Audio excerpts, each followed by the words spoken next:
Good morning, madam. Good morning, all Am of I you. audible? Dr. Sai Kumar, I had sent you a message. Please give me 2 minutes to introduce, say good morning to all. Could I give my introduction, madam? Yes, so please wait. Just at least let me say good morning to everybody and introduce. Okay.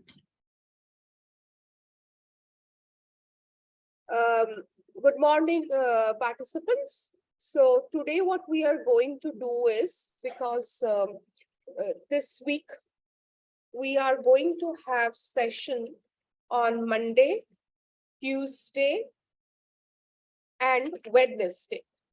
Thursday and Friday, we have kept for presentations. Now, refresher course as asked by UGC, it comes not only with a certificate, but also grade. So how do we grade you? I hope everybody is listening to me because we really do not want any confusion on this matter later. Okay.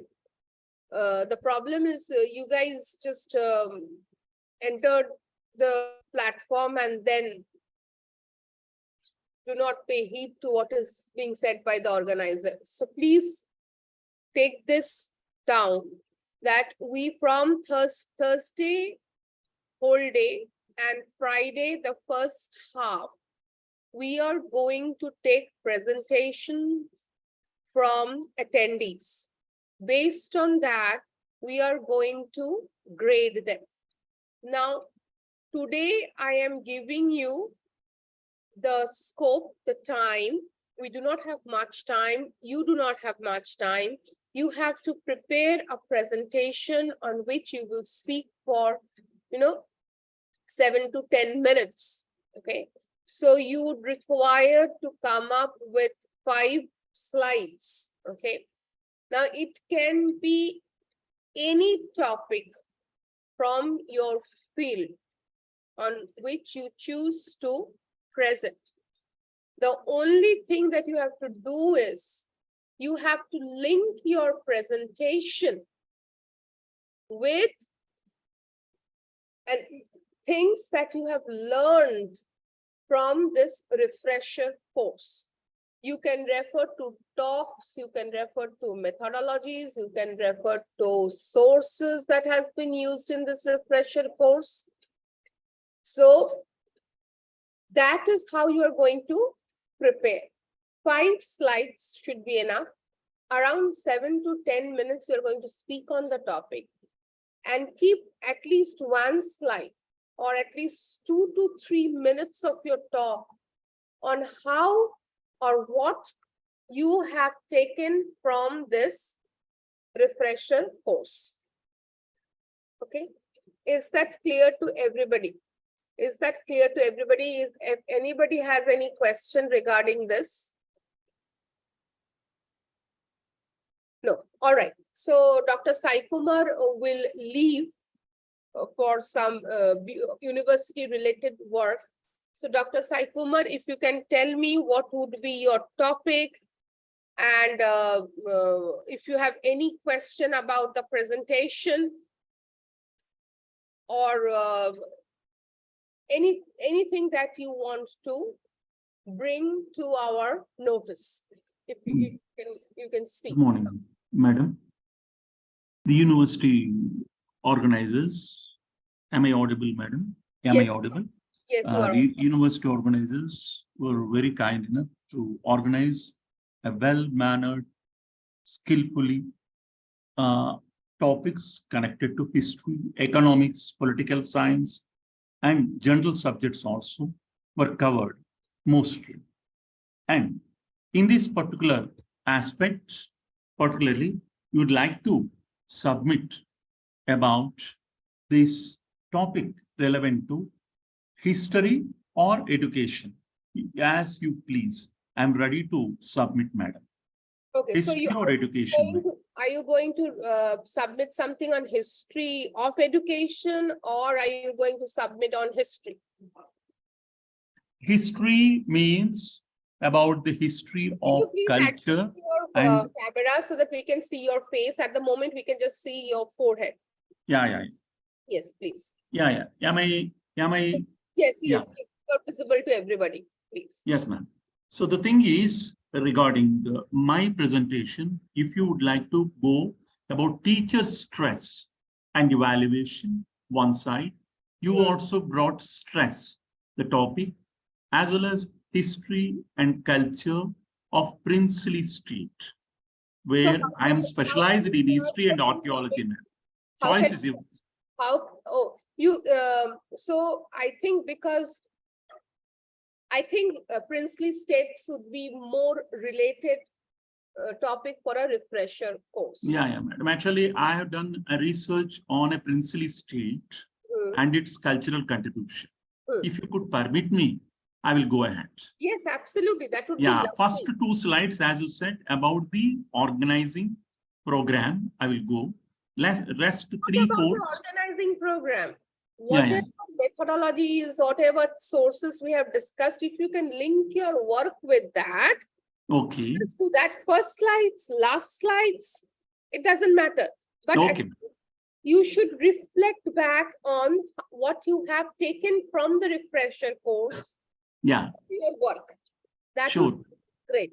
Sure, ma'am. On Thursday or Friday, you are giving me, madam? Yes, so you, what you just, what I need from you is, if all of you can start in that WhatsApp group, choose a date and a 10-minute time slot. We are going to start at 9 on Thursday. No, we are not going to start at 9:30. On Thursday, we are going to start at 11:30.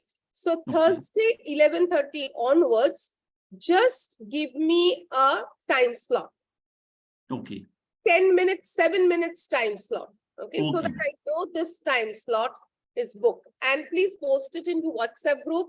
And if somebody has taken a slot, say somebody Yes. has taken a slot Thursday, 11:30, please do not take that slot. Somebody else should not take that slot. Okay. Thank you. Thank Okay. you. Okay, sir. That's it. Indebted to you, Professor. Indebted. Yes, But sir, please also, actually, today I will be there in the meeting. yes, Off and on, I will be joining. We are multitasking. I understand your Yes, trouble. I do. Yes. So, sir, also please write your topic there, your Yes, topic and time, so that there is a list. We can make a list. So these Yes, are the people who are going to speak on this topic at this day and this time. Okay, Yes, sir? ma'am. Thank you Yes, so much. Thank you so much. Thank you so much. Indebted. Yes, next participant, please. Next participant, please. I want to hear about all the dates and the time, and if you have any question regarding this. This is very, very crucial because on this will depend your grade. You have to submit the PowerPoint on which we will grade you. We will grade you on the way you speak. Okay, we will grade you on how you link it up with the refresher course. So there are multiple components. So we are taking this very seriously, and I have kept the slot because if I delay it any further, then you will not be able to prepare. You would need 2-3 days to prepare, right? We all have other works. So that's why, yes. Yes, please. Good morning, ma'am. Good morning. Ma'am, do we need to have a slide for the question and answer as well? Or it should be just the presentation of the 4 slides and the linkages on the 5th slide? 4-5 slides, okay? On any topic of your choice. What do you think you would present on, Nutanji? Ma'am, I'm planning to present on NEP. Sorry? NEP 2020, National Education Policy. Like, will you take a political perspective, sociological perspective, historical perspective? What will you present on? Can you please be a bit louder? Your voice is breaking. Just tell me NEP you are going to study, but NEP will you study from a historical perspective, a sociological perspective, a political science perspective? Because if you just tell us what is NEP and what are the features, it will not help at all. No, I'm not going to do that. Yes, I'm not going to do that. I'm actually going to speak about there's one aspect of NEP, that is the education in mother tongue in at least up to primary school. Tell me one more time, please, ma'am. Tell me one. Education in mother tongue at primary level. Oh, very good. Excellent. Excellent. And ma'am, how do you, and also make sure you link it up with things we are discussing in this. Okay. And, Yes, ma'am. and ma'am, if you have done any field work, talk about that. Okay. If you talk about your sources, talk about your finding, hypothesis, you remember the ICSSR lady, exactly the way she said, you should, the hypothesis and, your argument, very briefly. You are not writing an ICSSR proposal. Okay. No. It should give whoever is hearing you, the audience, an idea as to what you are working on. Okay. And also, Nutanji, just as I pointed out to Professor Sai Kumar, in the WhatsApp group, please do not delay. Take a date and take a time and write down the topic so that we can prepare that list and circulate as soon as possible. Okay. Sure. I'll do it right away. Thank you. Thank you. Next person, please. Good morning, ma'am. Nibhaji, good morning. This is Nibha Sinha, ma'am. Yes. Ma'am, I'll be talking about labor history, particularly how work culture and non-work culture of particularly textile mills. I worked on Delhi cloth mills. So Fantastic. during my MPhil days. So I'll be talking about how these workspace and non-work space are actually closely linked, and the politics between the management and the working class in the workspace do have a bearing on their in their neighborhood, in their non-work culture.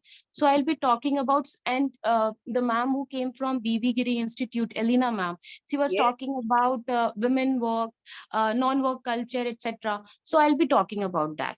Fantastic, Nibhaji.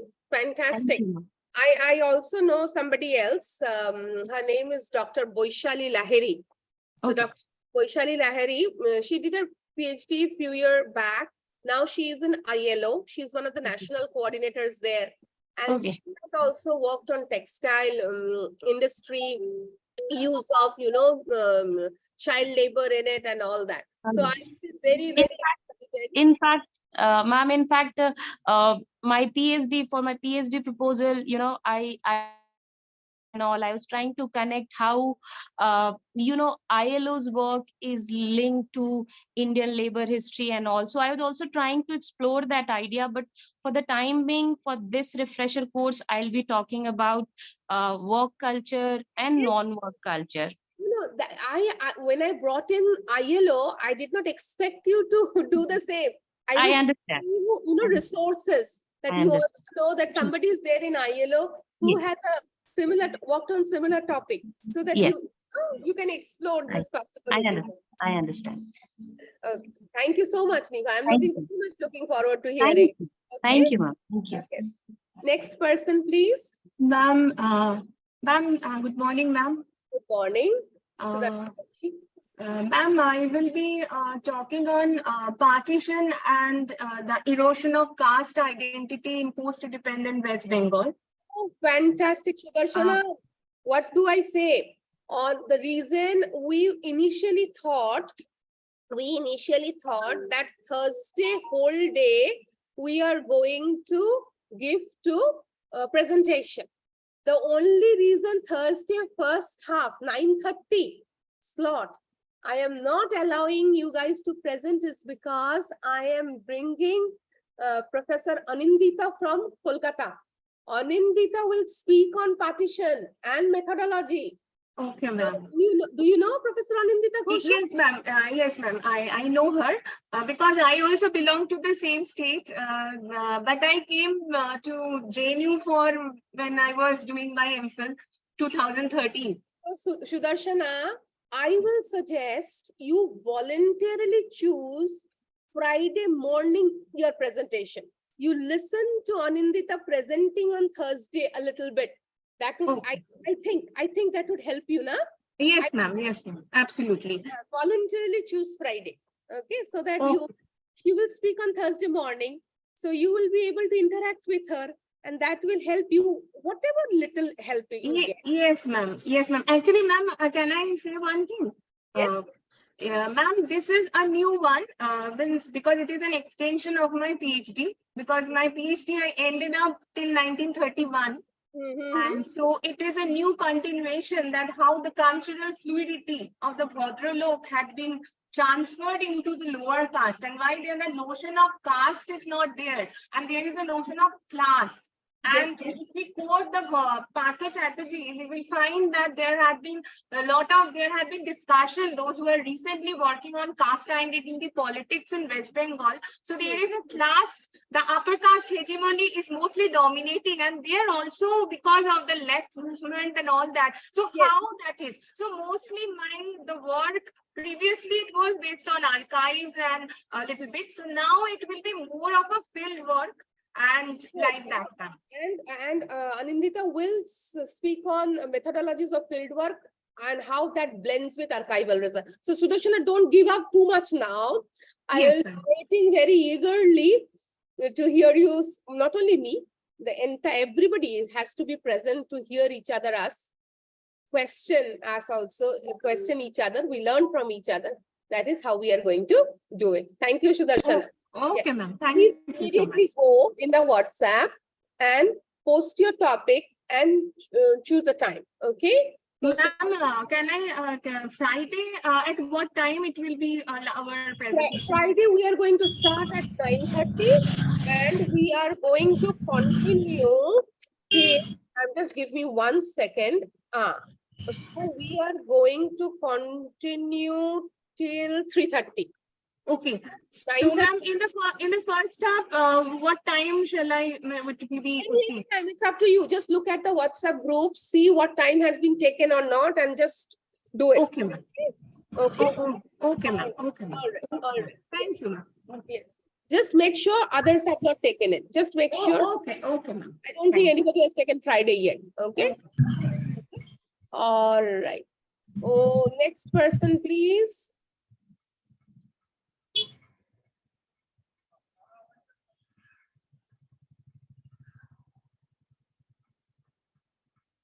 Next person, please. Please tell me, Dr. Sajna. Whoever next person, I want to hear about. I want to hear next person topic. Good morning, ma'am. Who is this? Dr. Shikha Sharma? Hanji, ma'am. Good morning. This is Good Dr. morning. Shikha Sharma. Can you switch on the camera or not possible, Shikhaji? No, no, it is possible. It is possible. All right. You know, we have been talking to each other for so long, but Hanji. I will not be able to recognize you on the streets. Okay. Nice. So I'll be speaking on role of Dayal Singh Majithia, impact of Western liberalism on Dayal Singh Majithia in India's freedom struggle. Oh, fascinating. Fascinating. Okay. Okay. So like so far, we have more sessions coming up. But so far, can you link up your talk to any particular session that we have covered? Ma'am, I can't link up that because mera jo hai topic of research was social change in colonial Punjab. So in that particular topic, I have covered special personalities, and Dayal Singh Majithia was associated with the Tribune. So I just picked it from there. And freedom struggle. So we have already listened a topic which was associated with partition and something like that in the previous days. So, but I don't remember actually. Okay, so what we are going to do is very crucial that you link it up in some way or the other to whatever you have taken from this refresher course, ma'am. Otherwise, you will not be able to justify, how this refresher course has been fruitful to you. Ma'am, it is very much fruitful because as if you see my feedback, so the lectures which were being given, Ma'am, I have not seen the feedback. Just a second. you have not yet seen, but those, मतलब अभी जो previous दो तीन, Sika, just give me 1 second. I have to make an announcement. okay, Please do not post your topic or your time without discussing it with me first. Please, you cannot go ahead and post there. First discuss here. Only then will you go and post.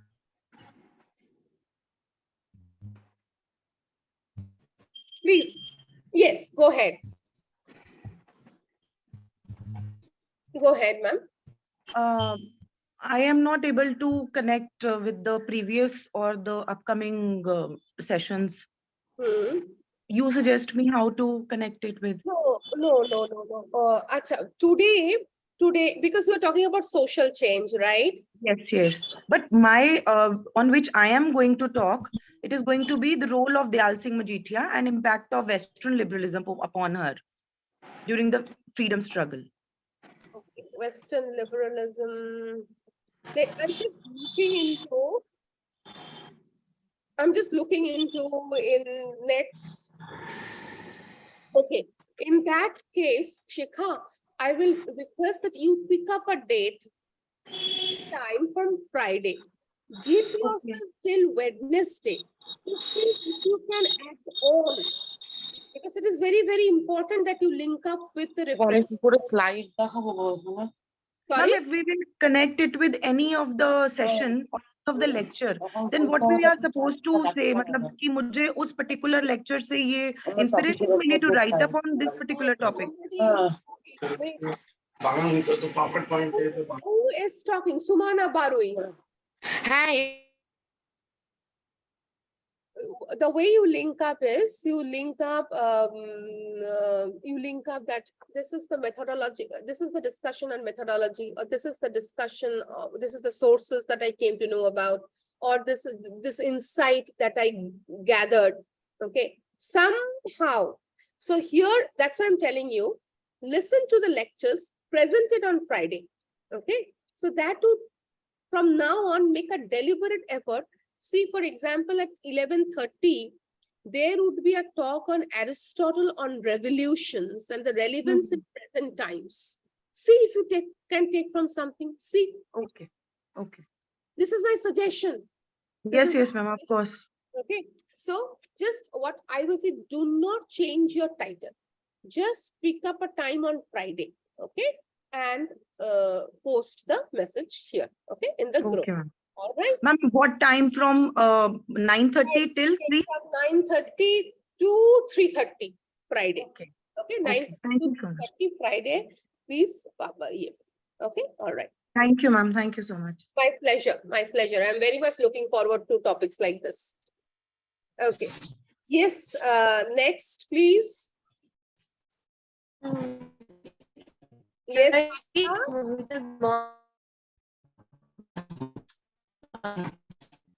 That my topic actually relates to history of science and technology. Yes, Malika. So my specialization is on history of pharmacy and pharmaceutical education. So can I talk on this matter? Absolutely. And Malika, or tomorrow at 9:30, Professor Poonam Bala is going to speak. Okay? Yes. That will be great. Yes. You try Yes. to see how you can connect. Okay. Talk and also on 13th June, that very day at 3:45, Professor Dr. Shujata Mukherjee will speak on epidemics and disease, pandemics and all that in colonial time. Okay. Yeah, I understand, because epidemics is always going in my house. Because my husband is working on epidemics and pandemics only. So what you will be able to do is you will be able to connect. So as I'm telling you, Right. when you present, at least one slide should tell us that how Hmm. you benefited from the, in Hmm. terms of methodology, in terms of epistemology or knowledge, I mean, anyway. So that way you can give specific reference that Hmm. you will be Okay. able to, that you learned from this lectures. You can pick up other lectures also that I learned from Okay. this person, that person. What I'm suggesting Hmm. is these two Yes. particular lectures will be there. So Okay. if I hear, and Okay. yes, and Malika, here Yes. also, please go to WhatsApp, the official Yes. participant Yes. group, Yes. post your topic and choose the time and post 10 minutes rakho, for yourself. Okay. Okay. Okay. Shall I send it, because I have no problem whether it is Thursday or Friday, because Doesn't matter. You just choose. You just see what others are taking and you just post it. Okay? You just post okay. it. All right. Okay. Thank you so much, Manavita. Thank you. Yeah, I can see Sabiha ma'am here. Yeah, Sabiha- ma'am. Yes, ma'am, Sabiha ma'am. It would be better if you call me Sabiha, ma'am. Sabiha only. It would be very, very much It's better. okay. We And, call each other all ma'am out of respect. It's Yeah, professional I- courtesy. I'm very sorry. I was not aware that No, we're supposed to. I know, you know, we made this announcement, but people keep on Yeah, logging okay. in, so they must have missed. Okay, ma'am, there are two things. One is that overall, attending all the lectures, I have gained a lot of inspiration and motivation to work and write project, write research paper, write article, think beyond multidisciplinary.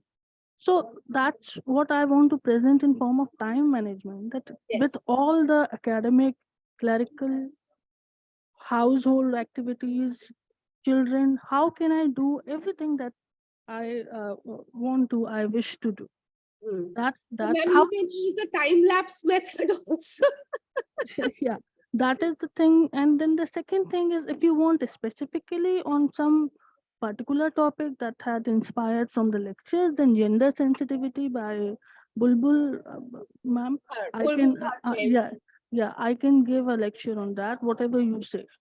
No, Okay. I'm not going to choose the topic for you, ma'am. What I'm trying to say is, whatever way you think you will benefit, Okay. because Hmm. if you pick, we all want to publish.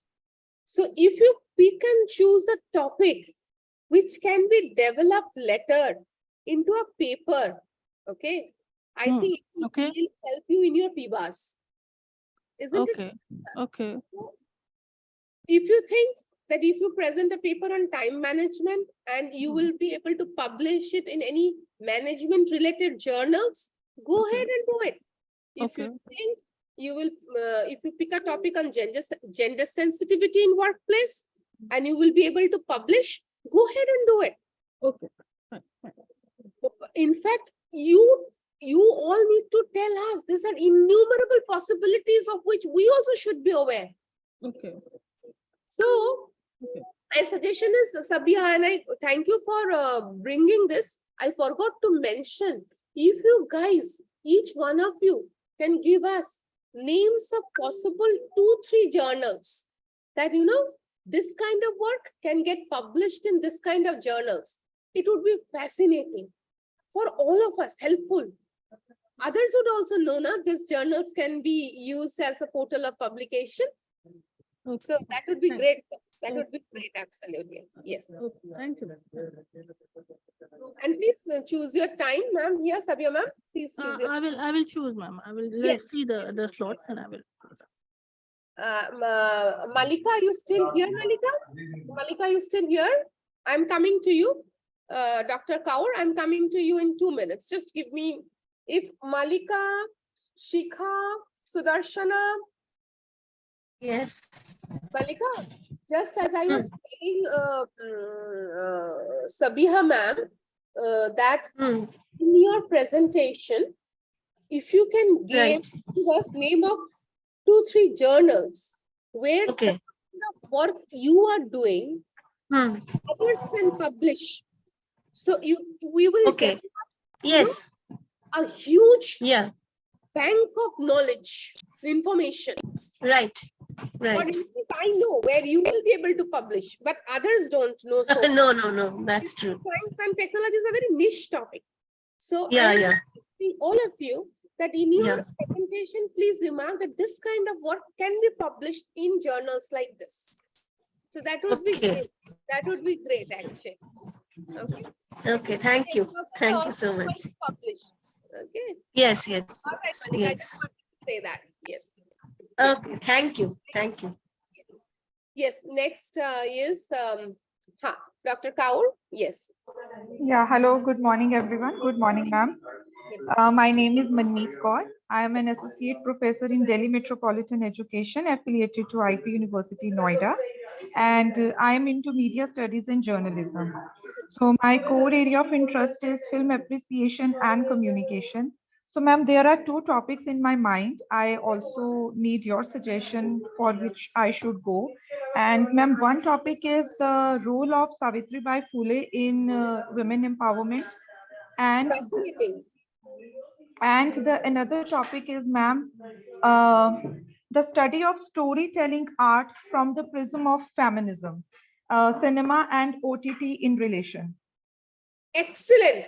Both are excellent.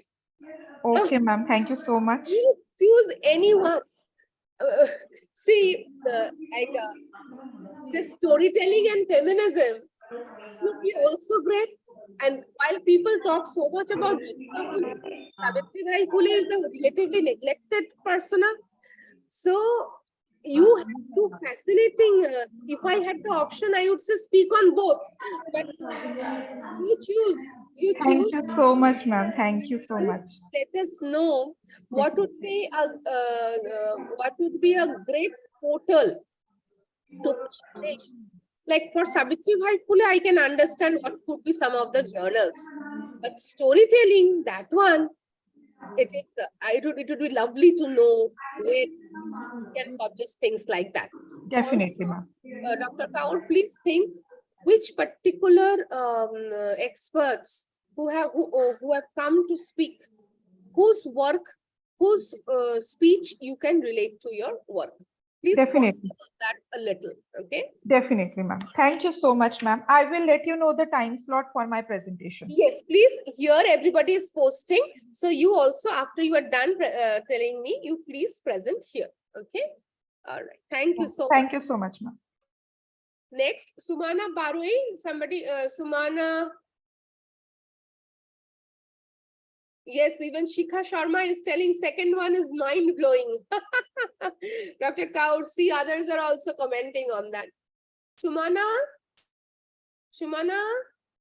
you wanted to speak. Where did you go? Sumana. Otherwise, somebody else, please come in. Good morning, ma'am. Am I audible? Yes, Sanuji, you are audible. Yes, ma'am. So my topic would be gender politics as depicted in Meena Kandaswamy's Gypsy Goddess and Oh my Chitranshi's Dalit and Dalit Dynasty and She. So these are two novels which we can connect to, gender polity with relation to the contemporary times. Sanuji, great. Just Yes, great. Thank you. And ma'am, we can get it published in IUP Journal for English Studies, which is a Scopus publication also. Oh, that is so great. See, Tanuji, this is what. When you speak, please tell this. Okay. Right. And also, if you want, when you choose your time slot and you write your topic, please right. mention one line there. All right, ma'am. You know what happens when you say this? Few people are joining the meeting, few people are leaving, few people are not there. So they always miss information like this. But if it is there in the WhatsApp group, then people will be able to see.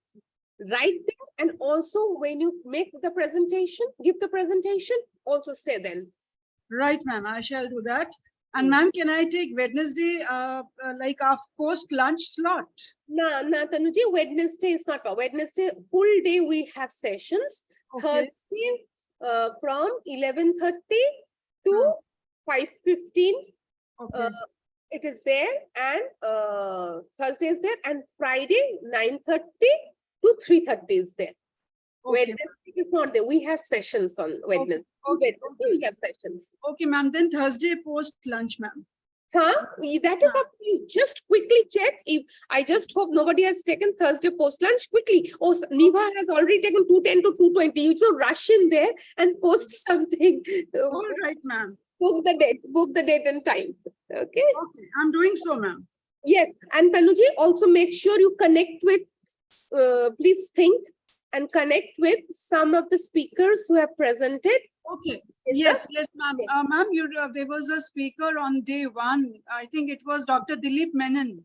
Yes. Who was talking about fiction and history and polity and all those things. So I will connect to Dr. Dilip Menon. Okay. And Dilip Menon ji has also sent in lot of resources which I have shared. If you want to use that also, it would be great. All right, ma'am. All right, Tanuji. Thank you, ma'am. Thank you. Next person, please.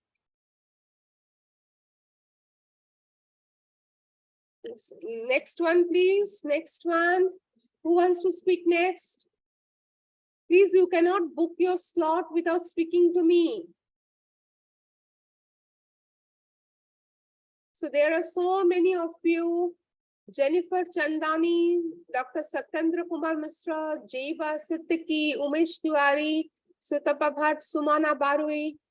Yes, ma'am, I am Dr. Umesh Tiwari. Yes, sir. Please tell me, you have to make a presentation, 7 to 10 minutes, using slides on any topic of your choice, Thursday or Friday, okay?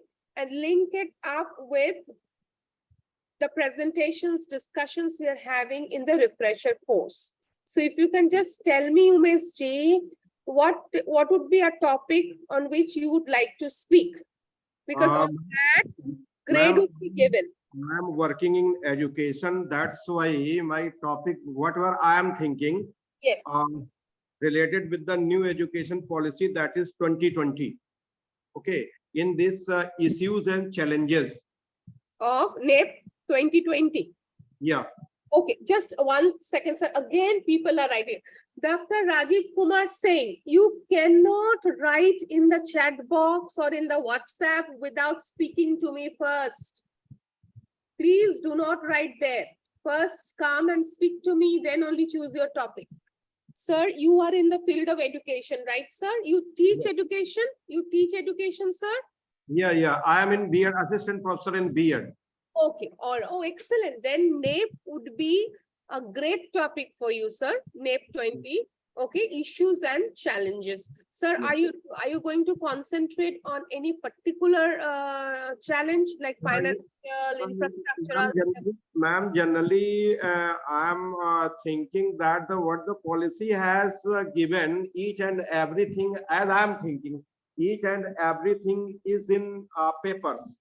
But whenever we are going towards the practicality, then I think this one is the very toughest job. That's why we are thinking that practically how it is possible. So I think that this topic would be beneficial. No, that is absolutely one of the biggest concern is that NEP actually is very ambitious, but in terms of giving teachers resources, it has not spent much time. Yeah. That's why this would be a great challenge for the teachers as well as the student also. Yes. So, sir, also please make an effort. To link it up with things we are discussing in the refresher course. Okay, sir? At least one slide or 2 minutes or 3 minutes of your talk should be that how your topic benefited from the kind of discussions we had in the refresher course, sir. Okay. Tanuji, are you there? Yes, madam. Tanuji, please do not, you have written here, good, but also please write in the WhatsApp group, ma'am. Okay. From there, we are going to prepare an Excel document, right? I'll do that, ma'am, right away. I'll do that. Please just copy paste from there to the WhatsApp. All right. Okay. Hello, ma'am. This is Dr. Shrestha this side. Yes. Am I audible? Yes, you are audible, Shrestha. Okay, I am Dr. Shrestha. I am from Amity Law School. And I wish to present on India's cultural diplomacy and G20. And wish You want to relate present on what? India's cultural diplomacy and G20. And I wish to relate my topic with Professor Sanjay Srivastav's presentation on G20 and opportunity and challenges. I would like to discuss the loopholes and the opportunities that G20 presents in promoting our cultural values. Okay, okay. So please do that. And also, Dr. Shrestha, please give us name of few journals, couple of journals, where you know there are loads of people who are working on G20. Yes. Okay? And you saw that at least 2-3 of them spoke on G20 also in the refresher course, where we can publish. Yes, ma'am. Work on G20. Ma'am, in our field, there is ICWA, the Indian Council of World Affairs. You have to tell me now. What you do Okay, is, in your presentation, when you give the presentation on Thursday or Friday, whichever date you choose, whichever time you choose, please make sure that you say that. So there would be like your core work you are presenting. There would be one slide on how you benefited from the refresher course. Do not say good things, okay? Just say how you have actually benefited in terms of methods, resources, and where you feel more could be done. Okay. Okay. Okay. Thank you, ma'am. The portals where things like this can be published. Okay. All right. Definitely. Thank you. All right. Thank you. And next, please. Hello. Hello. Sajna ma'am, Dr. Sajna. Yes, I'm Dr. Sajna. Sorry, your voice is breaking. Ma'am, your voice is breaking.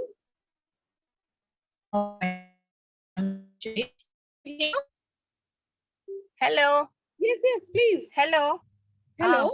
Okay. Thank you, ma'am. Okay, can you hear me? Yes, I can. Okay, ma'am. Ma'am, I would like to present a topic related to Dalit movements, especially in the Kerala context of 19th century. And can I select that topic for presentation? That's fascinating topic. Okay, thank you, ma'am. Thank you so much.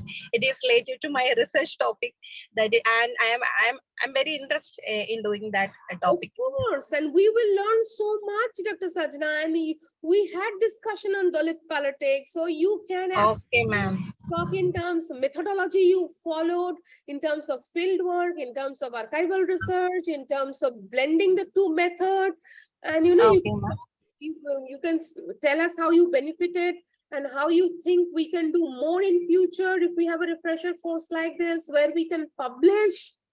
So we will learn from you. I'd be very, very happy. I'd be very, very happy to. Thank you, ma'am. Thank you so much. Yes. Okay. And please select a slot here. Be careful and select a slot. Okay, ma'am. Okay. And see. And Umesh ji.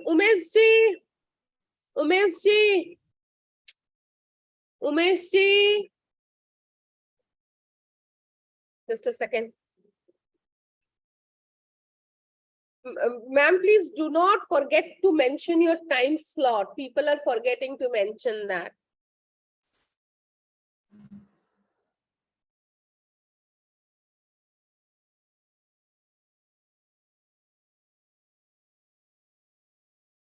Okay.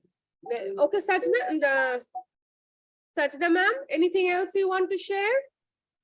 Nothing, ma'am. Nothing else. All right. Please make sure that you choose time and the slot. Okay, ma'am. Then we can do slides. So what's the criteria for that? Sorry? How can we select that time slot? I can understand what you mean. Yes, please check. You please go through the messages and see that yours should not overlap with others. Okay, ma'am. Okay. I will send it. I will send it in the WhatsApp. Is it okay? Yes, WhatsApp. Yes, Oh, here in okay, the ma'am. official group WhatsApp message. Okay, ma'am. Okay, okay. Thank you. Thank you Next, so much. Nothing else, ma'am. Okay, thank you. Bye. Thank you. Thank you. Who is next? Who wants to go next?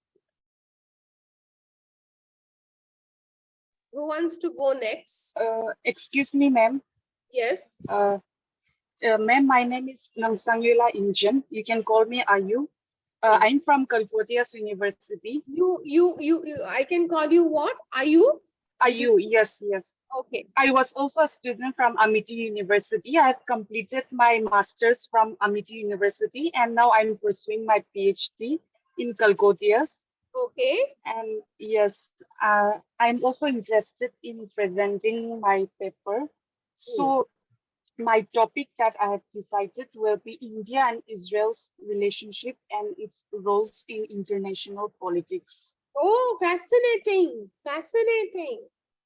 Okay, Yes. international relations. So there are multiple papers that multiple experts have spoken on international relation post Second World War, right? So India ma'am. and Israel, yes, we have a very relationship. I mean, there are ebbs and flows in that relationship. So fascinating. So do you have a time period in mind? Yes, ma'am. You can tell me Thursday or Friday. Post lunch. No. I'm talking about when you talk of India-Israel relationship, it would be useless to cover 4 decades, 5 decades. So do you have a particular No, ma'am. mind? Yes, like the current international politics, the bilateral and trilateral relationship between India and Israel. And my focus will be on 3 objectives: to understand the political and economic relationship between these 2 countries. Secondly, to understand how India maintain a balance between Israel and its Arab countries in contemporary politics. And thirdly, to analyze the impact on the people from both sides as a result of agreements and cooperation between the 2 countries. Okay. Are you going to bring in the Palestinian question also when you talk about India and Israel? Yes, ma'am. Because whatever India and Israel does, it impacts the Palestinian population also, right? Somehow. Yes, ma'am. Yes, ma'am. Okay. All right. It would be lovely. And make sure you connect it somehow. Find out in which ways you benefited from the talks that we had in this refresher course, and also mention 2-3 journals where people working on contemporary international relation can publish.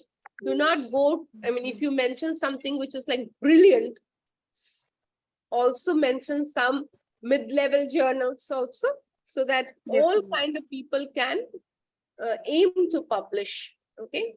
Some are very good, very strict, take 2 years to publish. Some are, but do not give us journals which charge us money to get published. Okay, please do not. That is something I need to tell to everybody. Please do not give us names of journals which take monies to publish. Okay. All right. Thank you so much. Okay. So please go to the WhatsApp group, official WhatsApp group. Thank you, ma'am. Plot, give your date. Give your date and your title there. Okay. All right. Okay, ma'am. Thank you.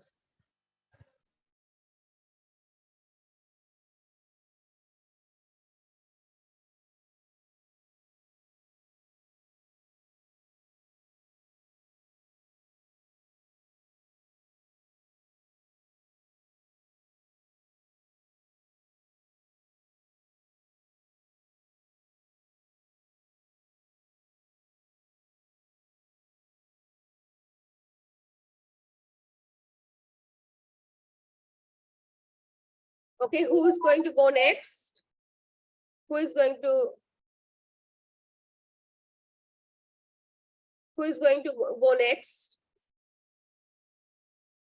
There are so many that needs to give me idea. Bidisha Banerjee, Indran is saying, Neelam Rana, Shikhaji Assets, and Jangjit Chahal, Manju Pandey, Meghai Kumar, was it that? Meghai Kumari, Nidhi Verma, Yes. Yes. Professor Khanna is already here. Ma'am, you just check on the system. We are going to expect you around 11:30, ma'am. Okay, thank you. Thank you. Just you can, yeah, we are good. All right, others, who wants to go next? Indrani,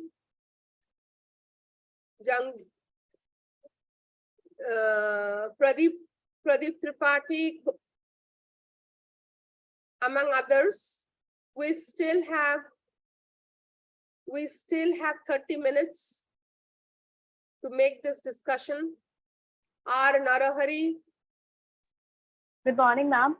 Yes, Bhavna ji, boliye. Bhavna ji, I got your message. Yeah, I joined just now because of some work. Yes. And I'm a PhD scholar from Amity Institute of Education. So my area of Can we have the camera on, Bhavna ji, so that I know your face? Oh, I'm at home. 1 minute. Let me arrange everything now. Okay, it doesn't matter if you are in. If you cannot switch on your camera, I will understand. Khushbu ji is here.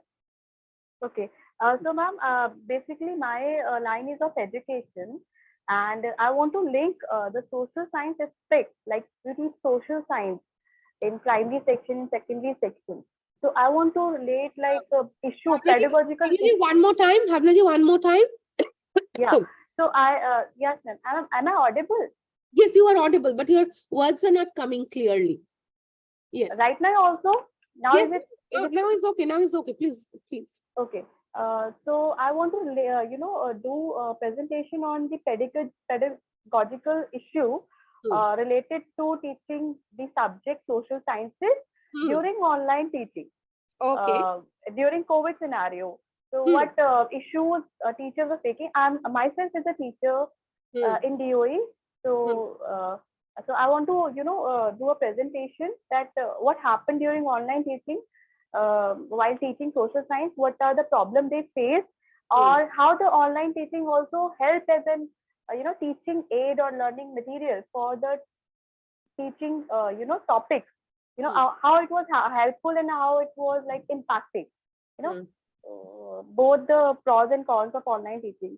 So, after this discussion, I just want to see how will you, what topics should I, modify? Like my main concept is this. Okay, so is this related to your research work, or are you just Yeah, it is related? no, ma'am. It is related because my important variable is online teaching, and because I have masters in social science, so I want to relate social science with my online teaching variable. Okay, very good. Excellent, ma'am. We are going to learn also. So, Bhavna ji, what you can do is, I don't know how you would link up. Please choose themes, resources, epistemology, pedagogy that we have discussed so far and will be discussing in the next few days also till Wednesday and Thursday morning. Also, we are going to discuss one. Please link your research with this, okay, whatever you have learned or profited from the refresher course. And also please let us know the methodology that you are using. Apart from giving us the result of your research, please tell us about the methodology that you are applying to get the research results. That would be very interesting. And also names of couple of journals where people who are working on themes like this, there will be multiple presentation on education related topic. You joined a little late. That's why that's it. There are multiple people who are going to present on education related topic like NEP and others. Okay, so that would really help others to publish also some of the journals. So, ma'am, you want presentation on a research work? Like I want to use interviews or focus group discussion from the teacher who. Whatever your methods you have followed, take one or two methods and discuss that this is how I have used it and this is how I have benefited from the refresher course. It would be brief, 7 to 10 minutes. Now you cannot give us everything in great Okay, pura. people should have an bird's eye view of your work. Okay, and they Fine. should learn that this could be the resources we can use, this could be the platform that we can use for publications like that. Okay. Okay, ma'am. Yes. Thank you so much. Thank you so Thank you. much. Yes. Yes, next, please.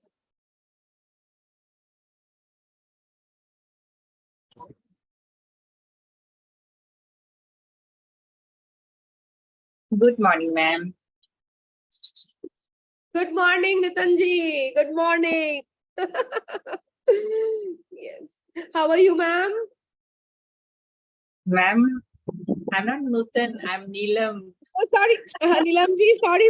I meant to say Neelam. It's okay, it's okay. Because you No know so issue. many names. No, I did not forget your name at all. It just came out, Nutan. From I did not forget your name at all. It just came out, Nutan. I do not know why. Yes. Actually, I'm not there in WhatsApp group. Oh, you are not there in WhatsApp group, ma'am? Oh, actually, this WhatsApp group was created 2-3 days before, and I remember you registered actually on the day the session started. Okay. After 2-3 days. That's why you are not there. I am going to look into the registration report and add you there. Don't worry. Okay. Okay, Neelamji. Okay, I will speak on like women's political participation in India. Great topic. Or another topic, it may be like good governance and good government and its impact on rural life or rural people of India. You can choose any one of those two topics. Both are like women political participation is something I teach in history also. It is not only a political science topic, it is very much a history topic where we speak about Indira Gandhi, Joy Lalita, and why we have few iconic figures like that, whereas women's political participation is not as good as it should be at the grassroots level. So, ma'am, we are any first topic, 7th topic, good governance is also a great topic you can talk about. Ma'am, choose any one of them, and I'm going to add you to the WhatsApp group. Once I add you there after this session, ma'am, you just post your topic and choose a time slot, as I said, Thursday or Friday. Thursday, please do not choose a 9:30 slot because 9:30 also we have somebody who is going to speak, but you can choose the time slot from 11:30 onwards. And Friday also you can choose from 9:30, but do not go beyond 3:30 because post 3:30 we have the valedictory section. Okay, ma'am? So that is it. Nice meeting you. See Have a you great day. the last time. Yes. Yes. Okay. So Dr. Neelam Rana is here. Next, who wants to go? Next, who wants to speak? Kushbuji, please. Good morning, ma'am. Good morning. Good I'm so sorry, ma'am. I missed what we have to actually do. I have a rough idea as to what topic I can take up. As you can see from other people sharing that you have to make a presentation for 7 to 10 minutes, around 5 slides related to your talk. You will choose the topic and just make sure at least 1 slide or 2-3 minutes you speak on. Howsoever you have benefited from the refresher course. Now, do not say good things. I'm not telling you have to say, oh, it was excellent conversation or no. Specifically in reference to methods, resources, epistemologies that we have discussed, how your research work has taken from that.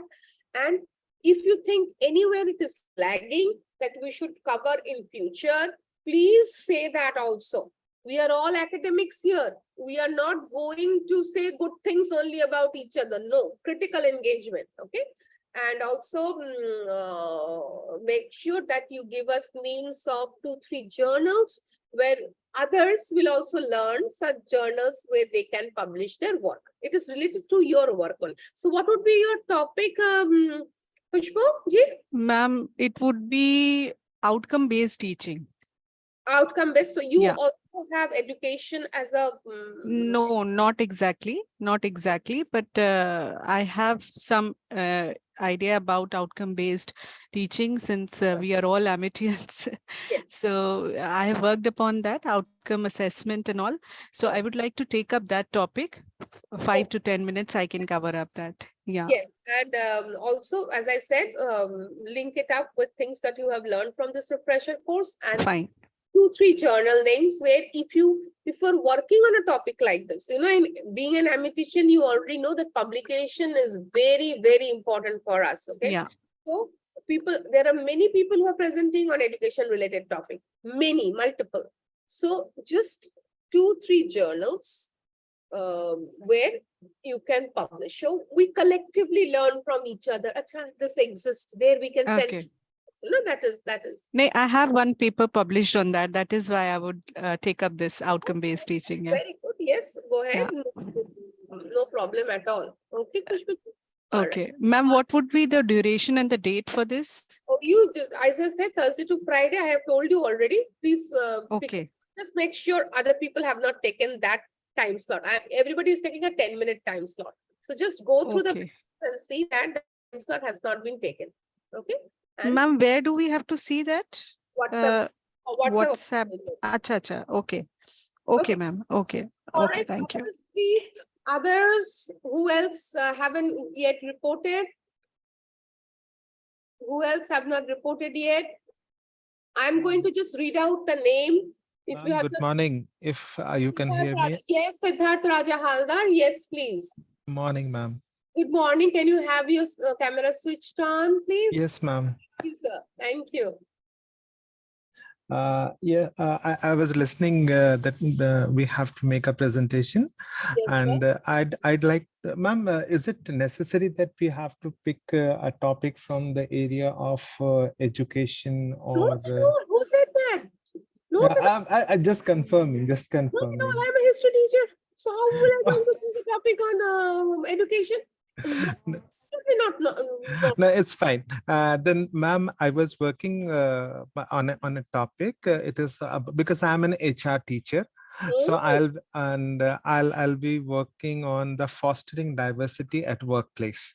Oh, that is fascinating topic. So if and it will be, I have worked upon it little bit, and I'd like to present and share with the community and the fraternity of the teachers present here. Maybe I can collect a few inputs also. I can enrich my say the content, and it will. I'm thinking of making it an evidence-based practical approach. Fascinating, Siddharth. I mean, ma'am, actually, I'm from Amity University, Jharkhand. Jharkhand, Amity University, Jharkhand. Yes, ma'am. Sir, you can definitely do it and try to link it up to any theme, any topic that we have covered here in the refresher course. I'll give it. I will give it definitely a try, and if I can. 2 to 3 names of journals where you can. Sure. This, okay, because what you are doing. My husband is in the corporate world. I know diversity is a very, very important thing. I have studied in the US where diversity is very, very important. So what you do is of late what we see that when the multinational culture, the cosmopolitan culture, it has invaded into the Indian platform, in the Indian arena also. And many conflicts that can be put to rest if we can address the diversity, and we can modify the managing approach. Yes, sir. I myself is a person who is very keen to promote diversity, and I want some, as you said, practical level, case-based. So I'll be very, very eager to listen. And that might include, say, the gender diversity. It may be the age diversity.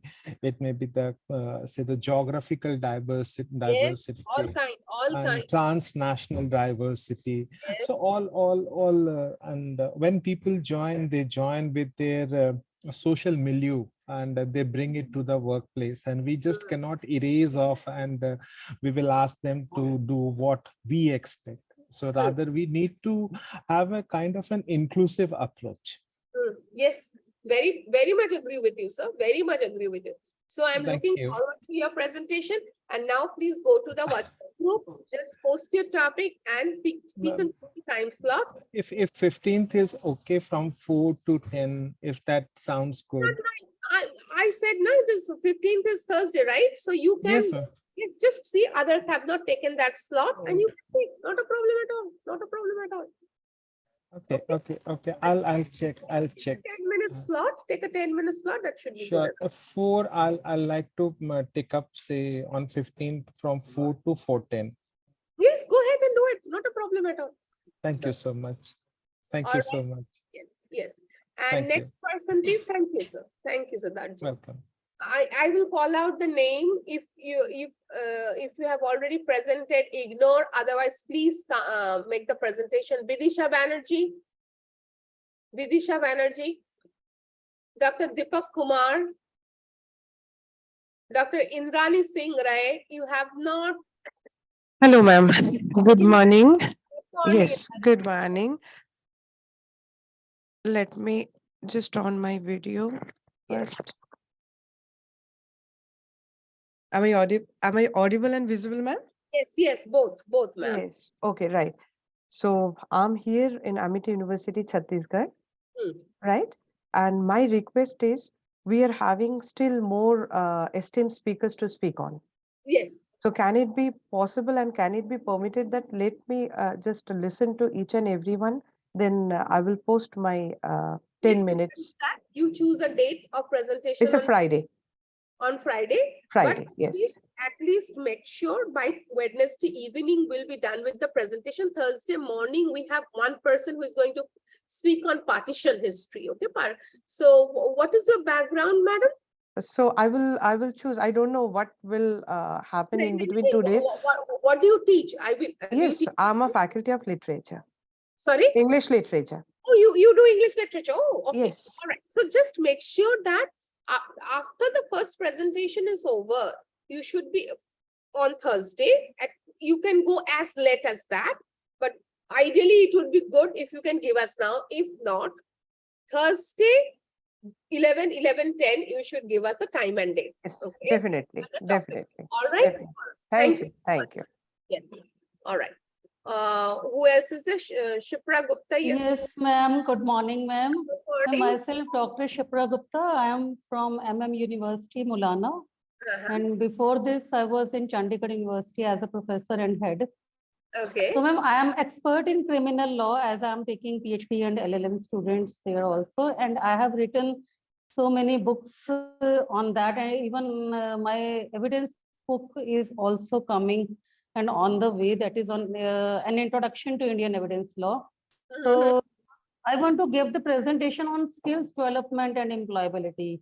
So what development? Skill development. Skill development and employability. I think it will be very much interesting for the listeners because skill development is very much necessary these days. Without that, we cannot say that in the new education policy also we find the things that there must be skills in the fields as we are educating the people like in any of the ways. So this must not happen. So on that only I will prepare the same. Okay. All right. So you just go ahead, give us the Friday, 16th. Yes, ma'am. Please write it there. Do not tell me because there are so many people who are going to present. Write it there, your name, the title, the date, Yes, ma'am. time you are choosing, the date and the time you are choosing. Okay? Fine, ma'am. Fine. Thank you so much. Yes. Thank you so much. Hello, ma'am. Yes, Shumana. Ma'am, I am Shumana. Yes, can you switch on your video, Shumana ji? Ma'am, I am I am a Saldia College Associate Professor History. Yes. Hello. Hello, My presentation. Hello, ma'am. Yes, I can hear you, Shumana ji.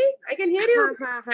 Ma'am, my presentation topic is growth of botanical sciences India under East India Company. Great. So you are a history because botany was one of the tools of the British to tap the natural resources of India. Okay, yes, we know that. And the Asiatic Society, the brainchild of the East India Company, made first surrounding in botany in India. So what you do, Shumana ji, is you go online, you go to the WhatsApp group, you please post your topic, and you also post the time slot that you would like to speak. Okay. Ma'am, I am no on duty on college because the research course is online, but Thursday is my day off because Thursday, go and select your topic, please. Go and select your time slot. Thursday. okay, ma'am. Okay, ma'am. Which time slot is available? Go and pick that time slot quickly so that there is no wastage of time. Okay. Okay, ma'am. Okay. Shumana ji, Good thank morning, you. madam. Yes, Good morning. Rajiv ji, yes, Rajiv ji. Good morning, madam. Dr. Rajiv this side, MT Law School, Lucknow. And thank you for giving me opportunity. I will, everybody is talking different and different topic. So I am a faculty of law. So undoubtedly, this epistemology, Gyan Mimamsa, Jigyasa, is very much related to how the government is functioning, about knowing your own rights. So my topic will be history of right to know from right to information. And this will be actually a case study in reference to India and a comparative study with US. So this will be my topic of deliberation when I'll get the opportunity, and most probably Thursday, Friday, I'm comfortable with the day. You just look at the time slots that other people have taken, sir, and as per that, put a time slot. And you have a fascinating topic, so please put it there and think a little how you can incorporate the information that you have gathered from the refresher course in your work. And please give us names of 2-3 journals where if other people are willing or interested to work on similar topics, they can publish as well. Okay, sir? Right, ma'am. Right. Thank you. Thank you, ma'am. Thank you, sir. Yes. I will call out the name again. Vidisha Banerjee, Dr. Deepak Kumar. No, I'm going to call out all names. If you have already spoken to me, please ignore. Otherwise, just come online and speak to me. Bhavna Mathur, Vidisha Banerjee, Dr. Deepak Kumar, Dr. Indrani Singh, Dr. Malika Basu Ghosh, Dr. Manmit Kaur, Dr. Neelam Rana, Dr. Nutan Kumari, Dr. Sai Kumar Rudravatia, Dr. Salma Alam, Dr. Shikha Sharma, Dr. Sajna, Jangjit Chahal, Jennifer Chandani, Khushbu Ognihotri, Manju Pandey, Meghal Kumari, Monica Kharola, Nibha Singh, Nidhi Verma, Sabiha Fatma, Shipra Gupta, Siddharth Raja Haldar, Sudarshana Bhaumik, Sumana Barwi, Tanu Kashyap, Umesh Tiwari, Ziva Siddiqui, Jishan Ahmed Sheikh. Anybody here who they're all showing us present, but I know Monica. Yes, Monica ji. Yeah. I am Monica Kharola from ICFI University, Dehradun. Yes. And I'll be taking up my topic on teaching pedagogy relating to maritime law.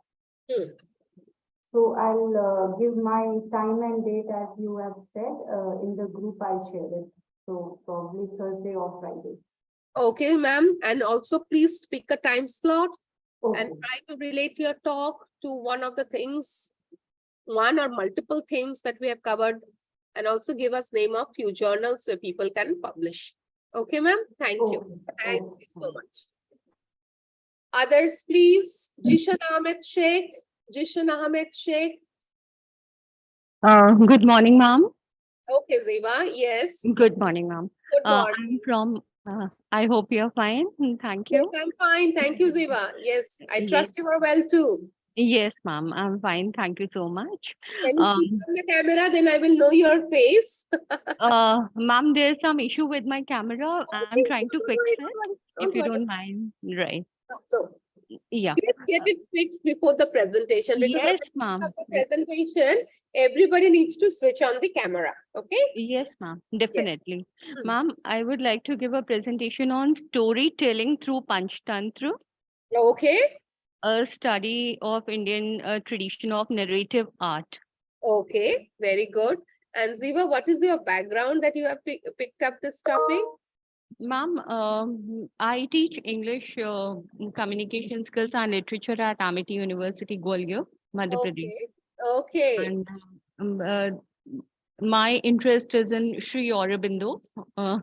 My thesis is based on Sri Aurobindo. And I'm an NLP expert also, neuro-linguistic programming. Okay, that's great. That's great. Right, So, ma'am. yes. So that's a very exciting topic, and please feel free to speak on it and link it up with things that you have learned from the refresher course, and please give us, because I think there will be one more person who is going to speak on storytelling, okay, and from the children's storytelling from the point of view of a feminist scholar. So, All right. yes, so please give your title and pick up a time slot for presentation, okay, in the WhatsApp group, so that we Yes, know. ma'am, can I take up a time slot on Friday after 2?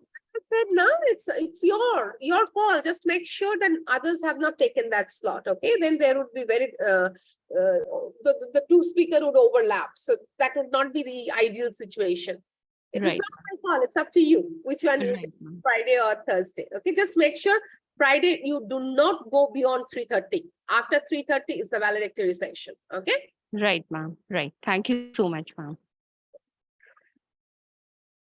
Yes. Next person.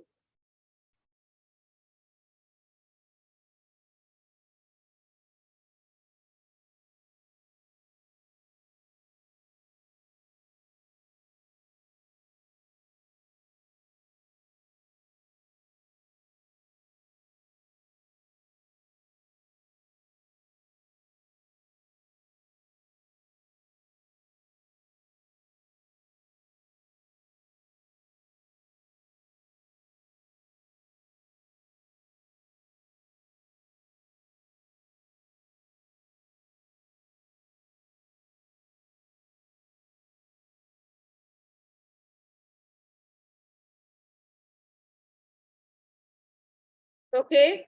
Who else is there?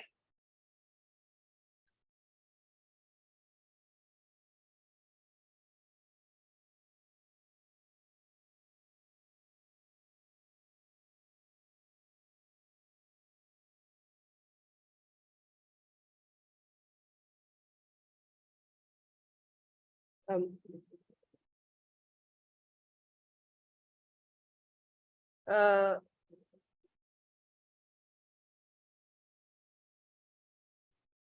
I'm waiting if somebody else walks in.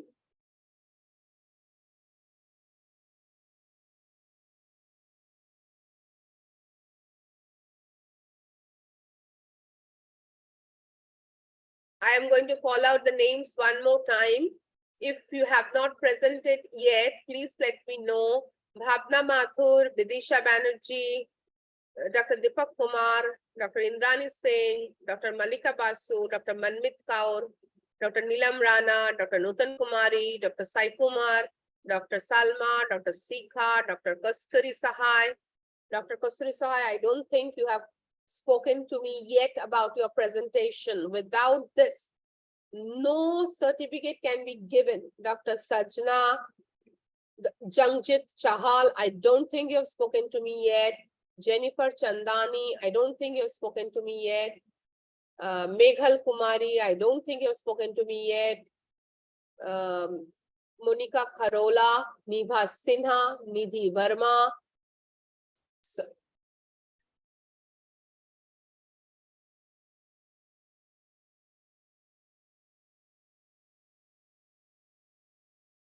Nidhi ji is here. Shipra Gupta, Siddharth Raja, Sudarshana, Sumana Barwi, Tanu Kashyap, Umesh Tiwari, Ziva Jishan. Those of you who have not made a who did not let me know what would be their topic of presentation. If you do not present, there is no way you are getting the certificate. So this is very, very, very important. So please make sure that I am here till 11 o'clock. 11 to 11:30 is a tea break. After that, the session starts with the experts. So please make sure that you tell me what is your topic.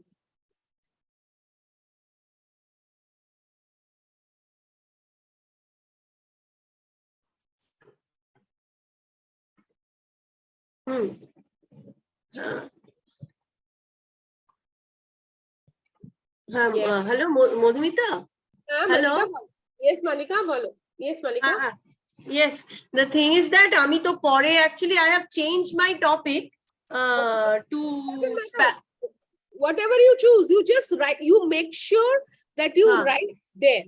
Yes, I have written. You will not have to inform me. I will not even remember. Because we will prepare the list from whatever you write here, na? So I will do. Okay, thank you so much. Thank you. Now, Meghal Kumari, you cannot write in the chat box cooperative federalism. You have to come online and speak to me. Yes. Thank you.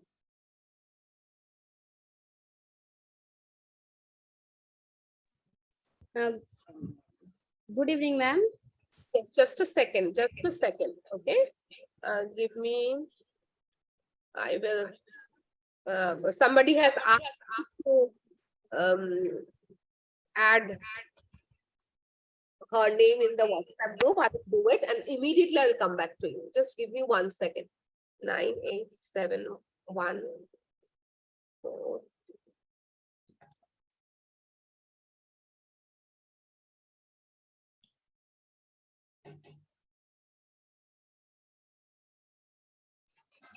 Good morning, ma'am. Who is this? Megha, ma'am. Yes, I said, please wait. Okay, ma'am. Just give me 1 minute. 1 minute, okay? Okay, ma'am. Okay.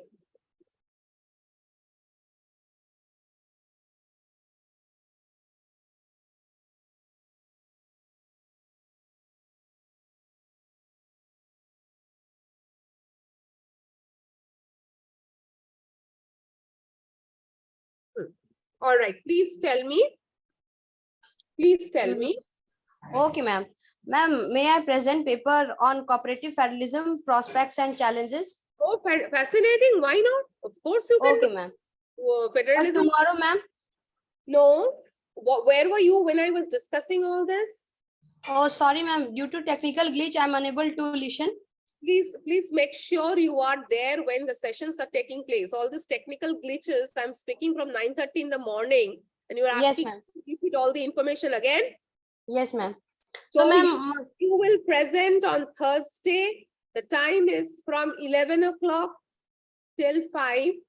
And Friday, the time is from 9:30 to 3 o'clock. So please go to the WhatsApp group, select a time slot. Do not select a time slot which has already been taken. Select a 10 minutes time slot from Thursday and Friday and write your topic there. Okay. And while making your presentation, you will just get 10 minutes. So while making your presentation, please make sure you have at least one slides on how you have benefited from the refresher course. Give us that this is what I've learned in terms of methodology, and also give us name of 2 journals where if somebody else wants to work on topics related to federalism, they can publish. Okay, is that clear, Meghal? Is that clear? No, ma'am. I have doubt, ma'am. You have said that all information is given in WhatsApp group. So, and you tell me about that Thursday or Wednesday. So, I am confused, ma'am. So, where can I get information? What information do you need? About presentation, ma'am. Presentation time. So I told you just now, na? Thursday you can present anytime after 11:30. Okay, ma'am. Okay. Upcoming Thursday. Check WhatsApp. Okay, check ma'am. WhatsApp if that time is taken or not. Okay, ma'am. Okay, ma'am. Please try to be sincere, log in time and listen to all the conversation. Okay, Please go ma'am. to the WhatsApp or WhatsApp official group and you will see how other people are writing down. Okay. Okay, ma'am. Thank you so much, ma'am.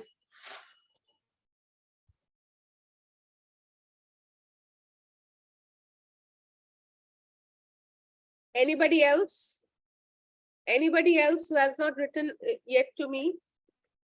No, Dr. Kasturi Sahai, you cannot. Without speaking to me, nobody is going to put the information here. Dr. Kasturi Sahai, you cannot put the information there without speaking to me first. I will delete it.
So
okay, so dear participants, I'm logging out now. We are going to come back at 11:30.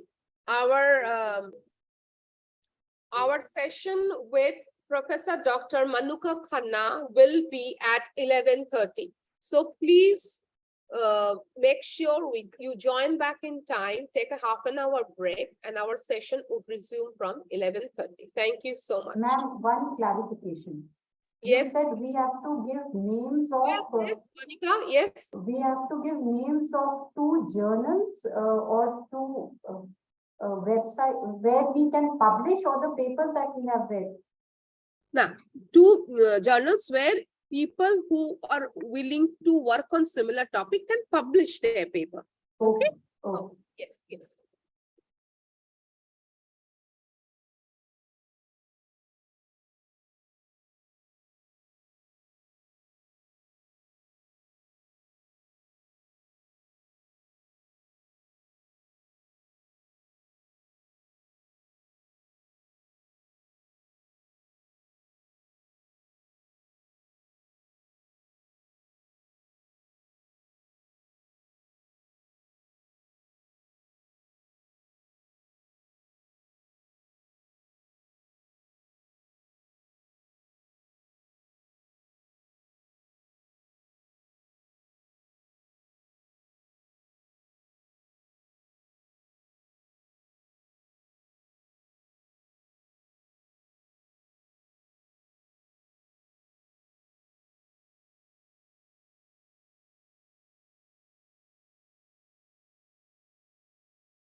Yes, yes, Dr. Sahai.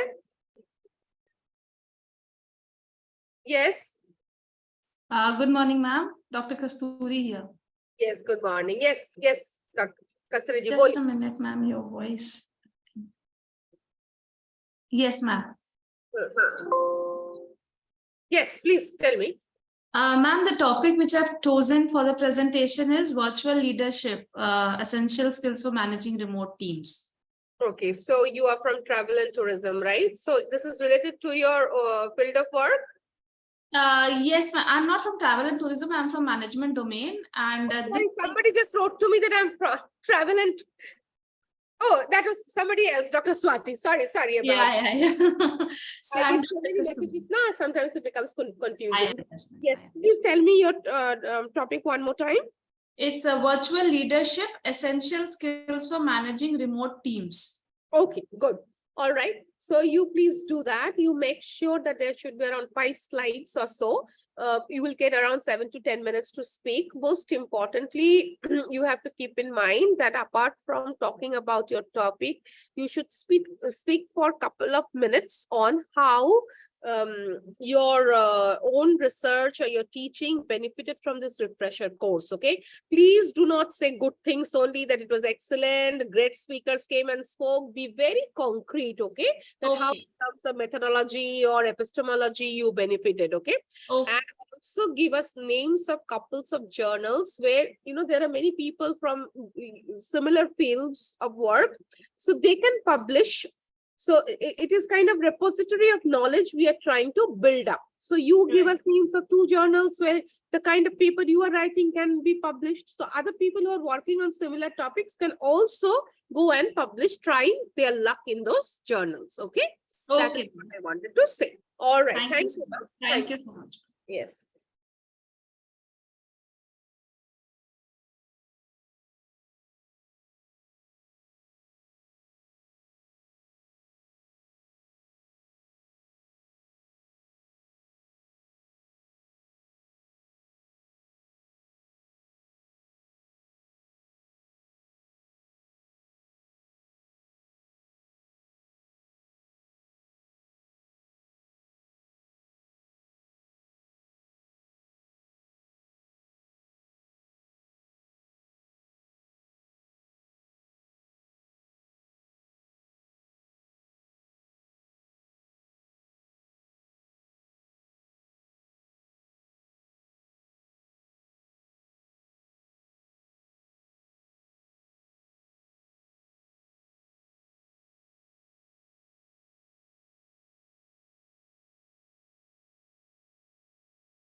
Good morning, all of you, and a warm welcome back to all.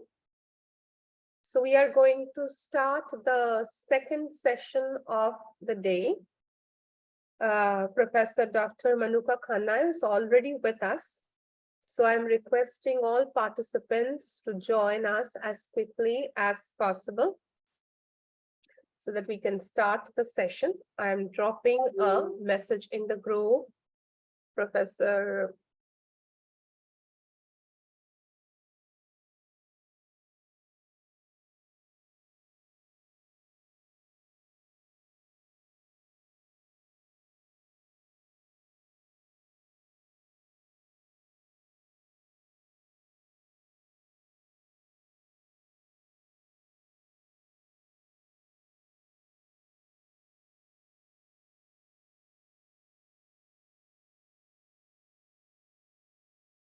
Okay, so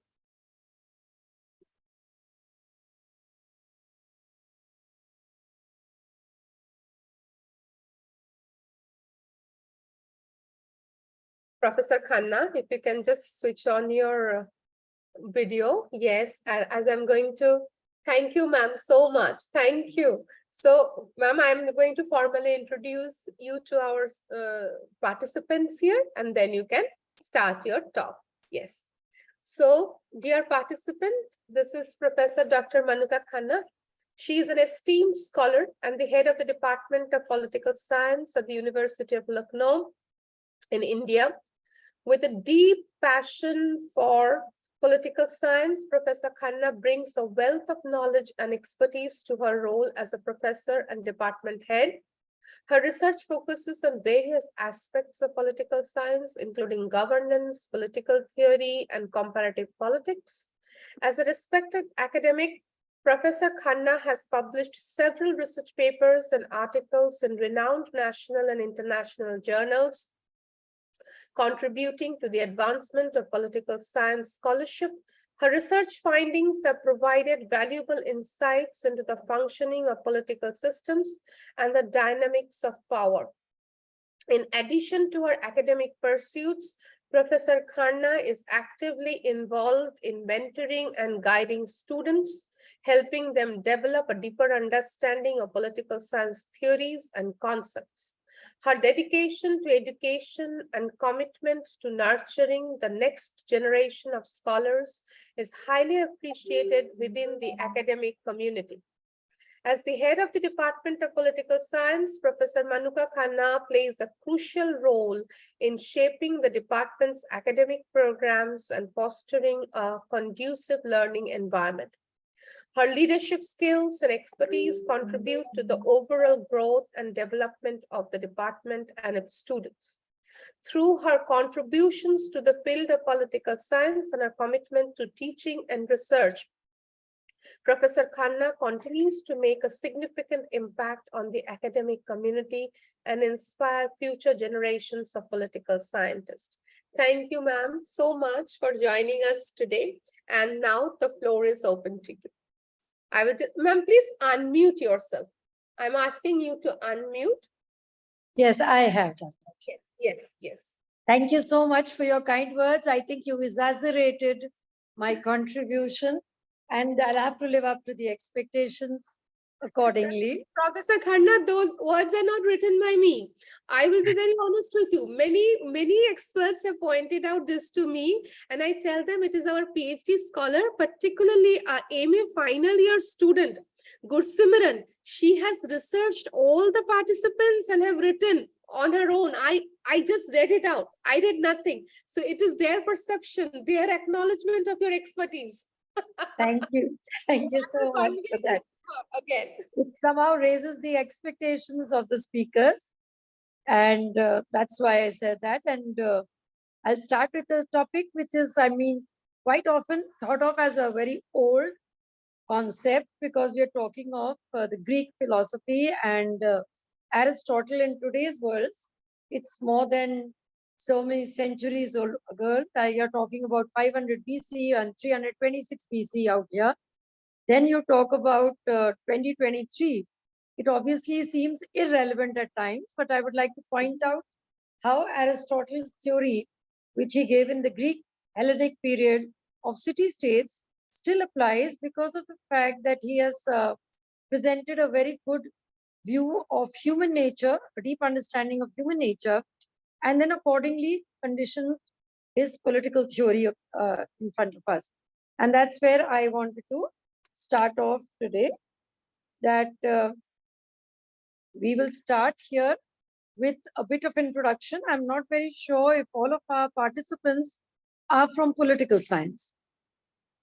No. They're not, ma'am, but it doesn't matter because even in history, we study Aristotle. We study history. So it will be very relevant to all of the students here. Okay. So I mean, I just wanted to touch base so that now if it's not all political science, I'll go with the basics. Yes. And then continue with that. So like just a starting point, if we take a reference of Aristotle, as ma'am said, we study Aristotle in history, we study Aristotle in political science, education, governance. You'll even talk of Aristotle in physics, zoology, botany, and the sciences, core sciences of chemistry, botany, biology, also talking about Aristotle. So that's where we say that he was one encyclopedia, a living encyclopedia of his times, because when he gained knowledge, it was not divided into any compartments. He was dealing with knowledge per se as the whole fact. And that is why when we take on the political perspective, we really don't limit him to one aspect of political science. We start with him as a psychologist, then move him on into a political scientist. And the suggestions that he gives are worthy of being leadership training points or programs. So that's how I wanted to build up Aristotle today, because normally we think it's such an old philosophy, we don't need to talk about it in the present times. But if you see Aristotle, a peculiar idea, like all of our philosophers have talked about state, governance, what are the type of rights we have. But the first definition of revolution, and a proper definition, and then carefully working out a theory of political revolution, it started with Aristotle. And that is where I have taken today's topic from, that is concept of revolution and how he expects those points to help out even in the future generations. His period that we are talking about is that of the city-state. There is instability and transformation, which is a characteristic of the Hellenic constitutional life.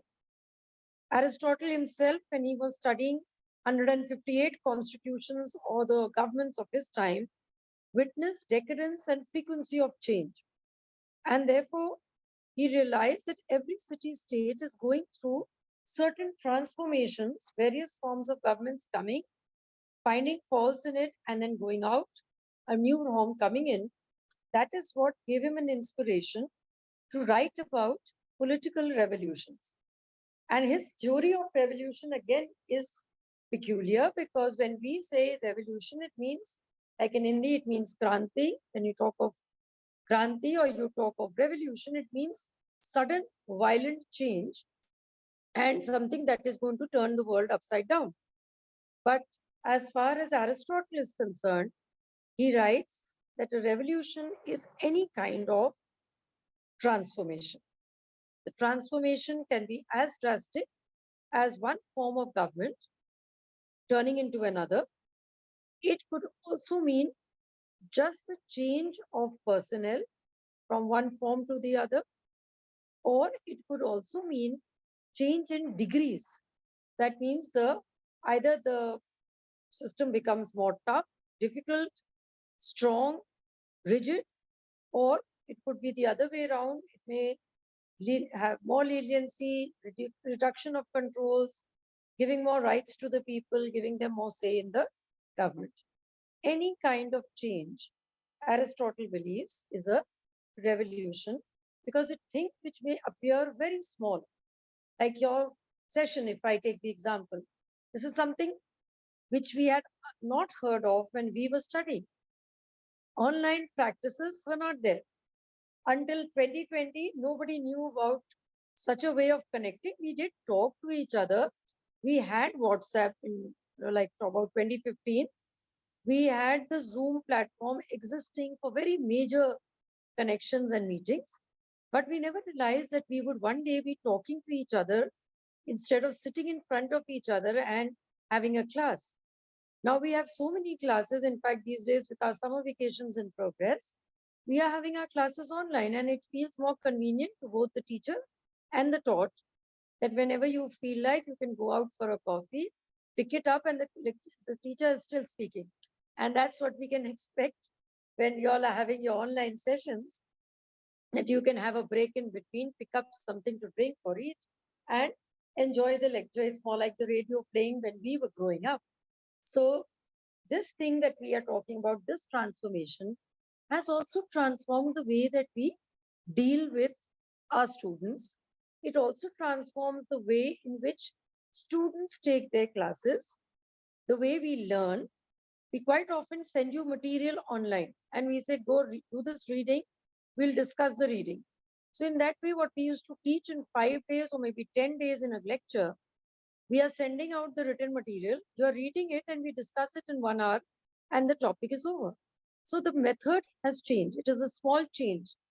You've shifted from online to offline. It sounds a minor transformation, but for Aristotle, it's a revolution. Why? Because it's going to lead to many more revolutions and changes after that, because now the culture of the students, of the teachers, the teacher-taught ratio, the teacher-taught relationship, everything is going to be linked to that. So that is why Aristotle, when he gives the concept of revolution, says that any minor or major change in itself is actually a revolution. We don't need to have any kind of wars, or we don't need to have violence. It is enough to just have a small change. And there, when he's talking about revolution, he also says one thing, that in his book 5 of politics, he collects certain historical facts and he gives a scientific analysis and a treatment to this concept of revolution. It's a very pragmatic approach. And when he's giving this pragmatic approach, he's talking about how the issues are going to change with time. And we need to remember that if we want a stable government, a government appreciated by the public, we need to have certain reasons. We have to find out, we have to detect the reasons for the want of change. Why do we want a change? We want a change because there is something wrong with the current times. And that is why Aristotle, in his search for stability through polity, examined the causes of instability. If you want stability, you have to understand why instability is coming. And you have to understand why things have changed, prescribe the remedies against unnecessary and incessant developments, and therefore present a new view of how to counter those reasons. And that is when we see that Aristotle also accepts a second fact: any change is a revolution, any transformation is a revolution. Second fact that he gives is that change is inevitable. Why he says that? Because he believes that there is always a movement towards the ideal. We have to accept the possibility of research. We have to accept the possibility of finding out, and then move towards a cause where we will reach perfection. So if we want perfection, we have to move on a given path. And when we are moving on this given path, we will have to, at certain stage, find reasons for that instability in order to make ourselves stable. So it's a link of stability and instability in his concept, where he says that when we search for stability, we come to know why things were unstable. We also understand that things will change. So how can we reduce the amount of change, the direction of change, and the speed of change? and then accordingly work on a way to progress. He gave significance to stability because he perceived that anything that is constantly in a state of flux may not be able to give satisfaction and happiness to the people. You need change. It is inevitable, but it is always better that that change occurs in a limited form on certain occasions and with a condition that it doesn't cause too much upheaval. And that is where we start, that he starts giving reasons. I mean, this is going into too much of philosophy, so I'll first get on to the concrete reasons that he gives. And they're very interesting. You will find that most of them still have relevance.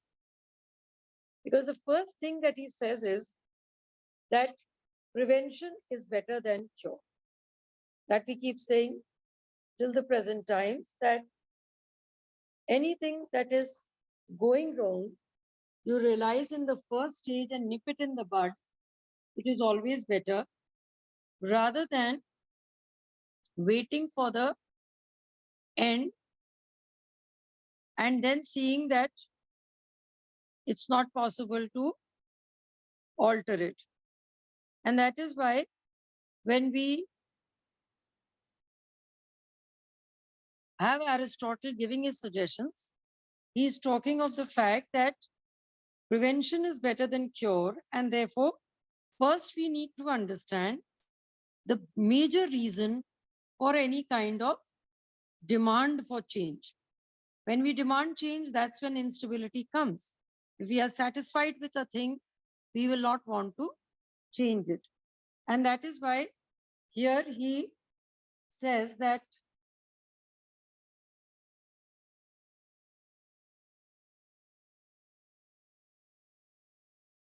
first thing that we need to do is end all inequality. Ending inequality, he means that if there is an absence of proportionate equality, it will always lead to injustice. Now, I've used the word proportionate equality because that's how Aristotle has defined the concept. He feels that man turns to a revolution and a civil strife when there is an absence of proportionate equality leading to a lack of justice. The city gets split into two factions when the right of one are being denied and justice is not being given to one section. Now, when he says these lines, what he's meaning is that if my potential is the same as that of the other, then both of us should get the same kind of reward, the same kind of payment.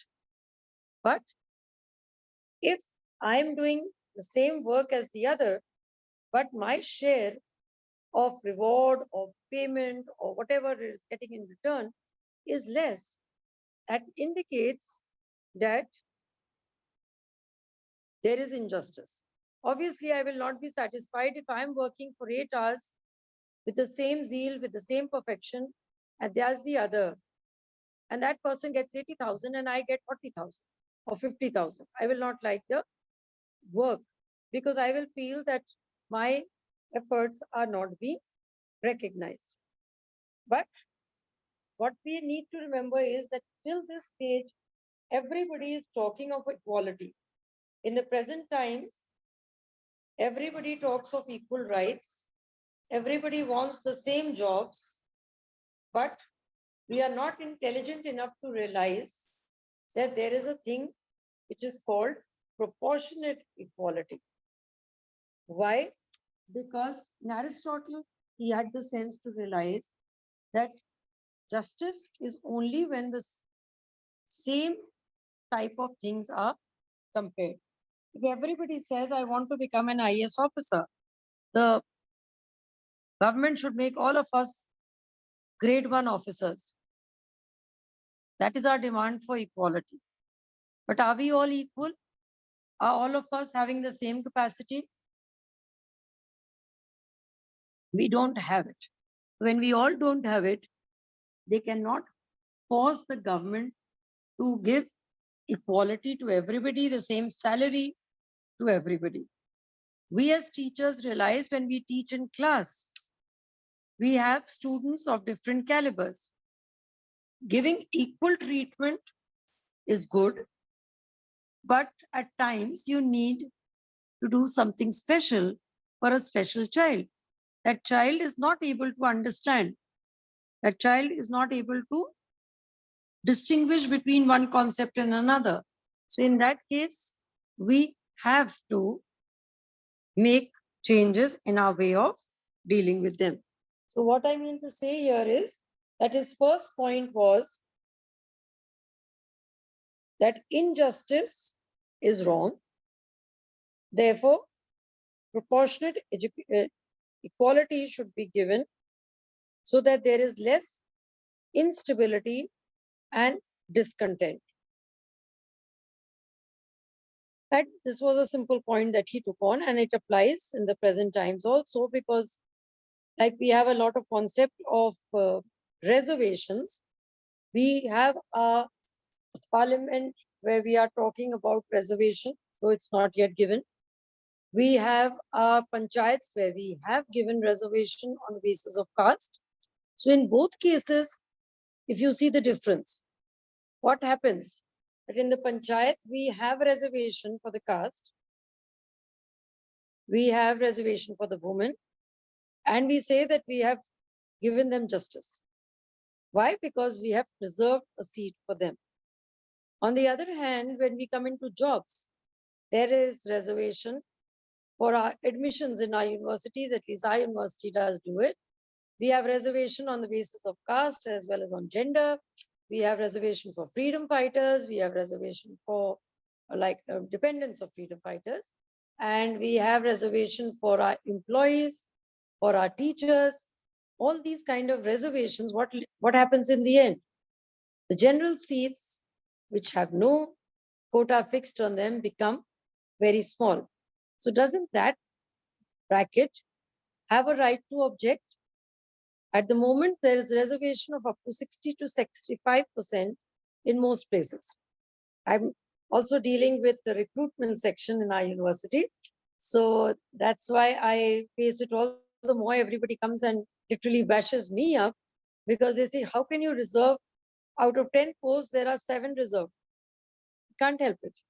We can't help it because that's what the government policy is. We have 27% for OBC, we have 21% for SC and ST, then we have 21 for SC and then 2% for ST. Then we have another, this is caste wise. Then we luckily have too many lady teachers in our university, so no reservation on the basis of gender, but there are universities which have to have some reservation for the women. 15 to 20% they keep aside for women in order to keep the gender balance, which our university luckily doesn't because we already have them in excess. So women didn't have any kind of issues here. But then we have reservation for dependents of freedom fighters. We have specially abled certain kind of reservation for them.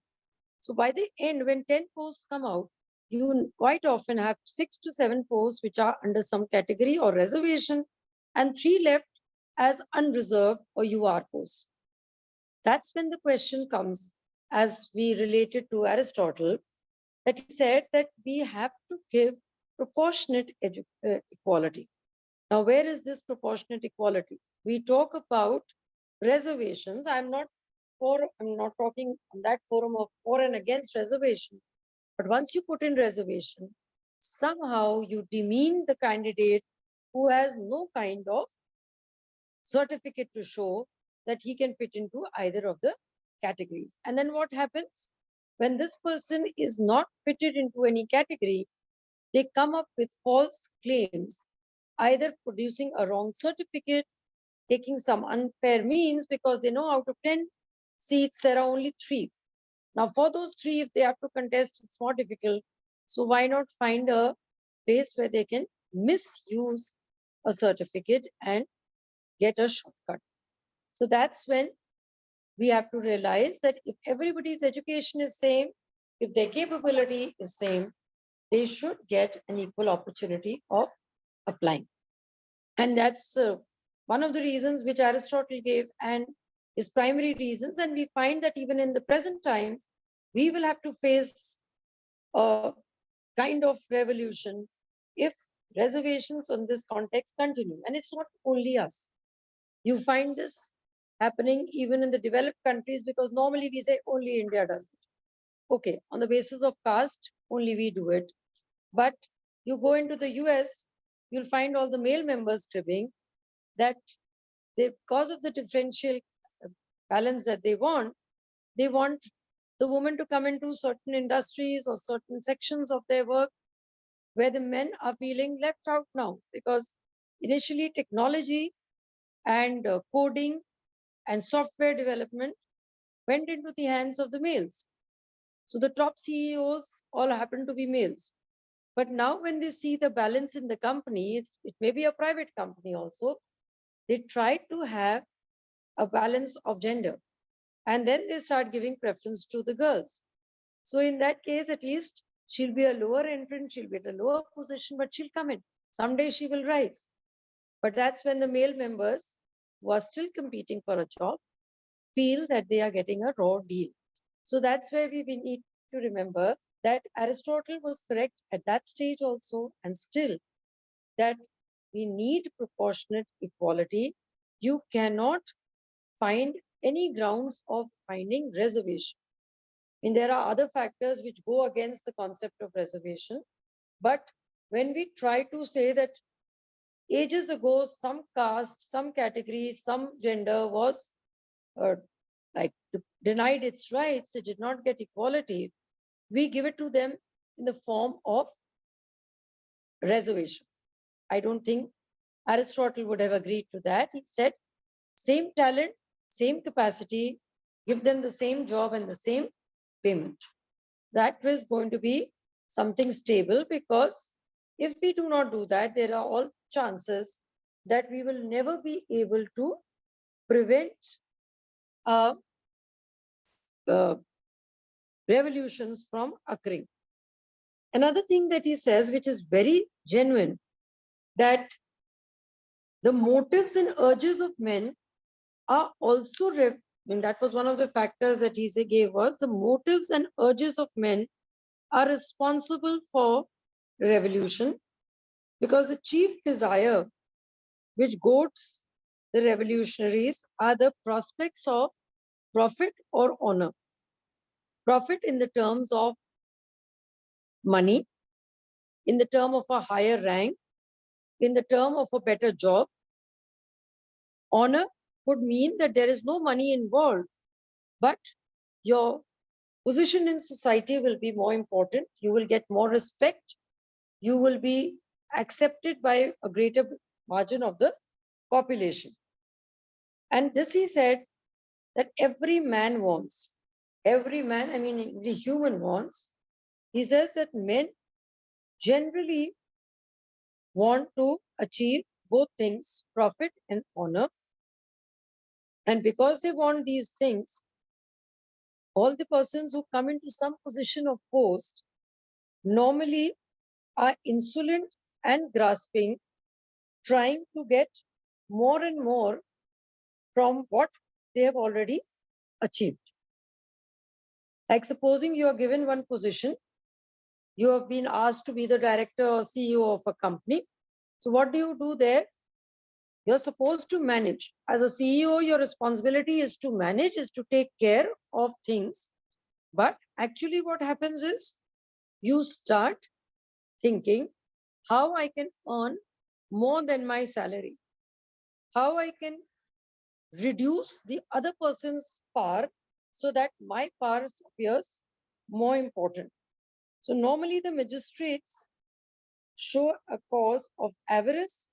They are the grasping types, trying to get more and more into their fold and push the other one backwards.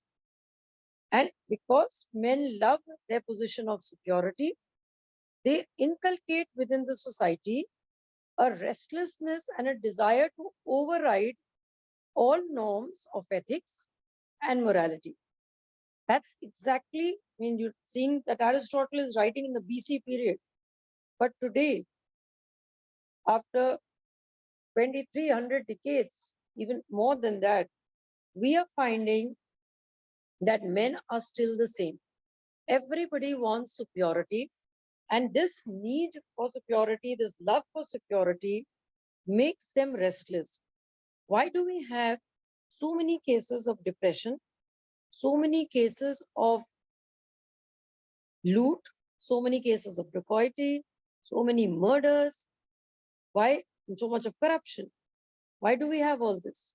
Because, as Aristotle said, man loves his superiority and therefore he's always restless. As long as a person is working, he is under the pressure that he needs more promotion, he needs more salary, he needs to get above the other. When he's retired, then he cribs over the fact that I worked so hard and I'm getting less pension.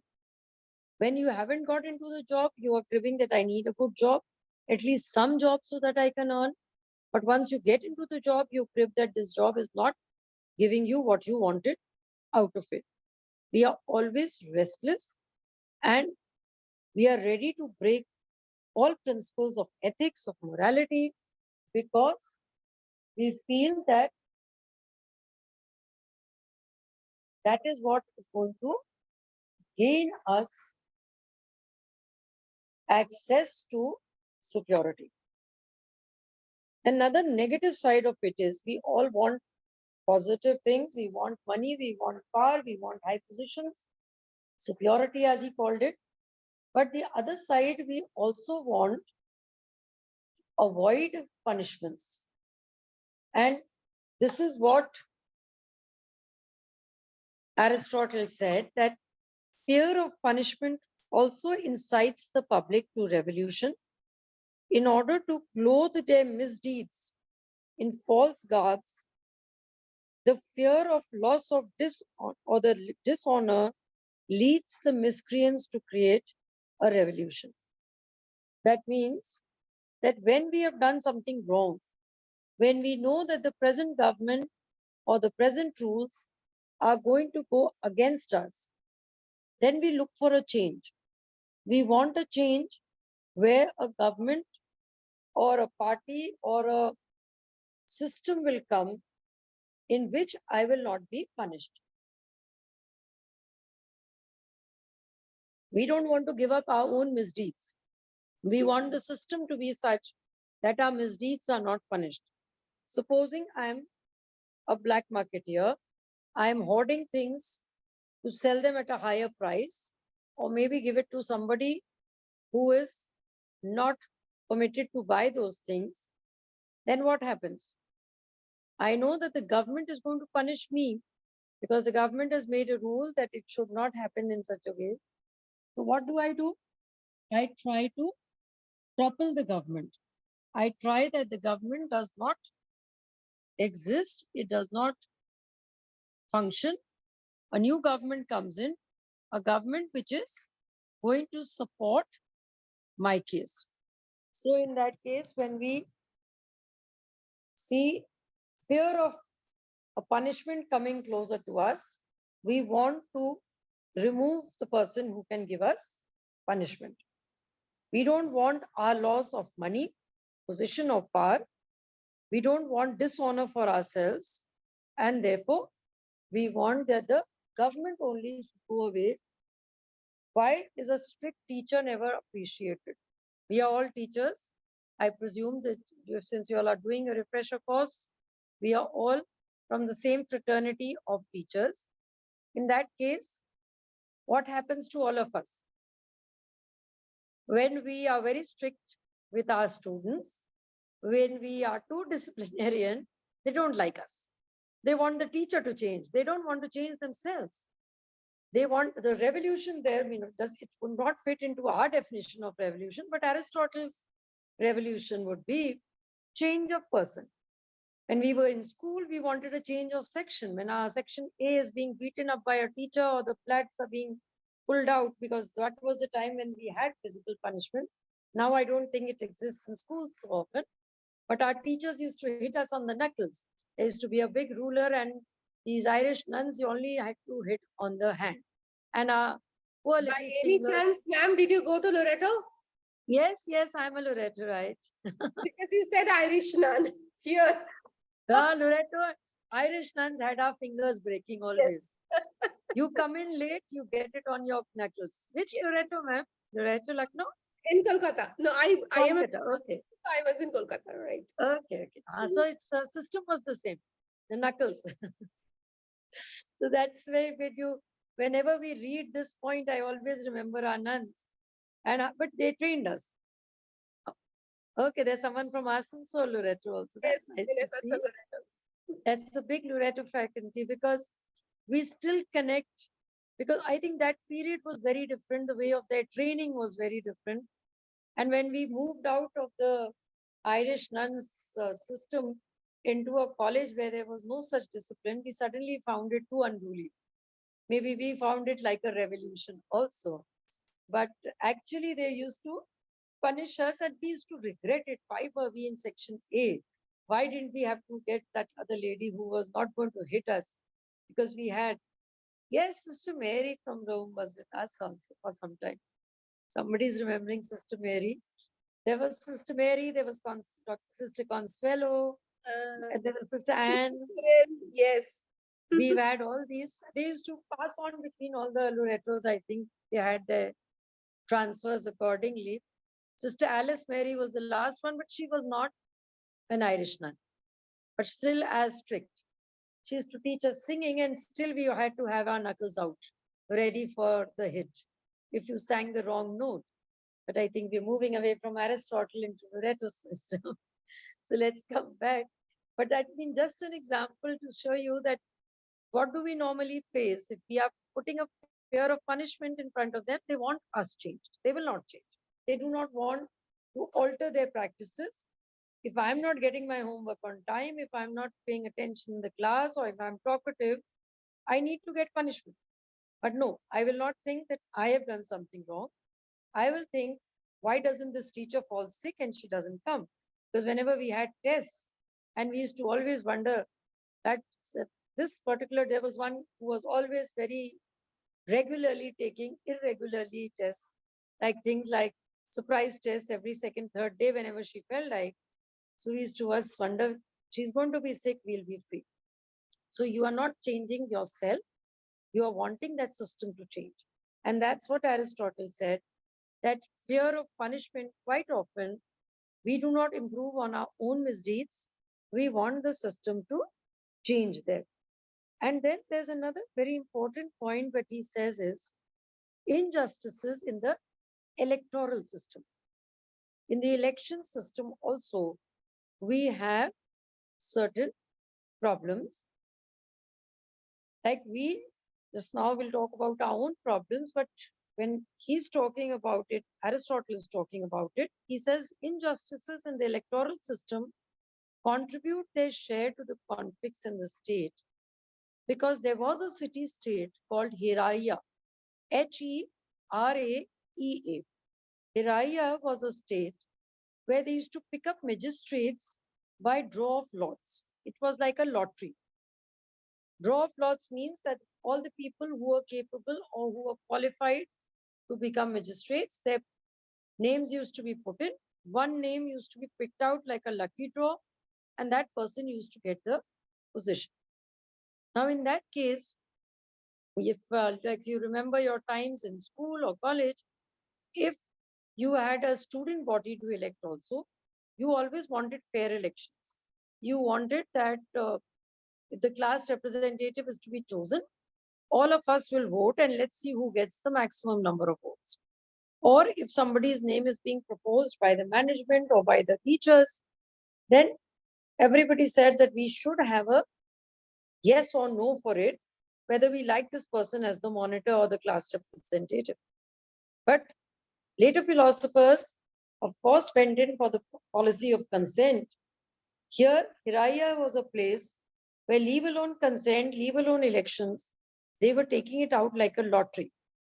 And therefore, Aristotle picked up that example and said that this is the worst kind of situation that can exist in a state, which will probably lead in future to many revolutions and resentments. Because if a wrong person's slip is picked up, firstly, he will not be capable of ruling. He will create problems for the government. But the main issue is that there will be 20 slips put into a bag. One is being picked up. The other 19 will feel that there was some false play. There was some wrong practice. Why not my slip? Why was his slip picked on? So injustice in the electoral system is what he points out, that when we have elections, that is one issue that we need to remember, that there should not be any carelessness or negligence of government in granting offices. If anybody has to be made in charge, has to be made a supervisor, has to be given the responsibility of the executive, you should see his qualifications. He should either come by the vote or by the consent of the ruled. Normally, that was not happening in Greek city-states. And that is why there was a resentment. If in your case only you realize that you are the, say, the monitor of a class, you need to command respect from all of them. But that respect will only come if they had participated in your institution there. If they had not made you the officer and you had been drawn off by lots, nobody would agree.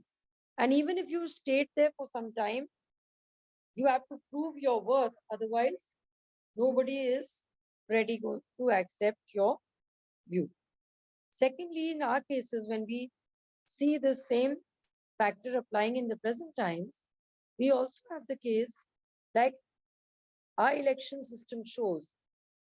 There are times when there are malpractices during elections. First malpractice would be probably a thing like maybe money being given for the return of votes, alcohol being served for return of votes, or in today's time, there is also the use of violence, where you are scared and forced to give the vote to a particular person. So in that case, injustice in the electoral system, when he wrote, he's just talked of Iraya and the draw of lots. But in our case, we can relate it to the fact of ballot papers being exchanged, vote or some other freebies for gaining the vote, counting being disabled because of some technological interruptions. All these things could create resentment and lead to revolution. At the same time, we have to also be careful that even if the system is very correct, at times, people who are not very faithful, people who are not loyal, or who are not capable, they, by some accident or by some connivance or by some scheming, manage to get the position of power. That's when there is more resentment than something which has happened by chance. Because when a wrong person comes to power, he will ruin the system, but at the same time, he will also generate a lot of resentment from the person who is capable. So that's what Aristotle said in his times, that we need to remember that any kind of injustice in the method of choosing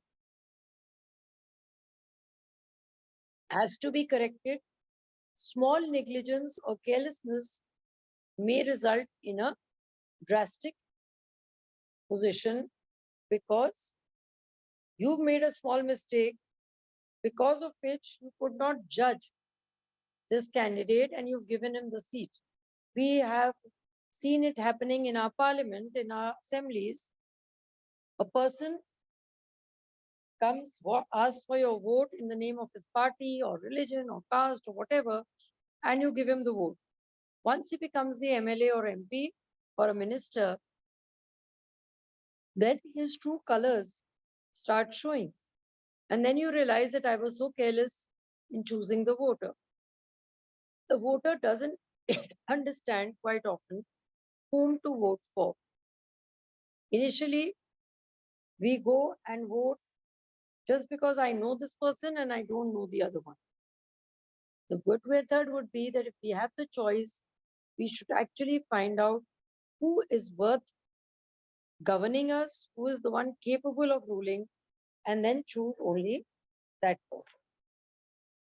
So that is also something that Aristotle says. And he writes, a state is not a growth of a day, nor is it a multitude brought together by accident. Hence, the skepticism of strangers in colonies, either or at the time of their foundation or afterwards, has generally produced revolutions. What he's trying to say is that the state grows over time. The crowd, it does not form the state. It is a group of people which are related to each other, who have slowly built up ties with each other, who form the state. And therefore, when we have to create a government, it should also be worked out with full mental power. We should plan out and get a state which is useful for us. That is one factor when we believe that normally, because of this, oligarchies are overthrown and they turn into democracies. Because a particular group of people who are governing of a particular family, it could be of a particular orientation, if they are governing and they are not doing the right job, we obviously want a change and we got it into a democracy. And here he adds on another very interesting point, which we find existing in later philosophers as well as in the time of our present government also. He says dissimilarity of element in society generates disharmony. Now in India, we are one country where there is such a variety of people. We have different religions, we have different languages, we have different castes, subcastes, everybody of a different type, living under one government, living on this big piece of land. Quite often we are not even able to understand each other's language. That is the level of variety that we have. Now Aristotle's point was that dissimilarity of elements in society generates disharmony. Why he says this? Because he believes that whenever foreign races come into the state, they get with them different ideas about justice, about equality, about liberty. And when these vastly contrasted opinions are unable to get representation in the political structure, they feel dissatisfied and they want the system to change in order to incorporate them. But if they get incorporated into society, then the original thinking and the views get pushed out of the system. So there may be some traditional people who oppose that pushing out of the system. And that is why there exists normally a rivalry amongst groups. The old and the new do not want to exist together. And that is one of the causes where Aristotle believes that when a lot of these changes are taking place, you have a dissimilarity of elements. But here I would like to point out one thing, that when he's talking of dissimilarity of elements, I'm relating it to dissimilarity of language, caste, subcaste, religion, and saying that that creates a problem because everybody wants their own representation. But actually, when Aristotle was writing these lines, he was actually meaning any kind of foreigners entering the city-states. And when he talked about it being a cause, he said, let us not have any foreign entity enter into our city-states. They were that protective. And the Greek city-states, they did not want a person from Athens entering into Sparta, or from a person of Sparta going into a third place. Why they were saying that was that in case a new culture or a new kind of thinking comes with a new person, it is going to disturb our traditions. And when the traditions get disturbed, there is a possibility that they would try to change the entire system. Now, I don't know whether we should or we should not agree with this point. It is open to your debate, of course, but if we see this way of thinking that he is presenting, you will realize that Aristotle does not want foreigners entering. We are living in a globalized world. And in the globalized world, we are saying the entire world is an island. We are all interconnected. We cannot cut out each other. So in that case, Aristotle's thinking goes in the wrong direction, because he's saying dissimilar elements not to be allowed, so that all of us think and work in a similar manner and therefore prevent revolution. But on the other hand, we are in a globalized world. But to support Aristotle, I can show you the other fact of our policy also, that the government in the present times is saying, we were the best. It was only when the Mughals came in that they tried to change our culture.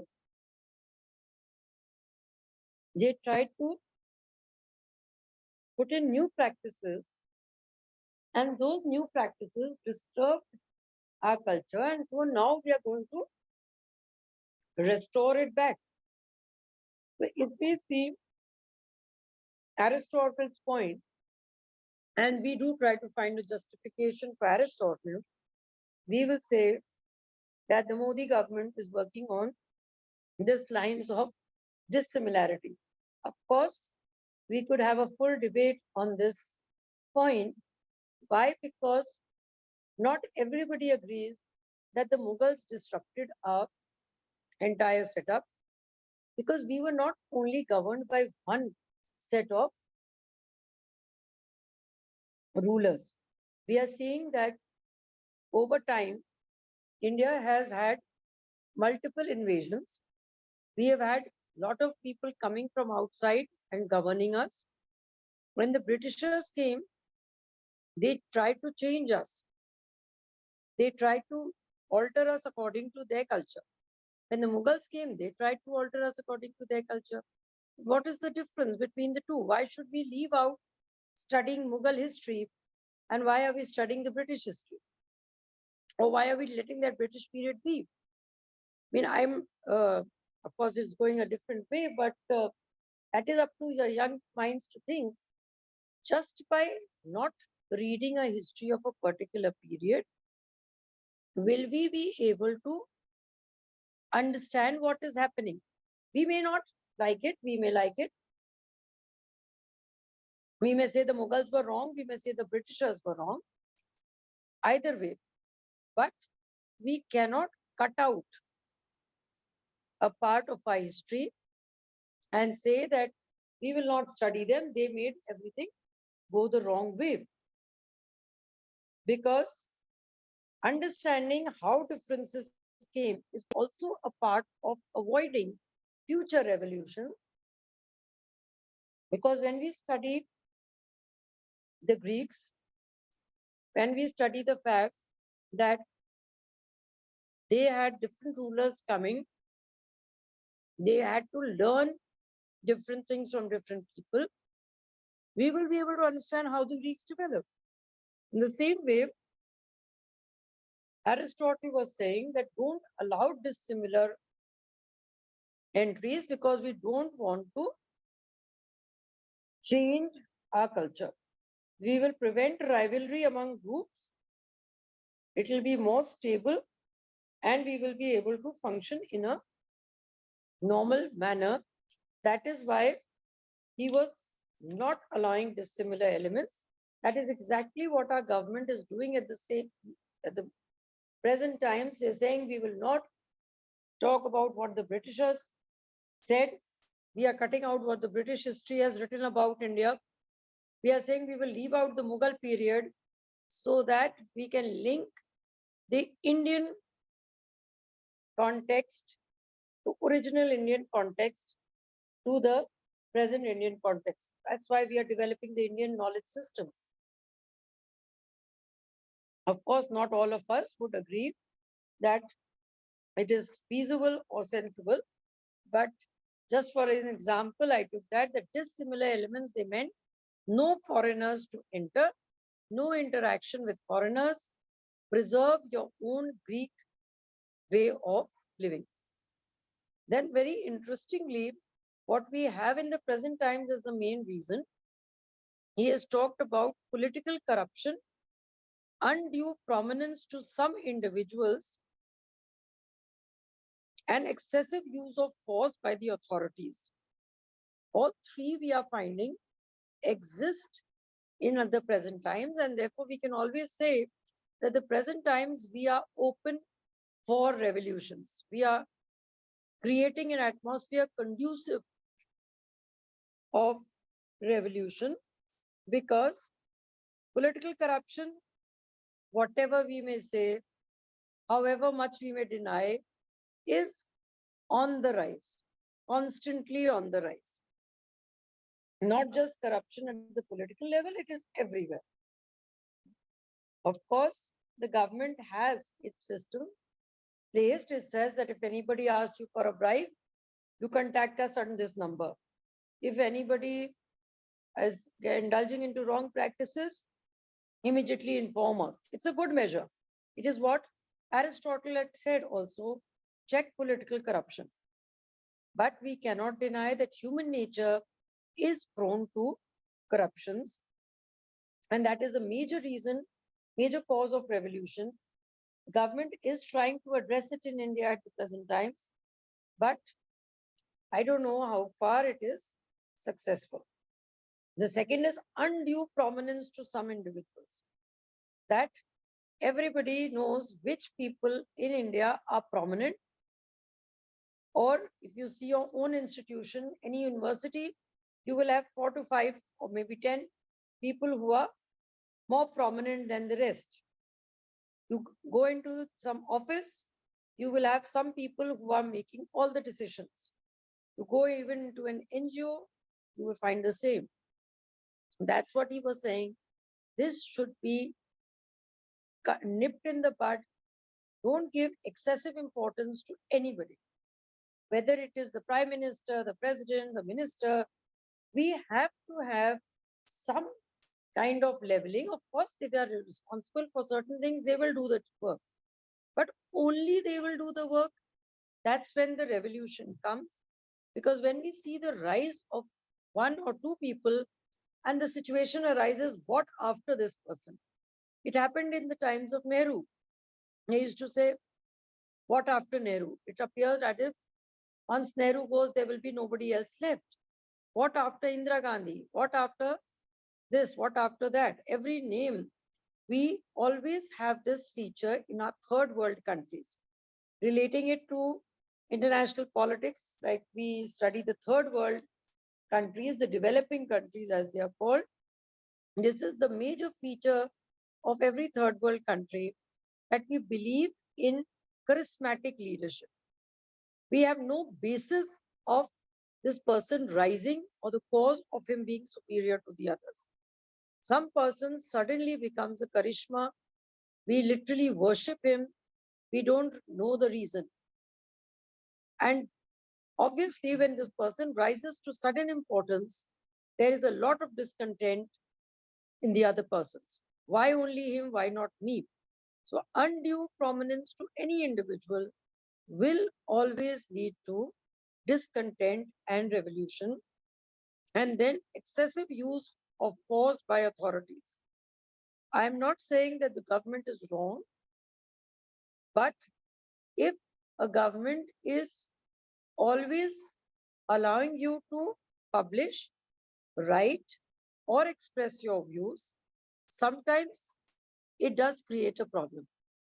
We cannot deny that there is a problem if a lot of individuals start expressing their views. There will be a problem because sometimes people say what they're not supposed to say, or they unnecessarily provoke another group to do something which they should not be doing. But at the other end, if you prevent everybody from speaking, if you don't let them express their views, if you don't let them have their own process of thought, then what happens? Then it's like a spring being crushed in a bottle, and suddenly when the cap opens, someday it will, there will be a bigger exodus. And that's what exactly Aristotle so many years back said, that excessive use of force is wrong. Try to convince, try to explain things to them, try to change their mind. That is an easier method also, because when you force, you push back a person for some time, but then you need to constantly keep pushing back. Otherwise, they're going to retaliate. If you know that this is the limit on which you need to stop a person, try right from the beginning to convince them that they have to stop at this line. Don't go beyond that. If they're convinced, they will stay in that line and there will not be a problem for the government. But if you just let them come to the top, like you have a ocean with its waves, you try to push back the waves. How long can you do it? You'll have to push it back. You'll go back for some time. Maybe you will use like we have these dams. We create the dam to prevent the flow of water. But the minute there is a crack in the dam, the water comes back with full force. If we had diverted that water into some other passage, into taking another route, we would not need that stronger dam. If we want to build a city on the ocean side, divert it to some other way. Let the water flow there. Water is also not wasted. You are not going to face the crisis of sudden burst of water. And the ocean also is satisfied in that sense that it has its water being diverted somewhere. It has a place to go. So that's what we need to do with the people. That instead of just using force, use the power of convincing, use the power of psychologically guiding them to the other side, like we normally do with our students. We use force. I mean, obviously we use force. If you don't submit your assignment by this date, it's not going to be taken. If you don't write your test properly, we are not going to give you marks. Of course, that much of force is needed. That is for discipline. But if a person has had a major accident and is not able to give a particular test or exam, but we say, no, you have to come today. You have to walk. That person will probably not walk, but show a lot of resentment. Or if the person is able to come, somehow reach there, and supposing he collapses or she gets even more sick than they are, that will be a big loss which you cannot compensate. So in the same conditions that he is saying that excessive use of force is wrong. He's not saying use of force, citing excessive use of force, undue prominence of certain individuals, and political corruption. All these three alterations are needed. And then excessive growth of wealth. That is something which this government, our present government, is taking good care of. That excessive growth of wealth in the state causes a lot of resentment. And that's where the government needs to be careful. It needs to check. Supposing there is one person who has risen from the level of 2 lakh rupees annual to 2 crore rupees annually, how? What is the reason? Find out. Check him. If there is something wrong, punish him. Because if it doesn't happen, there will be others doing something similar. So what we need to be remembering there is that any kind of excessive growth always is going to cause resentment in one section, which was not able to grow at the same rate. And at the same time, this person, whoever has grown suddenly, will also be misusing certain rights. That is for sure. Because humanly, it is never possible for some person to suddenly reach from step 1 to step 100. If it has happened, find out how he managed to reach 100. If he is exceptional, honor him for that. If he is corrupt, punish him for that. Because then you will be able to control the others. Otherwise, one person's rise will inspire the other person to do something similar. So that's also what he says, that we have to be careful with. Excessive growth has to be checked when the poor become conscious of their plight, the misery in contrast to the luxurious activities of others. We will obviously have a problem in facing them. And then he says one more point, any small matter, any small issue should also be on the radar of the government. The government should be careful about any small change that is occurring in their concepts. Supposing it is like, even he gave the example of a small quarrel within the family, some matrimonial quarrels, some dynastic quarrels, some minor issues within the government. Those small errors should be checked, should be controlled and understood in the beginning. Why he says that is because what happens quite often is that a small error you normally tend to ignore. What will happen? It's a small thing. Ignore it. Then after a few years, when that error is nearly being forgotten, you'll realize that somebody else has taken an example of it and made it into a bigger kind of scam. Like, very horrible example to quote, but just because it is a current issue, we can take it on. What is happening to the way the girls are being treated? Mostly it is, you have not heard of a single incidence where the boys or the men have been massacred literally in the way that we are seeing it happening with the girls. Of course, there are instances, I'm not denying, where, like we were discussing this amongst teachers some days back, where they said, no, it's even the wives who are killing their husbands. I'm not denying that. There are certain women who are not interested in continuing with their marriage, and then they go and kill their husband, and some kind of planning they do, and they manage to run away with his money. That's possible. I'm not denying that. There are people who do that. But what I need, what I'm trying to say is that we find one incident after the other where you are finding a girl is not only killed, but brutally killed, cut into parts.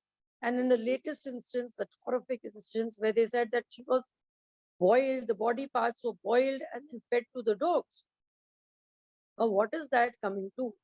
What are we coming to? We are not behaving like human beings. We, like a lot of psychologists, even in our university, we have this whole group which was discussing why the level of violence is increasing. But the basic cause which I see into it, besides the psychology, like they're saying that children are suppressed all their lives, there's so much frustration, that's why violence is growing. A lot of movies related to that. Okay, all that is fine. But where does the problem, according to Aristotle, start? It is the negligence in the first case. When the first such case occurred, when the first such case happened, did a very strong reaction come from the government? No, it didn't. And when it didn't, it somehow encouraged the other criminals to act in a similar manner. Because we are making a full film on the Kerala files. We are talking about how things are happening with relation, I mean, whether true or false, there are stories. But if there is a crime committed and the first criminal is treated strictly, you are quite sure that a repetition of the same type of crime will not occur, because a person is discouraged from doing something right at the beginning. But if you give it a benefit of doubt, you don't punish the first person, you give him a choice of escaping, or you say that first find proofs. Who killed Jessica? You're making a film out of it. Nobody's bothered about how that girl was killed, why she was killed, why are the influential people not punished? Those small kind of incidences that we see, it seems a small incident because it's such a big population. So one person's murder, one person killing, one person being cut into pieces, or somebody ill-treating someone else, it somehow comes into news surfaces for some time and then vanishes. But if there is an occurrence once, it's ignored, twice, it's ignored, it opens a Pandora's box where many more will come forward. And that is exactly what Aristotle said. That very small things, like maybe a matrimonial quarrel or a quarrel between two brothers for dynasty, of getting succession. It is quite possible it will encourage other such quarrels. So in case there is ever any small error in the government by an individual or by the government, immediate action is required. Of course, it was easy for his times. We can talk about it. It's not that easy because we have such a big population. If we talk about the first terrorist coming, we should have stopped him, but we don't know because it's such a vast country. The first person who came here as a terrorist, who spread terror and ran away, we probably don't know who he was. But in his city-state, he said, we need to watch one small change that is occurring. And the suggestion for it, he was like, now we go the reverse way. I've taken quite a lot of time. We have 15 minutes. Do they have time to discuss? Yes, ma'am.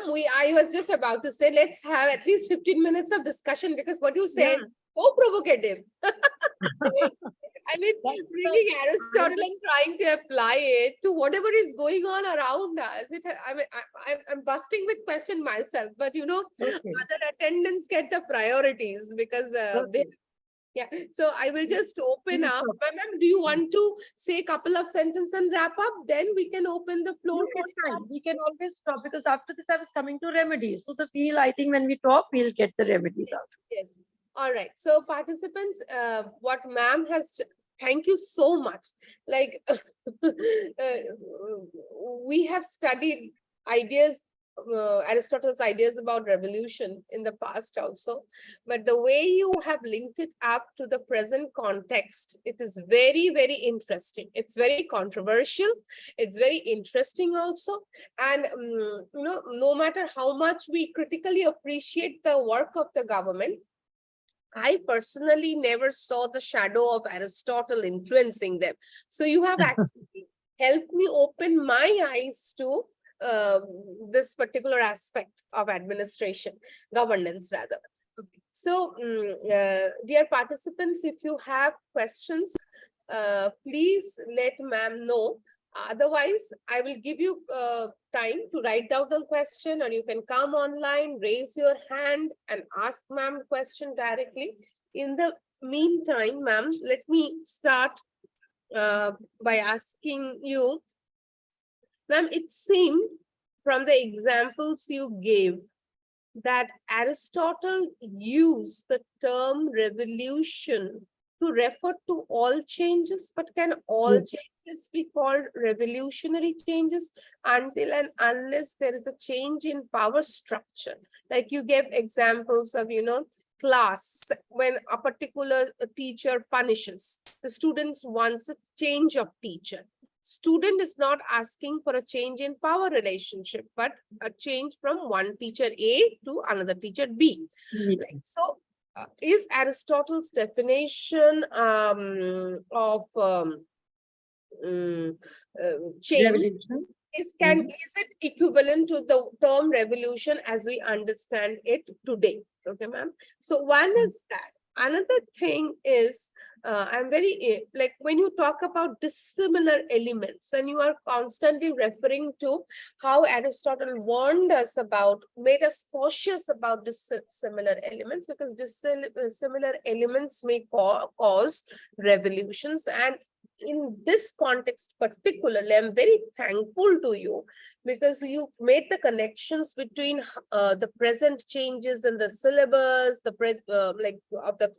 so how we are trying to erase dissimilar elements, like foreign elements.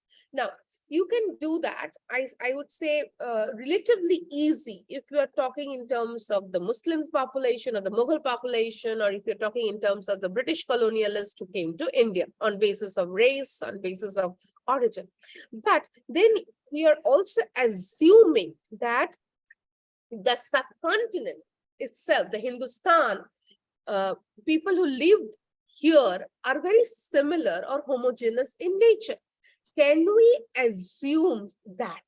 Aren't there immense variation within the so-called indigenous population? So it is somewhat naive, I would say, or somewhat given to simplicity when we all of us in one box and say this is the similar element, and the British or the Mughals, they are the dissimilar elements.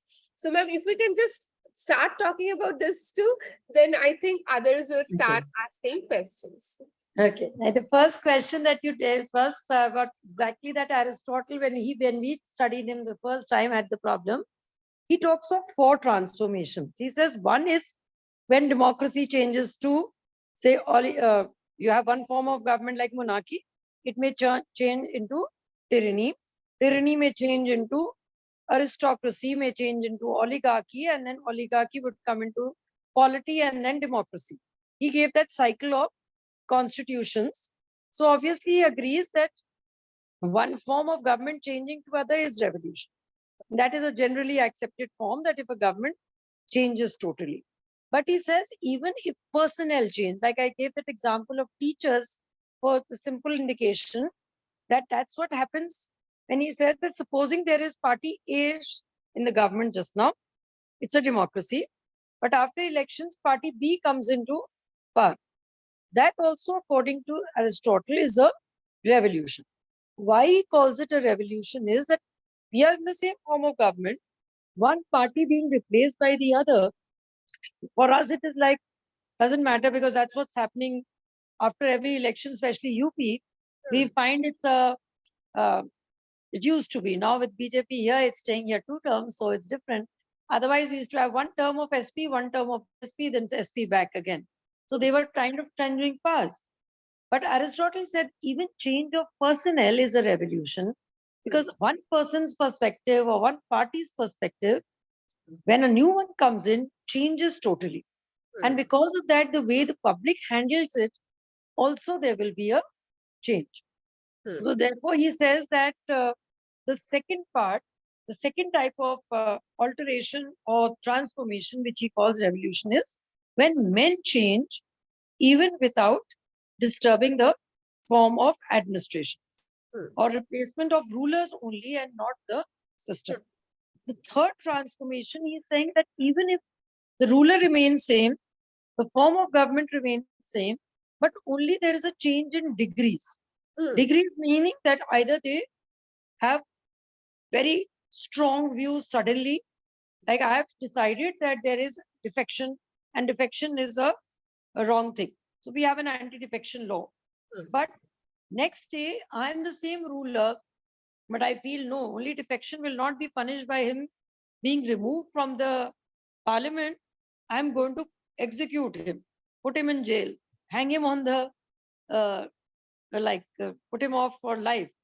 That could also be possible in this case. He's saying that degrees change, we become very strict. Or if the teacher, like I give the example of a teacher, was that easier to understand. That's one day I'm very strict. I said, no, everybody has to do it this particular way. Assignments on this time, everything is strict. But then I feel that's being too harsh with them. Let's give them a bit of relaxation. Like what Gorbachev did with USSR. USSR system remained same. Yes. He had a socialist government. Gorbachev was a leader initially also. And when he started bringing about change, he did not change the systems.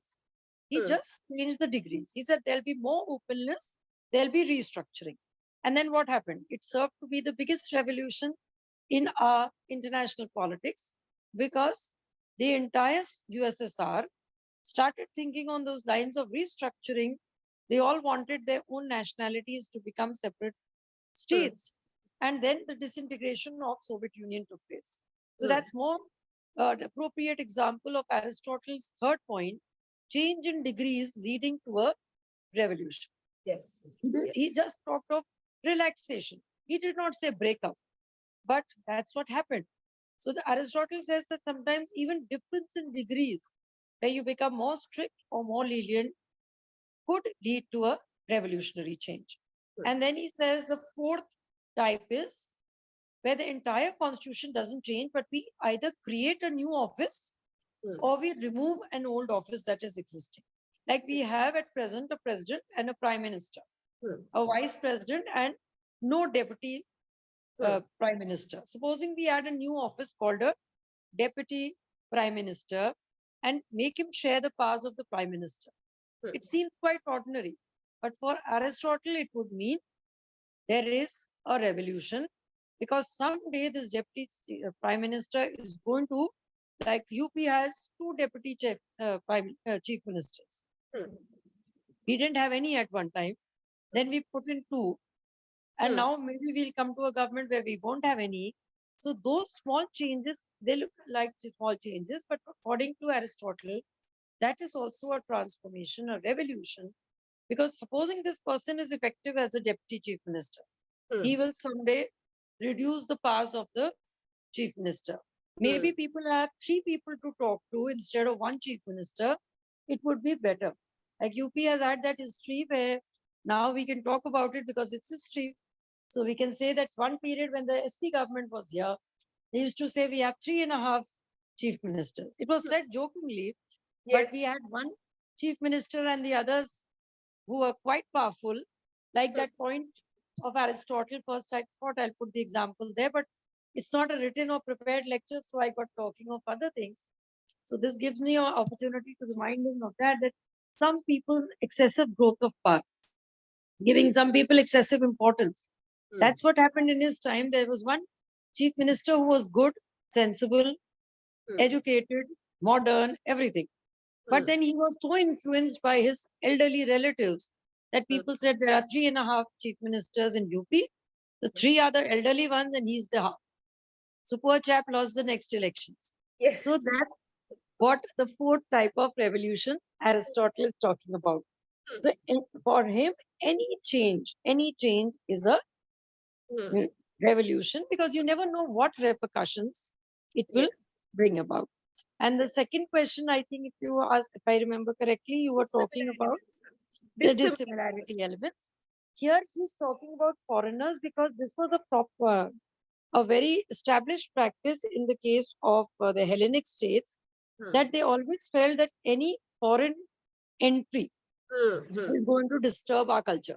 It's something like how we protect our tribes these days. That's how the city-states were protective of it. In Sparta and Athens also, that is the difference. We study both these constitutions of Athens and Sparta. Sparta was comparatively open to outsiders coming, but the Athenians were very strong in their beliefs that don't let any outsider enter into our state, because they will somehow pollute our thinking process. And that's what is like in our process of globalization, that's what's happened. Now our children do not want to have the regular Indian food because they have so many options. So like a child of even 2 years will be having a pizza to himself or pasta for him. I mean, parents don't feel bad about it. And at the same time, our cardiologists are saying, no, all this is wrong for our health. And you see the foreign countries, mostly the Europeans and the Americans, are now going back to Indian diet. Where a child, when they fall sick, at least I know of America, particularly at this time, there is a child growing up there in the family. So the doctors say, go back to your total Indian diet for the child and his growth will be the best. So here we are moving to the Europeans, and the Europeans are moving, the Americans are moving towards our diet. So somewhere things are good and bad. Maybe some things of the Europeans are better, some things of the Americans are better, something of ours are better. But for Aristotle, anybody mixing with anybody would create a problem. And he said dissimilarity of elements, because he says that will create disharmony. There'll be 2 types of people. They will clash. There will be discontent. He's not saying that we are only good. But later on, Aristotle is sometimes, we call him the aristocratic thinker also. That's why. Because for him, the Greeks were perfect. And that is why also this point of dissimilarity of elements is given, because he believes that anyone who's an Athenian is perfect. Anyone a non-Athenian is wrong. At one stage, even in his concept of slavery, he says, Greeks, even if fought and defeated in war, will not be slaves. Yes. Otherwise, he has that criteria of slaves coming when they are being defeated. So for him, it is like dissimilarity also shows his aristocratic nature, his love for the Greeks, his feeling of superiority for the Greeks.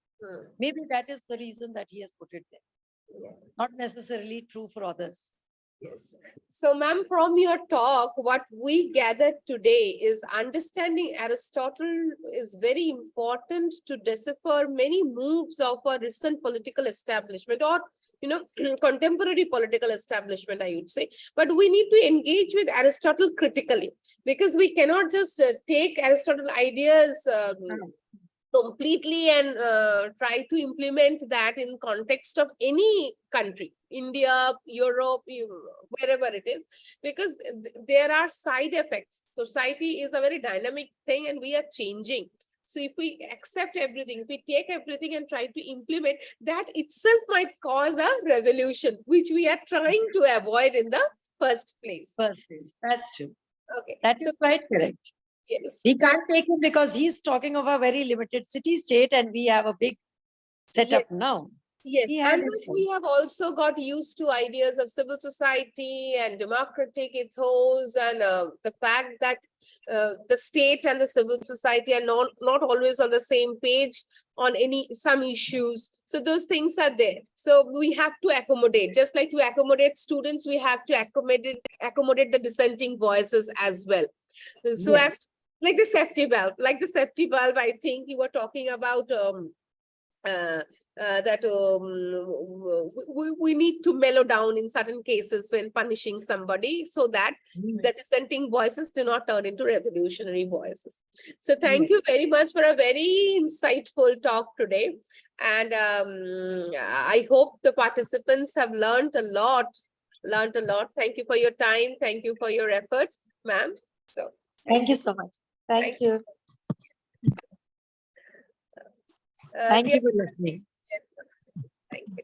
Dear participants, we are going to end the session today, and we are going to this session, and we are going to start again at 2 o'clock with our third participants. Please come back in time so that we can start the session in time and end the session in time. Okay. So,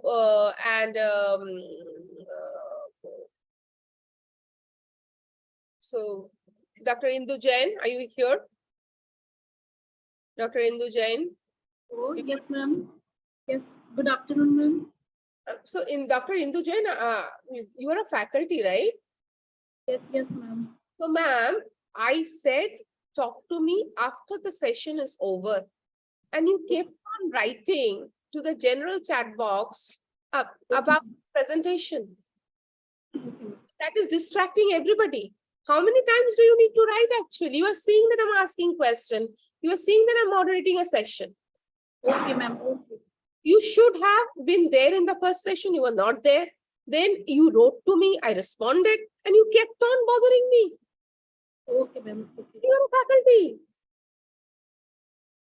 Okay, ma'am. So please, yes, please go to the WhatsApp. If the time slot has been taken up or not, what time slot you are looking for. If somebody else has taken the time slot, please select another time slot and please put your topic there. And also make sure that you include in your slide not only the topic that you are going to discuss on, you should also include a slide on how you have specifically learned from this refresher course and how it has helped you in your research. Ma'am, can I present 16th June? Sorry? Ma'am, can I present 16th June or 16th June? 15th? 16th June, ma'am. So you see, go to the WhatsApp and see if the time slots are still available. That's what I've been trying to say. Other people have already taken up some slots. Please see, you will get 10 minutes and please see whether slots are available. If it is available, just put there. And if it is not available, you have to take a Friday slot. As simple as that. And please give us name of 2 journals where you and along with you, other can publish on related material. Okay, so please do that. Anybody else? Anybody else? No. Okay, then we are going to log off. Please have your lunch and then we will come back at 2 o'clock.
Good afternoon.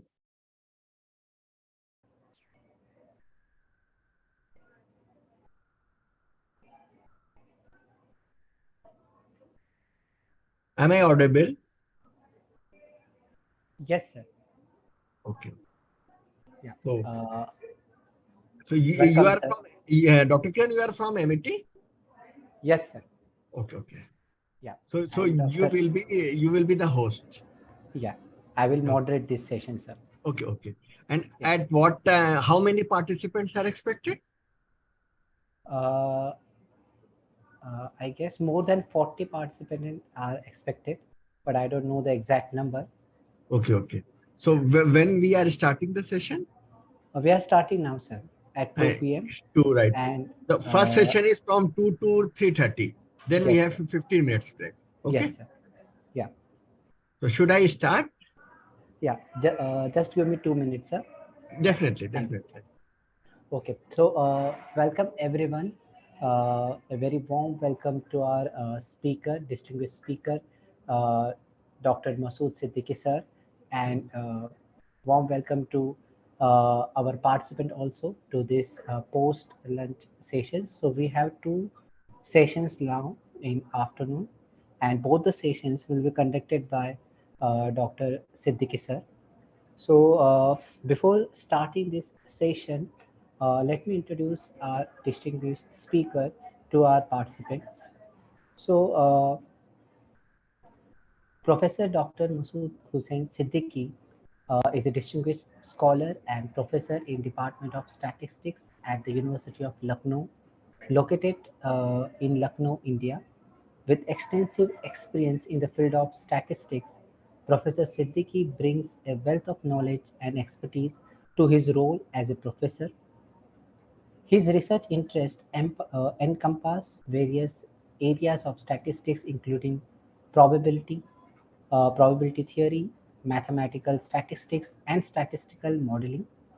As a respected academic, Professor Siddiqui has published numerous research papers in renowned national and international journals, contributing to advancement of statistical research. His work has shed light on complex statistical concepts and methodologies, enriching the field and fostering innovative approaches. Beyond his research endeavors, Professor Siddiqui is dedicated to imparting knowledge and nurturing the next generation of statisticians. Through his teaching and mentoring, he inspires students to develop a deep understanding of statistical principles and their practical applications. As a faculty member in Department of Statistics, Professor Masood Hussain Siddiqui plays a pivotal role in shaping the academic programs and curriculum. His expertise and leadership contribute to creating a vibrant and intellectually stimulating environment for students and fellow faculty members. Professor Siddiqui's contribution to the field of statistics and his dedication to the education have earned him great respect and admiration from the academic community. His commitment to advancing statistical knowledge and fostering statistical literacy makes him a valuable asset to the University of Lucknow and the field of statistics as a whole. So we welcome you, sir. So thank you, Dr. Kiran. We can start the session, sir. Okay. Over to you, sir. Okay. Thank you, MIT, for inviting me for the sessions and giving me opportunity to share with you all my 2 sessions.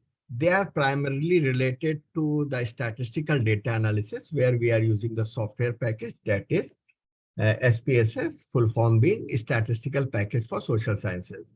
So remember, though this is a statistical package, the tools are from statistics or from the analytical part, but it is primarily for the social sciences. And it may be possible that different participants may have different level of expertise or the knowledge related to the software and the statistical technique. So we will be moving with the initial basics, right? Then we move forward how the analysis can be performed. Obviously, the 2 sessions are not cannot give justice to the vastness of statistical analysis or using the SPSS package. But I will introduce the things so that you people have an idea how to employ them. And I will be using the dual screen. So whenever there is some issue, you may inform me through the chat or whatever method is possible, right? And if there is a requirement, I may share my slides as well as the case that I am using. So I'm sharing my screen.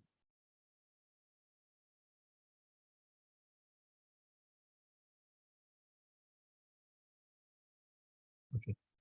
So hopefully the screen is visible to all of you. Right? Actually, here in this topic, we are introducing the basic introduction of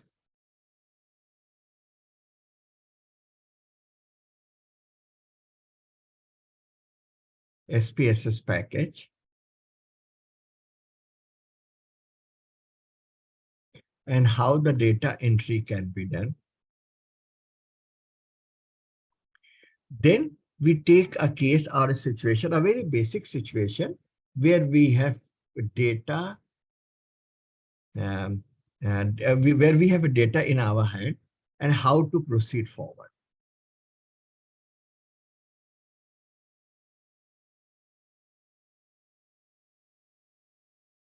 And if you people find some issues or you want to discuss related to the research, you can always email me or you can WhatsApp me on this number. So this is just for that purpose. So first we start with the data. Why this is so important? Why data is so required? So data is actually the numerical information. So the important thing is there, we have information. And this information is being converted to some numerals or the number of other numbers.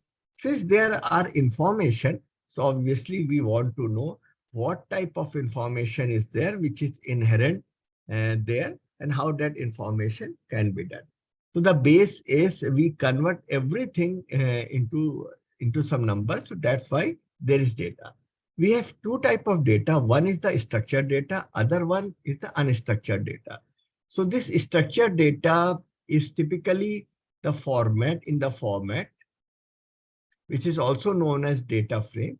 So in this structured format, we have a data where we have something here and we have something here. So it is in the form of a cross tabulation form. Normally, in the column form, we have variables or the features on which data is being collected. And on here, we will be having data for different cases or samples that are there in our primary survey or through the secondary survey. So this is the structured data, and this structured data is used for the analysis purpose. Unstructured data means the data which is in the different format, and that has to be converted to structured data. We have actually three type of data sets. One is the cross-sectional data. Cross-sectional data means if data represent a situation which is at a particular point of time. Suppose you have information related to all the participants here. So that is a cross-sectional data, means this is for a single unit of time. The other one is the time series data, where we arrange the data as per the time element. Means what is the Sensex today, what is the Sensex yesterday, and so on. So this is a longitudinal data because it represents the time series data. So it represents the data collected at different point of time. This is the single variable. And if we combine both of them, means our data is cross-sectional, which is arranged as per the time element. So that is longitudinal also. That data is known as panel data, means it is as per the time element. Suppose this is January 2023, right? So we have data related to different variable. We have February 2023 and so on. So this is the data. Mean these are the different type of data. Now, though data represents some numerals,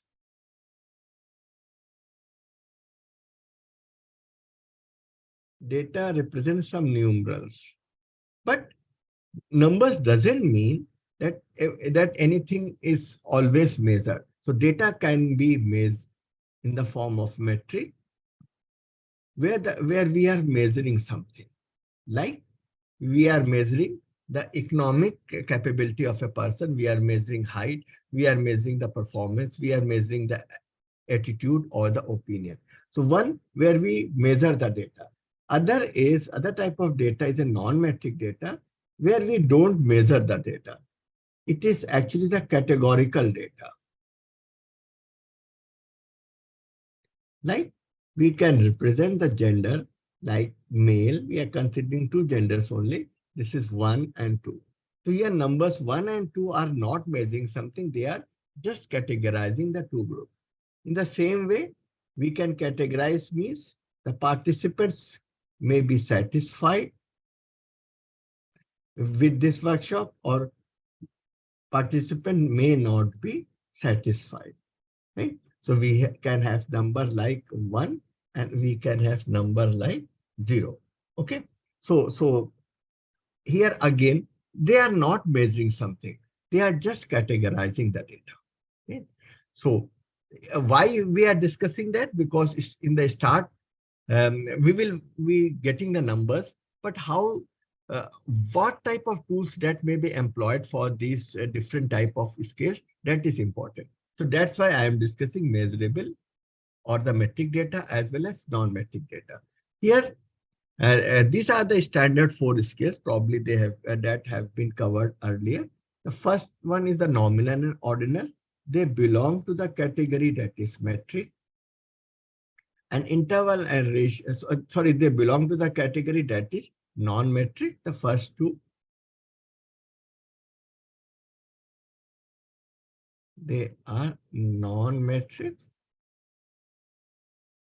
And interval and ratio scale are the measurable one. They are the metric scale. Let us take some examples. Like this example, when we put the numbers for the gender. So here we are just putting the numbers for the nomenclature purpose. So this is the most elementary scale that is known as nominal scale, where we put numbers just for the nomenclature purpose. It does not gives us anything. It does not give us anything. It is just for the nomenclature purpose. So this is the nominal data, like the players, the shirt number of the different players or the room numbers, or this type of categorical data like 1 and 2. This is the nominal data. The second one is the ordinal data, where we arrange the data in some order. So this is known as ordinal data. That is the rank data. So it has two properties. It gives the name, like nominal gives us only the name. It gives us name as well as some order also, like the rank given to the different participant or rank given to the different people. So again, since rank just represents the position, there does not represent the real magnitude. So these nominal and ordinal scale are actually belongs to the non-metric situation. Then we have an interval scale. In social sciences, this is a very popular scale. Like we can go for 5-point Likert scale or 7-point Likert scale or 9-point Likert scale, like this situation.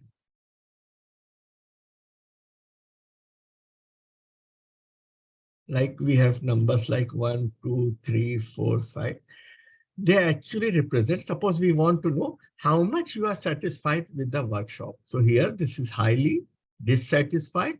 This is dissatisfied. This is neutral, satisfied, and highly satisfied. So here numbers represent not only the names, means 1 is the name of highly dissatisfied, 5 is the name of highly satisfied. They represent the order.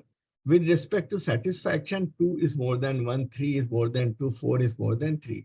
So they represent the order, and they also represent the difference also.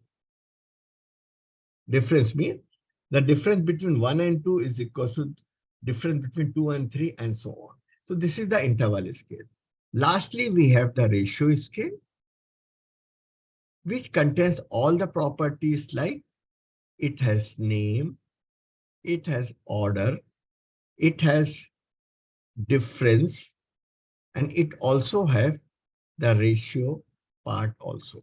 So they are the actual measurement, like the monetary value, like the height, like the weight. So they are the ratio scale. So since these two scales belong to the measurement part, so that's why they are known as metric scale. And the tools that we are going to use is very important, where we consider what type of data is. I mean, the tools that are applicable to nominal scale would be different from ordinal scale. Yes, for interval and ratio scale, they represent the same type of tools that we will be discussing. So any question you like to ask up to this point, or we should move forward? Any question you like to ask?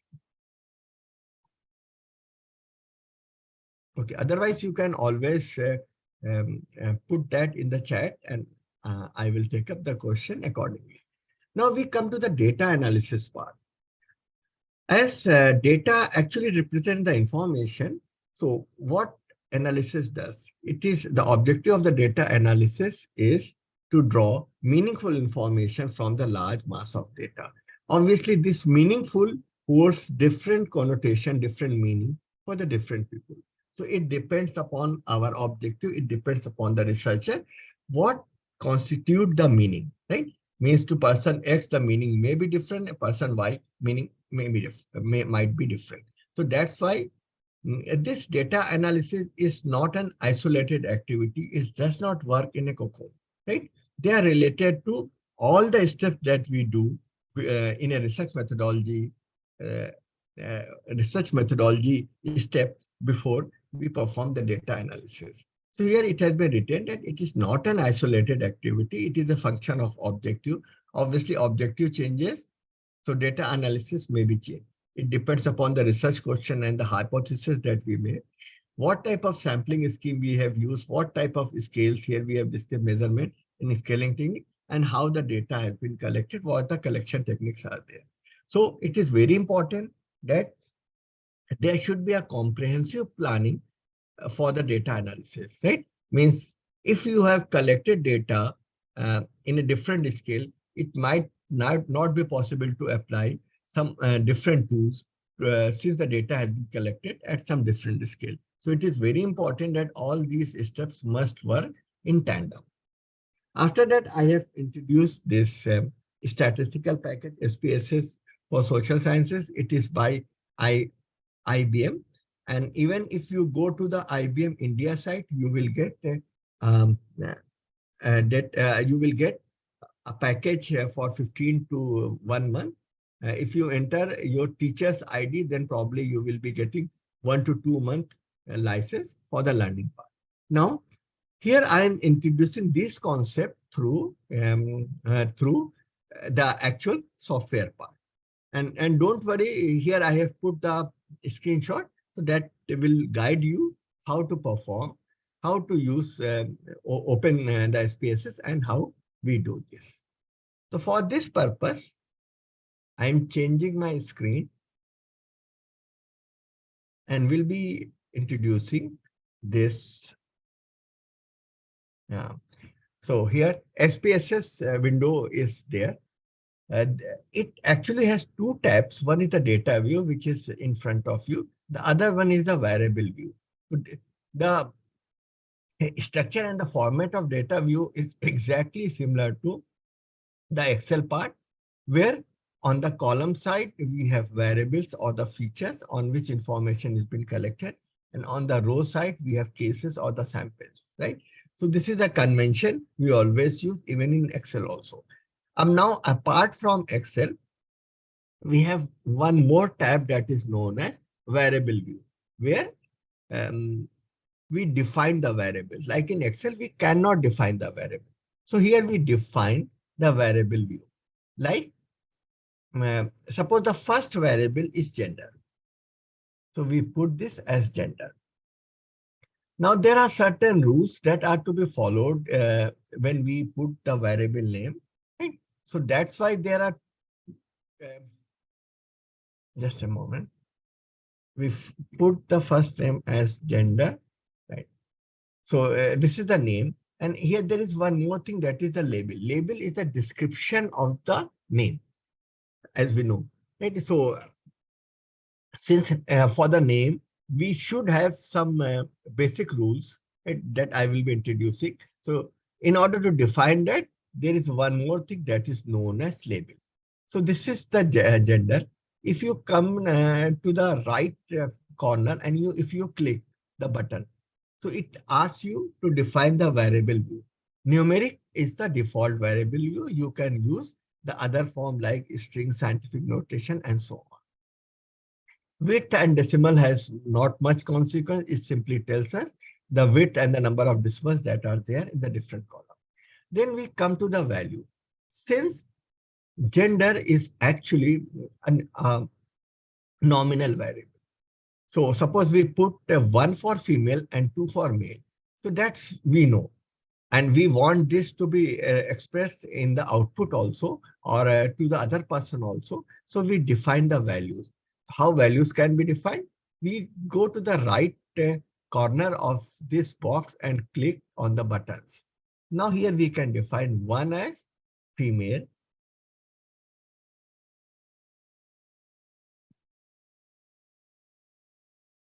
and 2 as male. As you see here,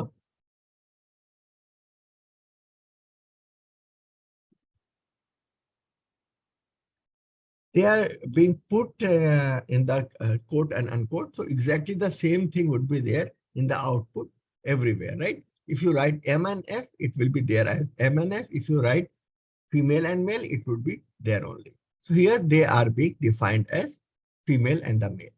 And the measure is, we can put the measure as a nominal because this is a nominal scale. Okay. In the same way, suppose if we want to write monthly income.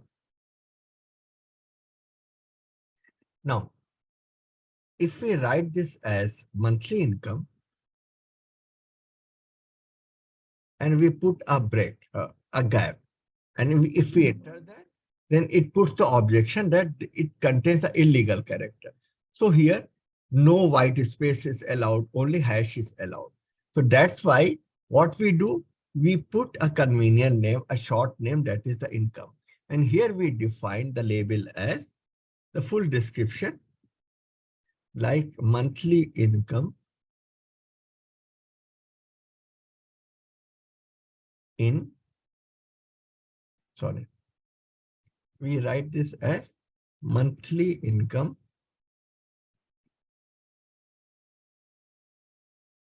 in thousands of rupees. Okay.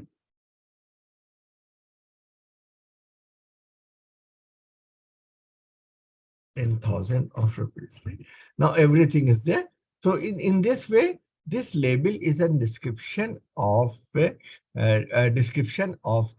name.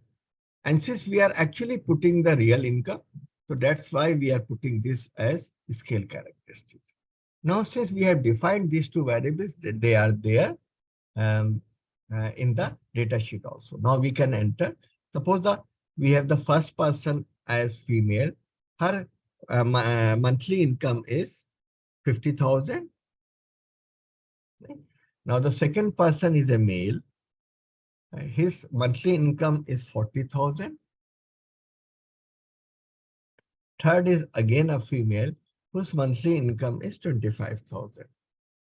Okay, so here in this way, data has been entered.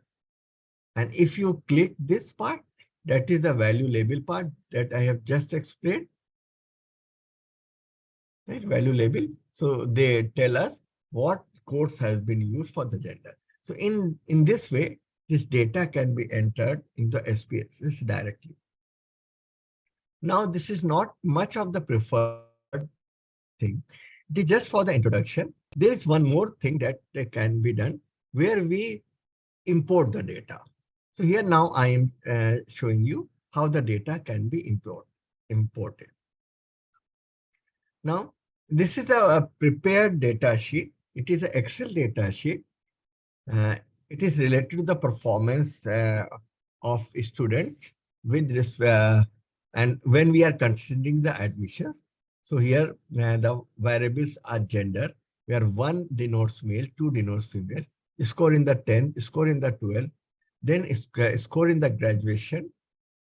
Then we have graduation stream like first is professional, second is commerce, third is science, four is arts or humanities, and entrance examination percentile.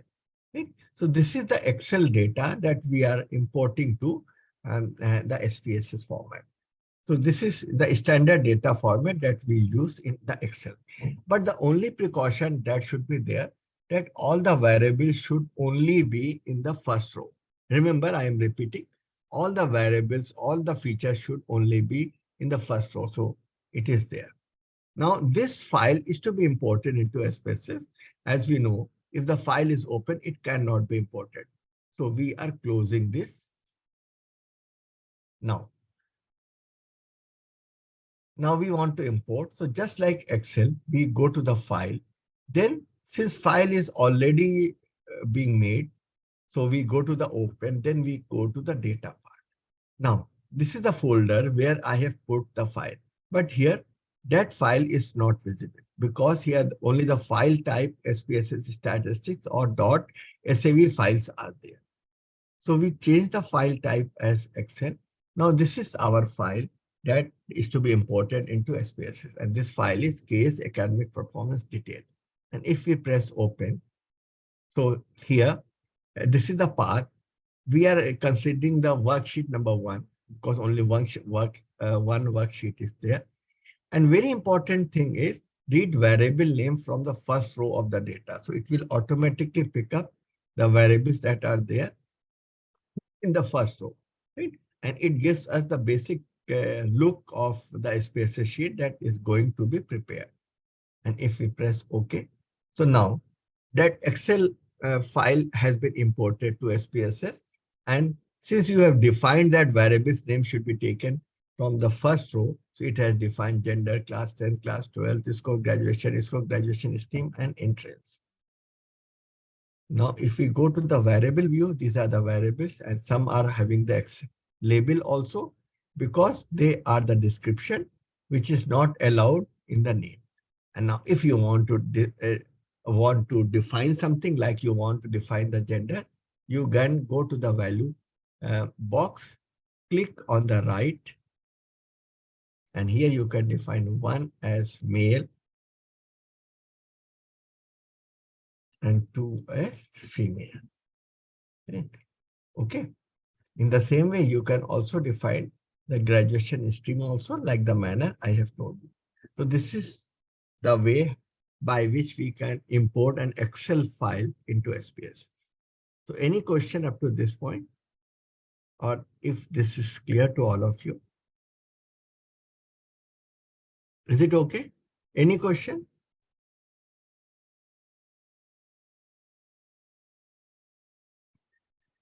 Now, all these things I have explained here also, like in the PPT, and these are the windows that we are going to use. Right? Now, we are discussing the exploratory data analysis. So for this purpose, I'm introducing a case. Let me open the case.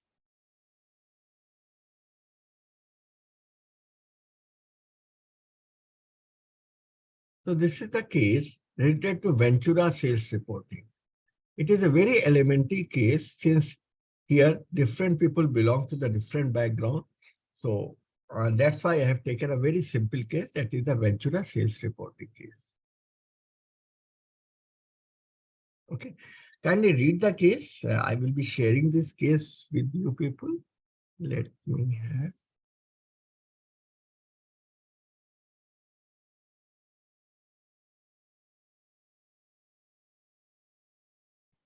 Just a moment.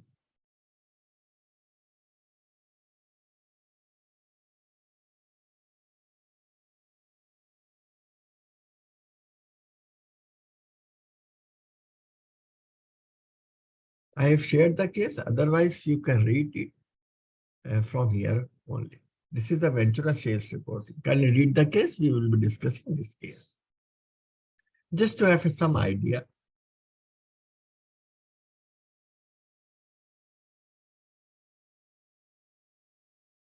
Here, the important thing is this Ventura has 1150 sales executives or sales outlet, but the data is related to only 60 sample executive or the outlets that has been used. So it is typical of all the real situation where we want to make our study, where we want to study the entire totality, but we don't have the full data. We have data only from a part of the data, that is the sample data. And through the sample data, we want to know what is there in the population. So this is a typical case in all researches, in all analytics situations. Right? So remember, this is our base case that we are going with forward. And some information is being collected. This is the information. The first variable is the location of the sales executive. Here there are 4 categories: northern region, eastern region, western region, and southern region. Next one is the type of the outlet. Which type of outlets they are being catered by the sales executive, whether they are urban outlet and the rural outlet. If you look to these 2 variables, they are actually nominal in scale. So these 2 variables are non-metric or nominal in scale. Then we have 4 variables that represent the sales for 4 different quarters. These are the sales variables. So this is the case that we are going to take up in our discussion. Now, we have already created the data. So I'm opening up the file. We go to the, I'm just repeating the process. We go to the file, then we go to the open, then we go to the data. Right? This is the Ventura data. This we open. And I am closing down the other files. So this is our data that we are going to discuss. As you see here, we have these 6 variables. First 2 variables are nominal scale. In scale, these are the nominal scale. And next 4 variables represent the sales of different quarter. So they represent the metric part or the scale part. And these are the description. These are the value codes that we have used, value labels, 1 for the northern, 2 for the eastern, 3 for the western, and so on. Sorry. In the same way, here the type has been demonstrated in the form of urban outlet and the rural outlet. And this is our data. Now we are going to discuss this data, and this is our data set that we are going to discuss what is there in this data set. So any question up to this point? Is that okay? Okay. Now I'm just explaining the concept, then I'm coming back to this analysis. Right? So wherever we get the data, so this data is actually known as raw data. Why the name raw data? Because it just like the raw material, it contains everything. Means it contains all the information, but not directly useful.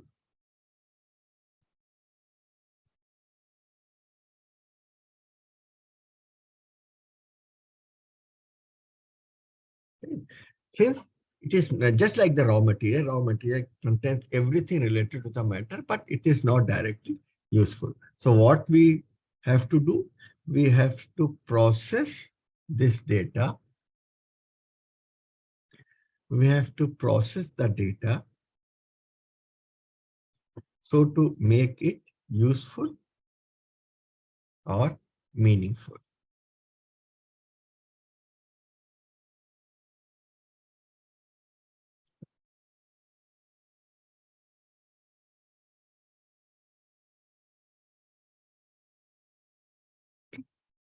So how we would proceed? So it is just similar to since this is the first acquaintance or first phase of the data with the researcher or the analyst. We all of us have seen the science fi movies or all the extraterrestrial movies. As we know that whenever an extraterrestrial body comes to the earth, right? What first thing that extraterrestrial body does whenever that extraterrestrial body meet some human or humanoid, that extraterrestrial body screen the person just to have a basic information about that person. It happens in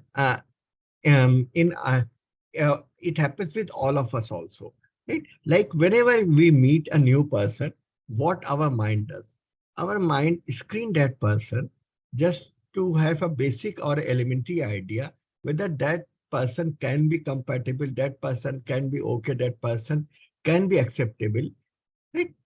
So if that is the thing, if the answer comes out to be the yes, we smile to that person. Otherwise, we avoid that person. So it happens with every year. So with every one of us, whether we humans, whenever we meet from one person to another, or some extraterrestrial body comes. So it happens with the data analysis also. Since this is the first acquaintance of the data with the researcher.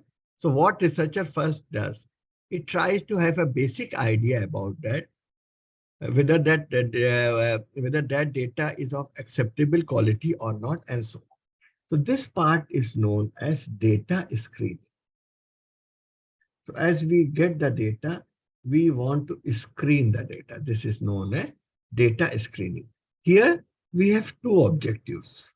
One is we examine the quality of the data. Means data is of good quality or not. If data is of good quality, then obviously we will proceed. Otherwise, garbage in is always the garbage out. So we examine quality of the data. Then we have some basic understanding about the data.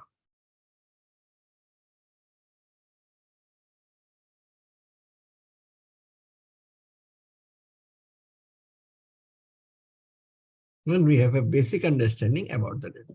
So this objective is being performed in the exploratory data analysis. So this is the topic, exploratory data analysis. Here we perform environmental reading. What do we mean by environmental reading? It is actually related to data screening.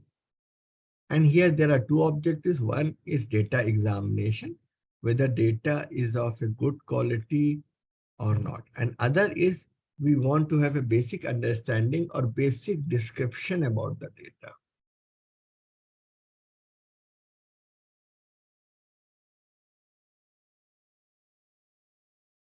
So this is known as descriptive statistics. So these are the twin objectives with which we are proceeding forward. Now, I'm introducing some basic tools so that all of us are on a same page, on same board when we discuss the analysis part. And these descriptive and statistical tools would be used for checking the quality of the data. So what is the objective of these descriptive statistics tools? They are used to summarize the data. Now, data has two inherent characteristics. One is data, since data has been collected for some objective, so it will always have some similarity aspect. Means data must be similar with respect to each other because it has been collected as per some objective.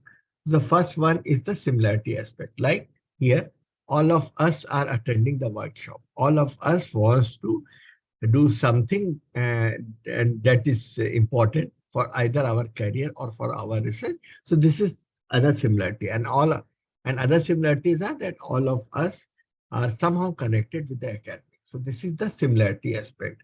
So it is always there in all the data. Now, along with the similarity, there is another aspect that is known as dissimilarity. Like here also, since we are not clone, so in spite of a number of similarity aspects, we have dissimilarity also. There is gender-wise dissimilarity, there is domain-wise dissimilarity, there is location-wise dissimilarity also. So here, in order to measure the similarity aspect, we use measure of central tendency or measure of general tendency, where we use different type of averages like mean, median, mode, and so on. And in order to study, in order to know about the dissimilarity aspect, where we study the dispersion part also, right? That is known as the variability that tells us what is the level of dissimilarity that is there. There are two additional things that are related to the graphical part, that is related to the shape of the distribution, that is the skewness and kurtosis that we are going to discuss in the analysis. So, and I'm introducing one more thing, that is a data examination, that is also known as data wrangling or data munging, right? So this is an integral part of data screening. Why we do? We do just to check the quality. So it is in some way, this is a quality check. Examining. So what is the, what we do? We examine the data before applying any analytical tool. So as I have used the word data screen, the objective of the data screening is to gain insight, the basic understanding of the data and the relationship between the variables, ensuring data underlying the analysis meet all the requirements, right? Otherwise, data might not be of good quality.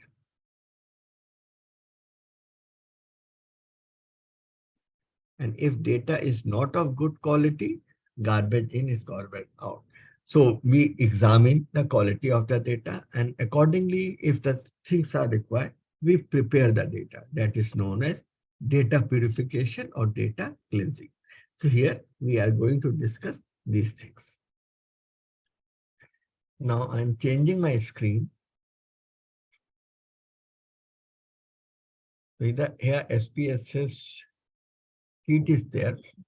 Now, in order to, for the exploratory data analysis, we remember all the tools that we are going to use in any type of SPSS analysis are available under the drop menu of Analyze. So every tool is there in Analyze. So this is the Analyze. Here we have all type of tools that can be used. And as we have mentioned the name, that was a descriptive or exploratory data analysis. So here we are going to discuss descriptive statistics. Here we have three sub-tools that we are going to use. The most elementary being descriptive. Then we have frequency, and most detailed one are the explore part. So we are going to discuss these three tools. So first, just for the demonstration purpose, I am taking the most elementary one, that is the descriptive. Now, when we click the descriptive button or descriptive option, this is the dialog box. This is a typical dialog box of all SPSS analytical tools. Here, all the variables that are there on the data sheet are there on the left panel, and we convert the relevant variables that are to be analyzed to the right panel. Suppose we want, just for the demonstration purpose, here I am taking two variables. One is sales of the outlet in the first quarter and sales of the outlet in the second quarter. We want to analyze them, and we transfer them to the right panel. So only these two variables would be examined. Other variables remain as it is. Now, if we click the option, here some important tools are there, like mean, which is a similarity tool or the measure of central tendency tool. Then we have standard deviation. Variance is just the square of standard deviation. We have minimum and maximum. Range is the difference. If we want skewness and kurtosis, we can include them, and otherwise we can ignore them. Now, since we have moved from main dialog box to the sub dialogs box and we want to go back to our dialog box, we press continue. So we have come back to this main dialog box. Now, we are not at present discussing style or the bootstrapping that we will discuss later on. Since everything has been defined, we press OK. Now, this is the output. Now, here we have sales of the outlet in the first quarter, sales of the outlet in the second quarter. Here, both our samples are of size 60 and 60, and valid N is also 60. Now, what do we mean by valid N? They represent the real data or the non-null data. Now, suppose in our data, 10 observations are missing. Since 10 observations are missing, so though the sample size is 60, but since 10 observations are missing, so the valid sample size would be 60 minus 10, that is 50. So this is the first quality check, that there should not be so many missing observations. If the volume of the missing observations are quite high, then there will be issue with the generalization of the result. So first check that we do, I will be showing the slides also, that there should not be very high amount of missing observation. Now, since this case has been made for the demonstration purpose, so we don't have any missing value. So the numbers of the sample size and the number representing the valid sample size or the non-missing observation are same. This is the minimum value, this is the maximum value. Now, if we come to the mean statistic, as we see here, the average sale of the outlets in the first quarter is 81,000 and average sale of the outlet in the second quarter is 72,000. So apparently it looks that there is a big decrease in the sale as we move from the first quarter to the second quarter. Right? This is the thing that we derive from comparing these values. Though I know this is a faulty interpretation, but let us, for the time being, we consider that sales of the outlet in the first quarter, average sale is 81,000 and the average sale in the second quarter is 72,000. Now, next is the standard deviation that represents the variability part or the lack of consistency. As you see here, the sales of the outlet in the first quarter, standard deviation is very high. So it represents the high lack of consistency. There is high level of variability. So this is the first thing that we do. But this is the most elementary one. So it is better to use the better tool. So this tool I have used just for the demonstration purpose, nothing else. Now we go to the analyze and we go to the most detailed analysis related to the descriptive statistics. So here we select the explore option. So this is the dialog box of the explore, much similar to the explore dialog box that we have used earlier. Now again, for the demonstration purpose, I am taking these two variables, sales of the outlet in the first quarter and sales of the outlet in the second quarter, and they are being transferred into the dependent list. Factor list I will be introducing later on. Here we are going with both type of display, like statistics as well as plot. Otherwise, if we select statistics, plot won't be there. If we select only plot, the plot would be there, but there won't be any statistics. Since we are taking both, so we will be clicking on the both. Right? Now we come to the statistics. Here all the descriptive tools are there. We click the descriptive part. Then I am also introducing M estimator. I will be introducing what is the objective of the M estimator. We are introducing outliers also. There may be outliers in the data. So we are introducing outliers also. Then we press continue. Then we come to the plots. As you see here, there are two plots by default. That is a box plot and stem and leaf plot. We are introducing histogram. I will be discussing why. And normality of the data is required for number of tools.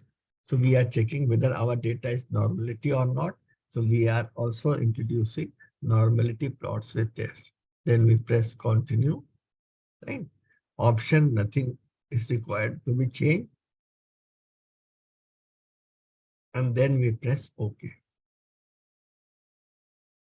So this is the second output that is related to the explore part. I will be discussing this.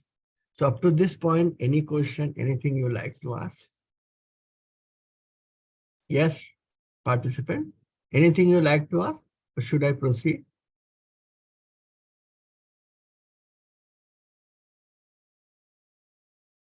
Okay, so hopefully there is no question since there is no text on the chat. Now we come to these tables. So the first table is the case processing table. As we see here, we have information related to the valid observation. They are valid means there is no missing observation. Then we have information related to the missing observation, means what volume of data is missing, and sum of valid and missing is equals to the total. Since we don't have any missing observation, so here in both the variable we have 0 and 0, and valid becomes equals to the total. But in case there is large number of missing observation, means more than 10% and so on, so there are some issues with including the missing observation. So we have to give a detailed discussion.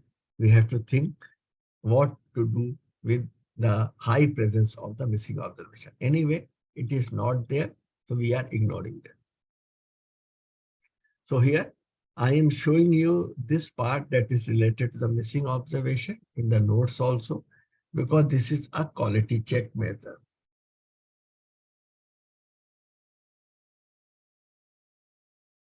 Yes, this is related to the missing. Hopefully PPT is there. Yes, it is there. So this is a very important ingredients of examining the data quality, that is the missing data. As we know, when we don't have the complete information, what is the impact of the missing observation? It has impact upon generalization. Why it impacts the generalization? Instead of the actual sample size, we are going with a reduced sample size. So if we have a large number of missing observations, it may have some implication on the analysis. Here, the concern is the volume of the missing observation, how prevalent and is the missing observation. The second one is the pattern of the missing observation. Okay. Here, two things are very important. One is the pattern and extent of the missing observation, right?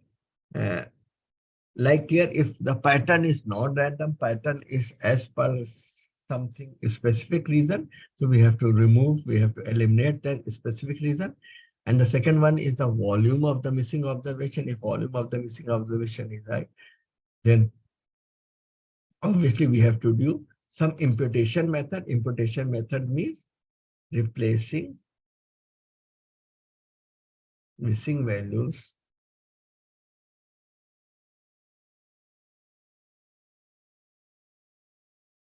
by some characteristics values.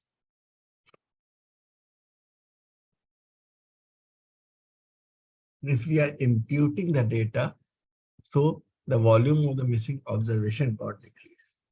One is complete list, complete case-wise analysis means if any of the variable is missing, we will be deleting the entire case. So there will be data loss. So here we have high data loss. The next one is pairwise approach, which is also known as all available approach. So we consider only, we don't delete all the missing observation. We take up only the observation that are present, right? Like in the first variable, suppose there are 54 observations. The second variable, suppose we have 53 observation. Then when we analyze the first case, we take 54. And when we analyze the second case, we take 53 observations. So that is known as all available approach or the pairwise approach.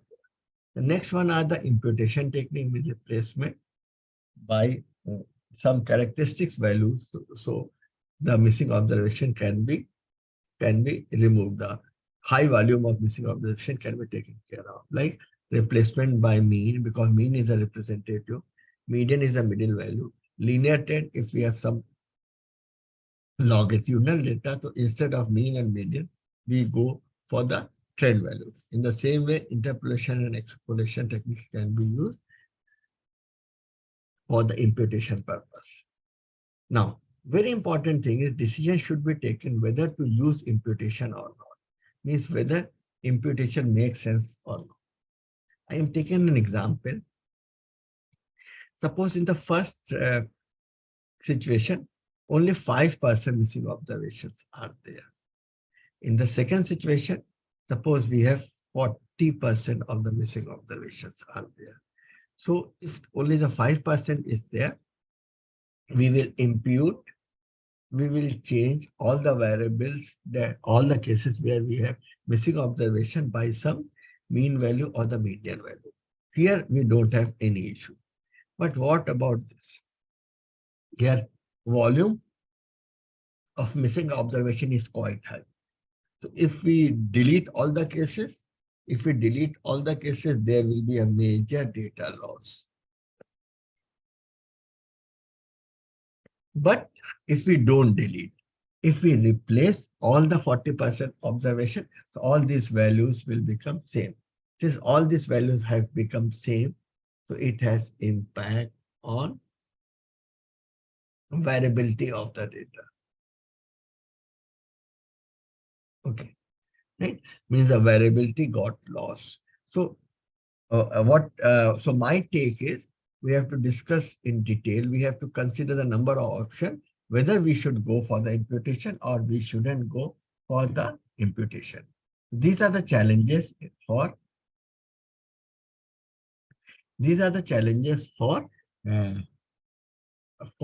whether to go for the imputation or not.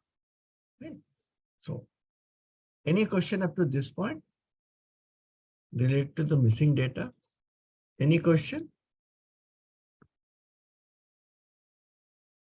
Okay. Now I am telling how the imputation can be done.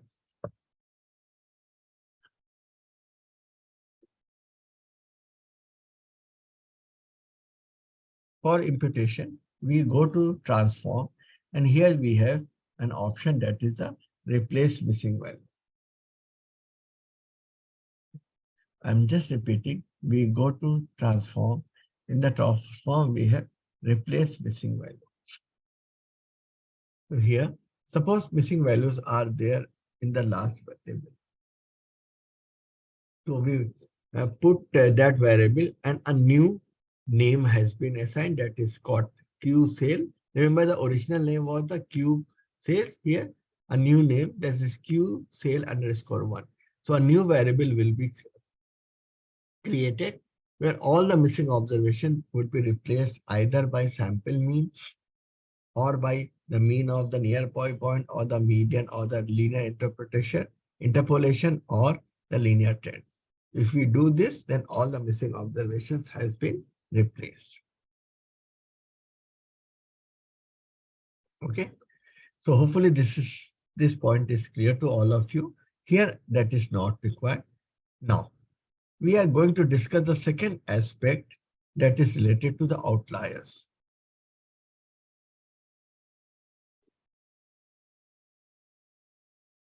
So as the name suggests, outliers means distinctly different from others. Like we take the example of a batsman.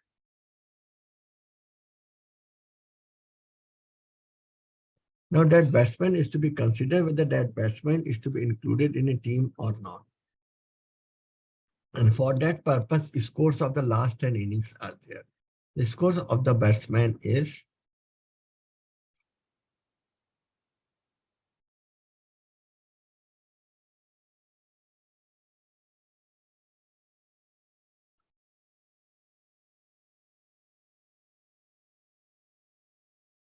okay. This is the 10 inning score. If we put the average would be 32. right? So if we go with the 32 average, means it gives the impression that this batsman average per inning is 32. Means batsman is capable of scoring 32. But actually, if we look for the data 0, 3, 7, 0, 5, 5, 300, 0, 0. So the general tendency is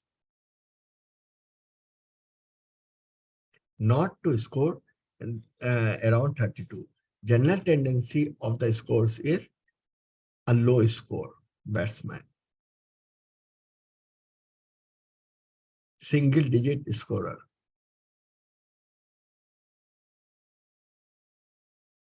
But because of this value, that is a 300, right? The average got corrupted, right? Why I have used word corrupted? Because it does not represent the average potential or average tendency of the batsman, right? So this 300, as you see, this 300 is marked distinct from others, right? So this is known as outlier. So because of the presence of outlier, there is a bad effect upon the analysis of that batsman. So this is the outlier case. Now the big question arises whether we should retain the outlier or we should eliminate the outlier. Now I am taking the outlier discussion through the analysis that I have performed. Right? So now I'm shifting my screen to screen 1. And now here we are discussing the outlier situation. Now, as we see here, the mean of the first quarter is 81. This is the mean. Mean of the second quarter sale is 72. So apparently it looks there is a gap, and first quarter is giving high sales amount as compared to the second quarter. But if we compare mean with the corresponding median, here for the first quarter, mean is 81 and the median is 71. Right? There's a big gap in between these two. While in the second quarter, mean is 72.43 and median is also 73. Not much of the difference. So why this is happening? Right? It is because of the presence of outlier. Outliers have bad impact upon the mean. If outliers are on the higher side, it increases the mean. And if outliers are on the lower side, it decreases the mean by a big amount. So whenever we observe a big difference between mean and median, it's simply representative of the presence of outlier. Like in this case, the mean and median are vastly different. So we can say there may be some outlier. In the second quarter, there is not much of the difference between the mean and the median. So we can say we don't have the outlier. So now here we will be discussing in a big detailed manner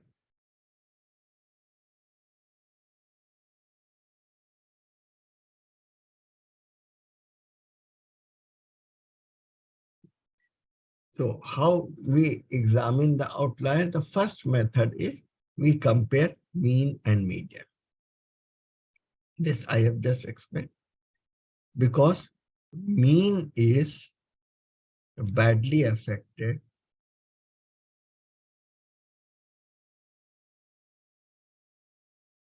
by outliers. So if there is a big gap and large difference between mean and median, it indicates presence of outlier.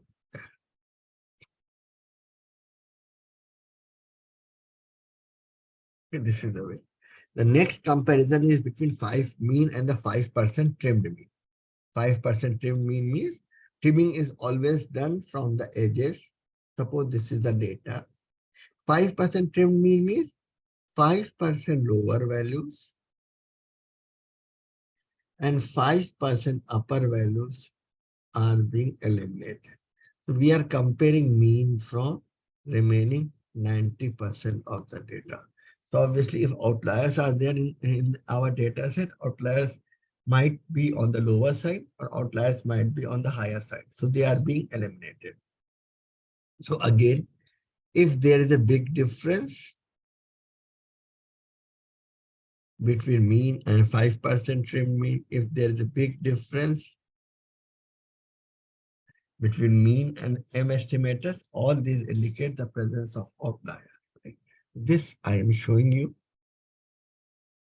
in our output. Like here, we have discussed that there is a big gap between mean and median. In the same way, this is the mean. 5% trim mean is 72. A big difference, right?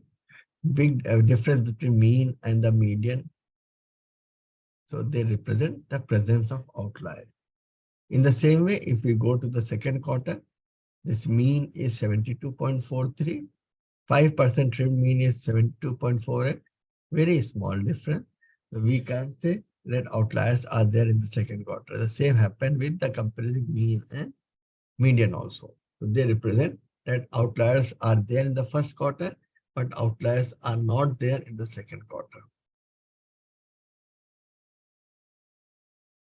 Okay, just a moment.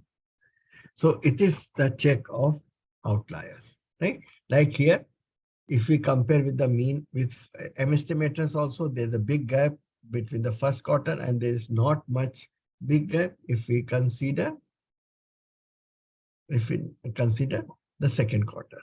So we can say outliers are there in the first quarter, and we can check here also. These are the top 5 values on both the sides, top as well as the bottom. Here the first value is 61. So the next value is 90, 88, 88, 87, and so on.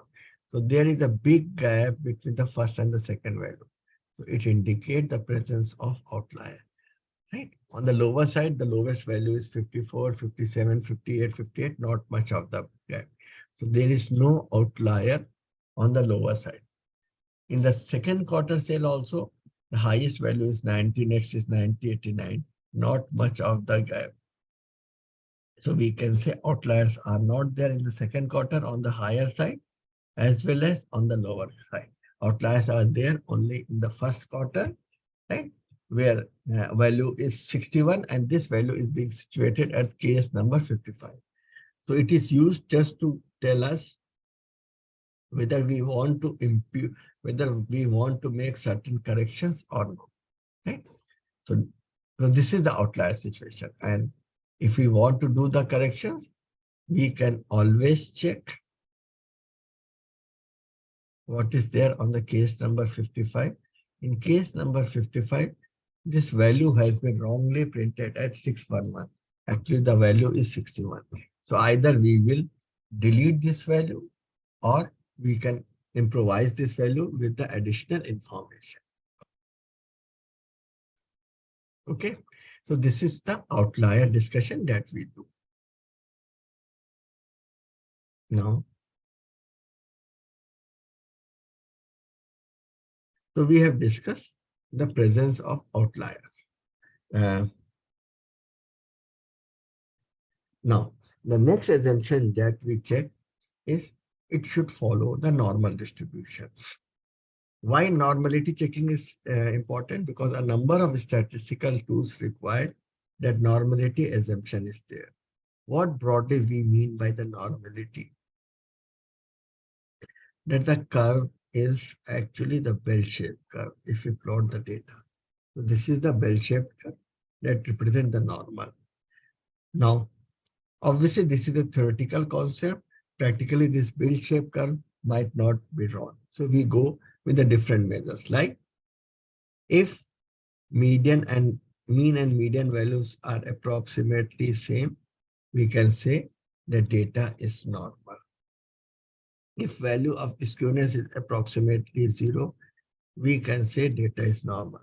If value of cortices is approximately 3, we can say the data is normal. There are different visualization plots also, like histogram, where we consider a vertical bell-shaped curve, right? So this is the vertical bell-shaped curve. If vertical bell-shaped curve is there, we can say that our data is normal. Now, if we rotate this bell-shaped curve towards the horizontal part, it takes this shape. If this is the case, then we can say that our data is normal, right? Other tools we are going to discuss through the SPSS part, where I am showing you the normality checking. So now I am changing my screen, and this is the output. Sorry. Just a moment. Let me close this. This wrongly been clicked. Right. Now we are discussing the outlier.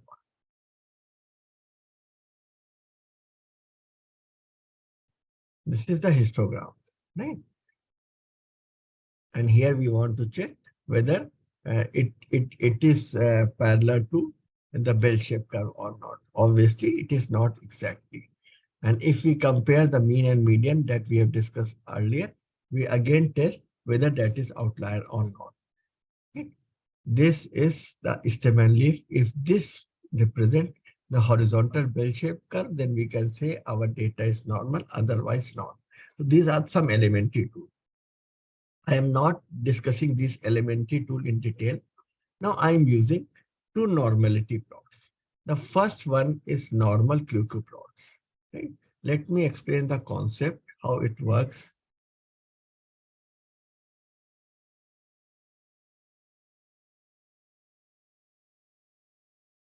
On the x-axis, we have observed values that is there in the data.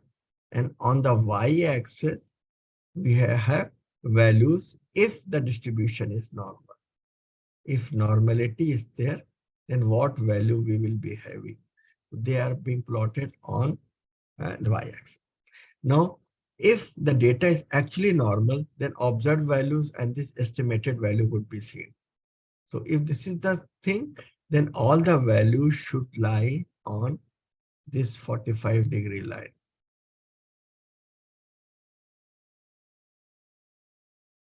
All the values should lie on this 45-degree line. So if this is the case, then we can say that our data is normal. If this is not the case, then we can't say that our data is normal. Like this is the first quarter. This is the 45-degree line. And as you see here, points are widely separated. They are not on this line. So we can say that our data is not following normal distribution. But if we go to the second quarter, as you see here, most of the points are lying on this line. So we can say that in the second quarter, our data is approximately following normal distribution. Okay, so this is the normal PP plot that is there in the slide that we have discussed here. Now there are two statistical tests also that are used to examine the normality of the data. So here I am explaining them on the PPT, then I am coming back. These are the two specific tests that are related to examining of the normality. The first test is the Kolmogorov-Smirnov test, which has the hypothesis that data is normally distributed. Right? Here we examine the normality of the data, and I am not going into the detail just because of the paucity of the time, and we have to cover a lot. We look for the p-value, and the general rule is if p-value is less than 0.05, it means we reject H0 at 5% level. Okay. And if this p-value or significance is greater than 0.05, we don't reject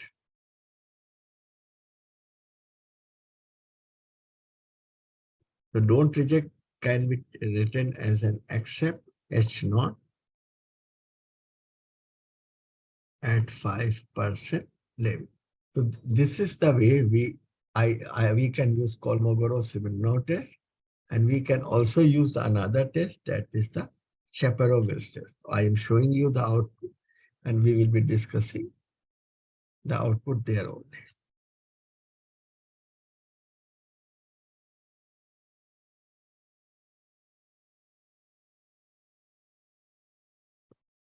Okay. So now here, as you see here, this is the Kolmogorov-Smirnov test, KS test, and Shapirov-Wills test. For the first quarter, as you see here, this is the p-value. This p-value is less than 0.05. So we reject the normality. Here, this p-value also, this is less than 0.05. So here also we reject H naught. So we can say that for the first quarter, both the p-values are less than 0.05. So we are rejecting H naught, means we can say data is not following the normal distribution. But if we check for the second quarter, this is the second quarter. This p-value 0.200, that is a 20%, this is greater than 0.05. Here, 48.9%, 0.489. This value is also greater than 0.05. So in both the situation, we can say that we are not rejecting, we are accepting the null hypothesis. So we can say that data is not normal in the first quarter case, and data is normal in the second quarter case. Actually, it is happening because of that outlier only. Once you take care of that outlier, normality won't be any issue. Okay. So this is a discussion related to the normality part also. So now I have discussed the three assumptions. So any question up to this point? Yes, participants, any question?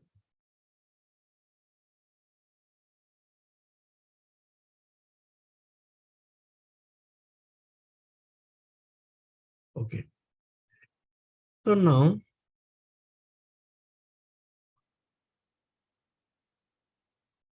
just one more thing, that if there is not very high level of means data, though data is, just a moment. Though if data is not normal, but if we have a large sample size, whether in the primary data or the secondary data, then the impact of departure from the normality is taken care of. So this is one way of taking care of non-normality in the data. Other is we can use for the transformation. Like in economics, in a number of time we go with the log transformation, or we go with the ln transformation, we can go for the square root transformation, and so on. So there are a number of transformations are there that can be used in order to take care of presence of non-normality of the data, right? So this can be done. So this is about checking the quality of the data, and as well as we have discussed the various aspects that is related to exploratory data analysis, where we have some meaning, a basic meaning about the data. We have a basic understanding of the data. So this is the first part of our discussion. Now we are moving to the second part. So now I am closing down this.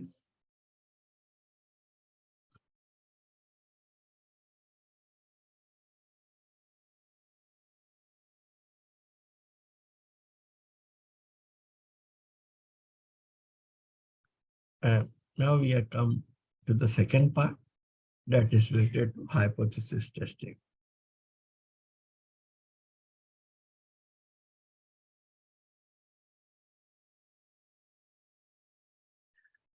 No, we are going to discuss the significance testing part. Just a moment.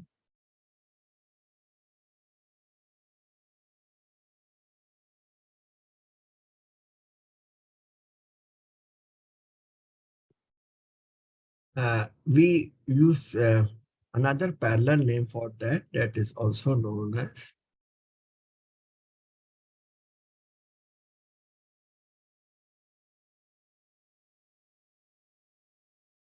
testing of hypothesis also. Why we require this? As we know that all our researches are for totality, which is technically known as population. Right? Whatever the domain is, basically our research, all our researches, all our analysis should be for the population. But what happened here? We have evidence or data from sample only. Right? Means at our disposal, we have data from the sample only. So we can analyze only the sample data. We can analyze only the sample data. And from here, we want to know whether these results are applicable to the population or not. Means we examine whether there is significant difference in between sample results and population results.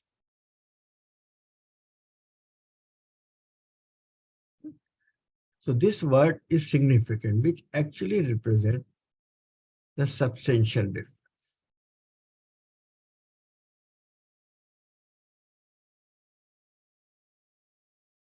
That's why the name, that significant testing. And we test whether the difference is significant. If difference is significant, then we don't accept. If difference is not significant, insignificant difference is negligible, we accept it. And how we do this? We do this by making the hypothesis. So actually, there are two types of hypotheses. The first one is known as null hypothesis. And the second one is opposite to that, that is H1. So these are the binary numbers 0 and 1. They are known as alternative hypothesis. Now, so this is the thing that I have explained. So now we are discussing this part, that is the statistical inference, inferring about the population on the basis of sample. And this is the part that the important part that we are going to discuss, examining the declaration, perception, claim, assertion, conjecture about the population for its correctness on the basis of sample data. Right? So this is known as hypothesis. Remember, hypothesis is not an assumption. This is much higher than assumption. It can be taken as a declaration. It is a perception, claim, assertion, conjecture, right? But not the complete statement, right? Because it is about the population and we don't have data related to the complete population. So that's why we go for this. And we examine for its correctness on the basis of sample data. Here I have explained that it is being examined whether there is a significant difference between the population value and the sample value, right? How it is being done? It is being done by testing the hypothesis by making a statistical rule. Now we have two types of hypothesis. The first one is a null hypothesis, right? And this is the hypothesis that is being tested. Why the word null? Null means it assumes no relation, no difference, and it is to be nullified. So this is a null hypothesis. H1 is a binary opposite to 0. So this is this hypothesis opposite complementary to the null hypothesis and known as H0. Now I am taking certain examples related to our case, and we examine, and I will be explaining these concepts of the hypothesis formation or not. Now the first case is there is a claim that the average sale of first quarter is 75,000. Now it is to be checked. So this is the first situation. Now here the hypothesis would be, since it is related to the average sale and it is related to the totality of the means all 1150 outlets about which we don't have the data. So here we introduce the hypothesis mu is 75. So if this is the thing, so we can say that claim is right. Opposite to claim is right is claim is wrong. Here we say that mu is not equals to 75,000. Okay, so this is the first case. Now, in order to examine this, we require only one sample. This type of test is known as one sample test. Just a moment.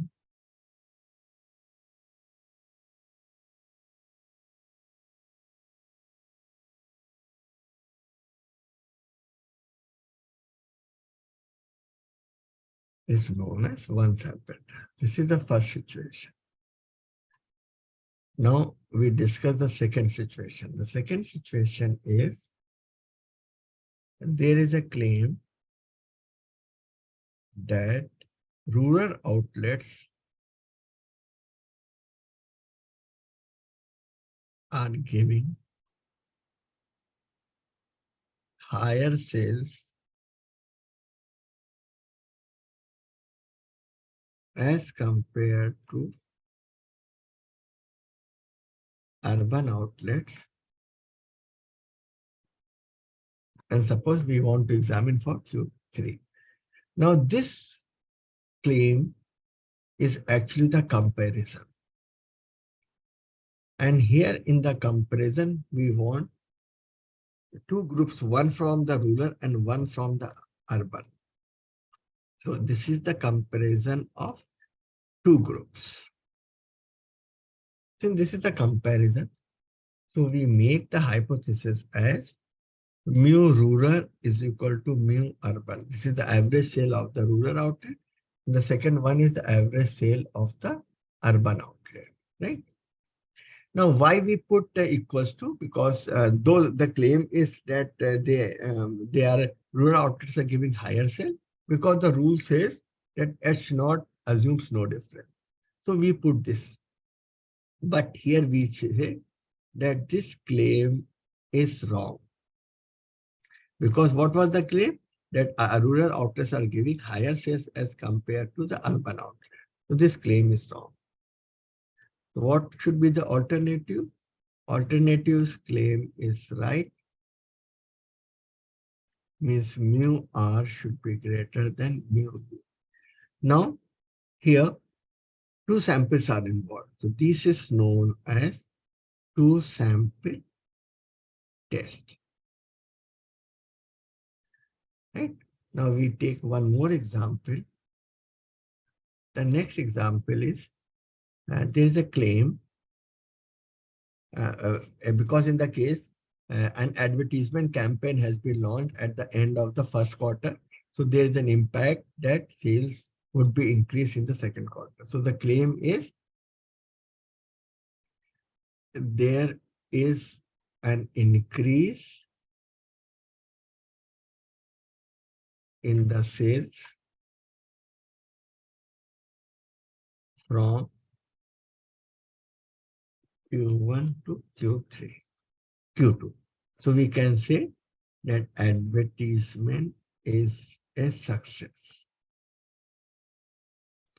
So again, here we put H naught as mu of Q2 equals to mu of Q1. Means average sale of second quarter is equal to average sale of the first quarter. And in spite of the claim we put the equal to sign because the rule says that there should not be any significant difference. So we can say, if this is the thing, so claim is wrong, means advertisement is a failure. And what should be the H1? That claim is right, advertisement is a success. So that is possible when we have Q2 is greater than average sale of Q1. Now here this test is again known as two sample test. Right? Because here two samples are involved, first quarter and the second quarter. Now what is the difference between case 2 and case 3? In case 2, the units that belongs to the urban outlet may not belong to the rural outlet. So this is known as independent sample test.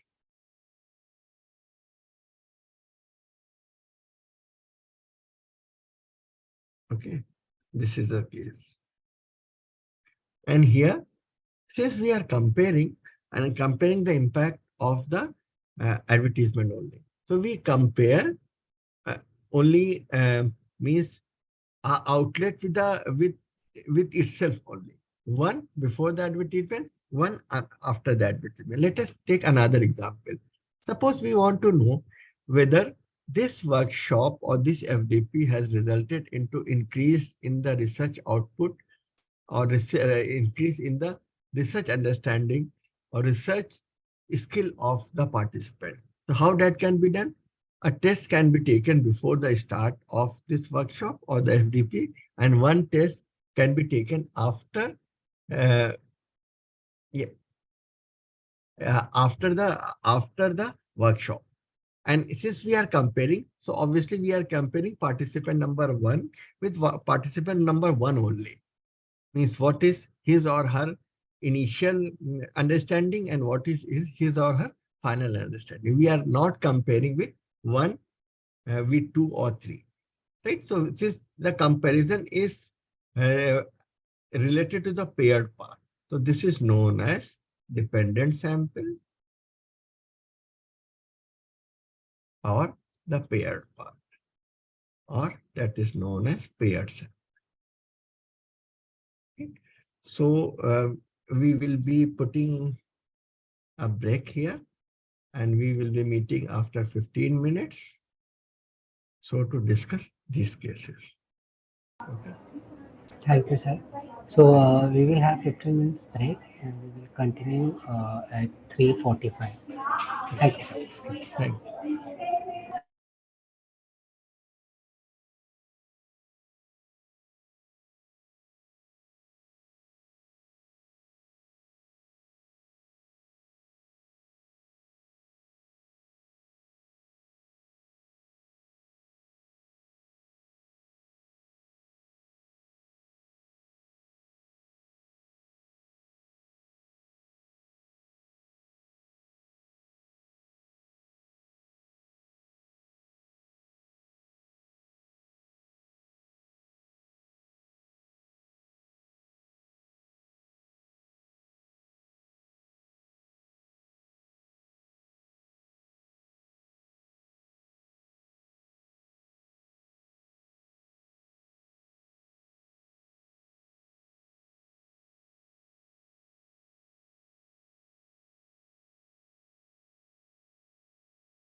Dr. Good Kiran, afternoon. this session is will be from 3:45 to 5:50. No, sir, not 5:50. We can try to wind up at 4:50 maximum. 4:45 or 4:50. 4:45. Okay, okay. Yeah. Okay. So we can continue this our fourth section. I guess I think all the participants are here. So we can continue this fourth session. So Okay. So we yeah. have to complete within 1 hour. Is that okay? Yes, sir. Yes. Okay. So related to a question that was there, uh, data cleaning part by Mr. Abhishek. So how that can be done? So let me just a moment.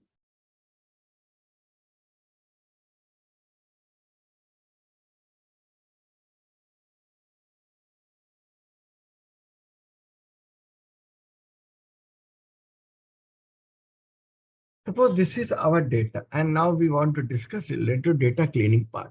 The first thing is, if a particular variable has large number of missing observations, so how that can be imputed?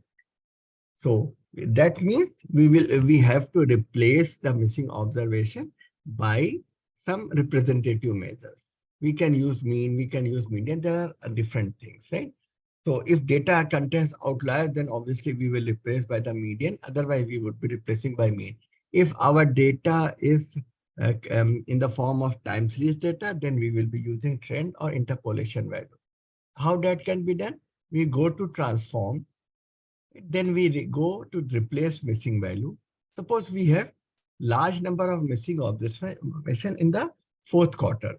So we create a new variable. Obviously, the original variable can never be touched because that can be required in some future course of action. So we are creating a new variable with the name Q1 sale. And we are replacing all the missing observation by either mean or median or so on. Suppose we are using mean. And if we press OK, so here, as you see here, new variable has been created, where all the missing values are being imputed by some average value. Here we don't have any missing value, so it does not have any impact. So this is one way. Now the second thing is related to the outliers. We will be eliminate all the values which are beyond a particular value by, suppose we can put the condition that we will be including only those variables that are below, means all the values that are below a particular value. So how that can be done? So it can be done by the transform, right? Then we go with the compute variable. Now here we put the condition like here, we want only those variables, right? Suppose this is a new, this is Q4 sale underscore 2. And here we are considering only those variables that are below a particular value. Suppose we want to consider only those which are below 90, right? And if we put this, a new variable would be created where we have only those values which are below 90. So here only those values would be selected. Is that okay? And suppose we want to apply any transformation. So how that can be done? We again go to the transform, we go to the compute, right? Suppose we want to employ the log transformation. So how that can be done? We go to the arithmetic part, we take ln, we transfer this to that part, and we include that, right? So this is a new variable would be created that have the log values of this value, right? So obviously the log value excuses the values. So all the outlier, all the presence of high variability and all these problems can be taken care of. So these are the manners by which we can improve the quality of the data, or we can process the data so to make it as a better quality of data. So hopefully this is clear to all of you. Is that okay? Okay. Now I'm going back to my discussion that is related to testing of hypothesis part. So we have discussed the two tests. Now we discuss one more.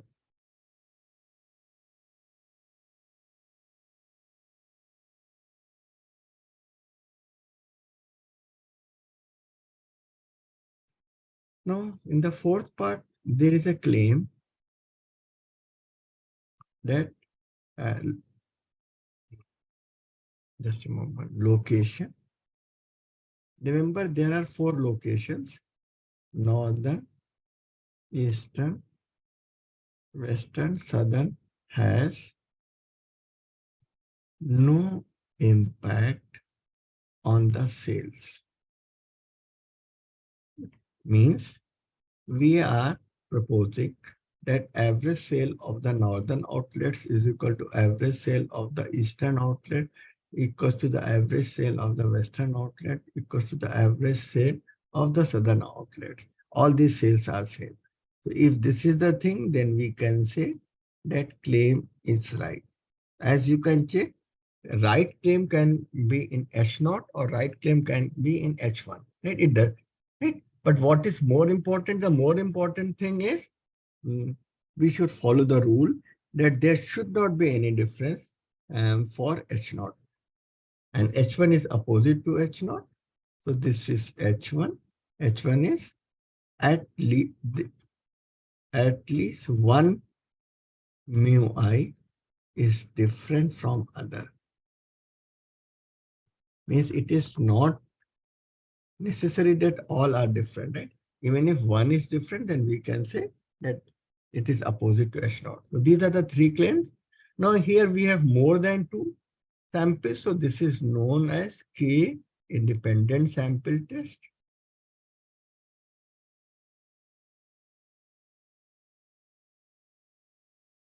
Or there's a better name, that is ANOVA, which is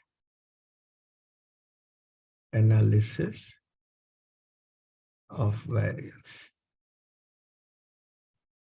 Okay, so these are the different tools that we are going to discuss. Now, I am putting these tests through SPSS.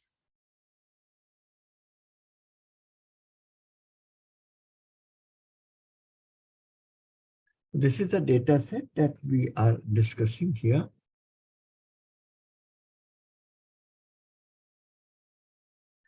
So for that, the first step is we should examine whether the distribution is normal or not. If distribution is normal, we go for the parametric test. And if distribution is not normal, we should go for the non-parametric test. Normality examination we have discussed earlier. So if normality assumptions are there, we will go to the parametric test. And these parametric tests are available under the command compare mean. So these are the t-test and the ANOVA, which are there when we consider the normality of the distribution. If normality is there, we will going for the parametric test. And if normality is not there, we will be using the non-parametric test. So this is the option for the non-parametric test. We go to the non-parametric test, then go to the legacy dialog, and these tests are available for the non-parametric part.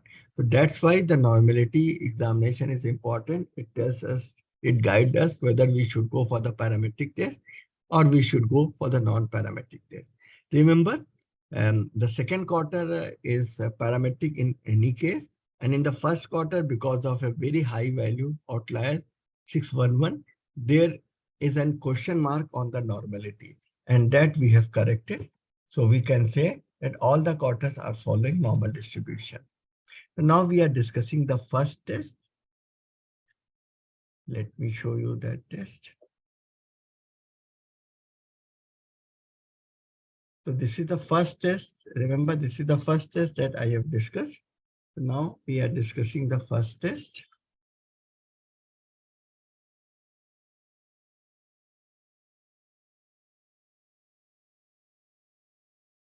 This test is whether average sale is 75 or not.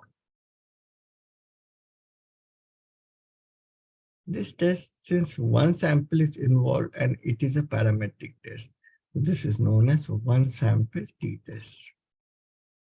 Just for the demonstration, we are using Q1 sales.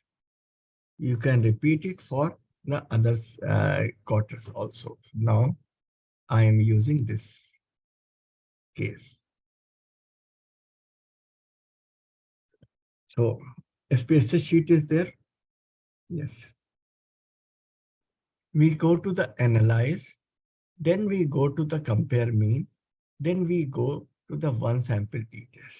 So this is the dialog box of one sample t-test. Suppose we want to use this for first quarter.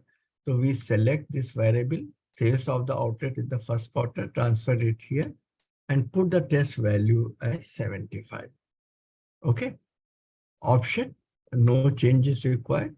We put OK. Right. So this is the t-test that I am discussing. Now here from the sample, the mean comes out to be 72.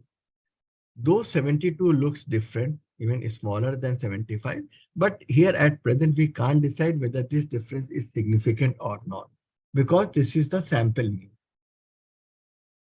So for this purpose, we are going to discuss this part. This is the one sample t-test. Right? This is a test value and one sample t-test. As you see here, this is our p-value. So significance of the p-value is 0.021. And as per our discussion related to the p-value concept, it is related to the standard 5%, less than 0.05. Since it is less than 0.05, so we reject H0. Right? Now I am explaining this on my whiteboard. Just a moment.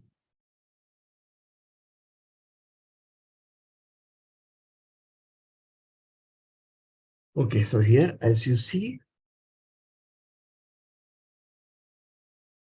here the p-value or the significance that is directly been there, this is 0.021, and this is less than 0.05. So we can say that we reject H0 at 5% level of significance. Since we reject H0, so we can say that claim is wrong. Sales are not 75,000. Okay, so this is the first test that we do. And hopefully this is clear. Now we come to the second situation where we compare between urban and rural outlets. We are comparing this.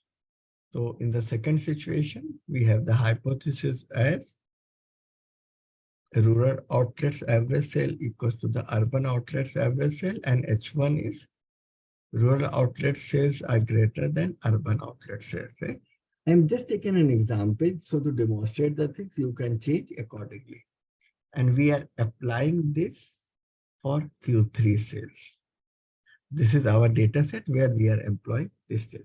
Remember the name of this test is 2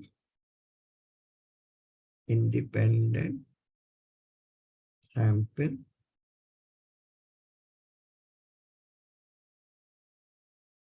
t-test. Okay, now I'm doing this.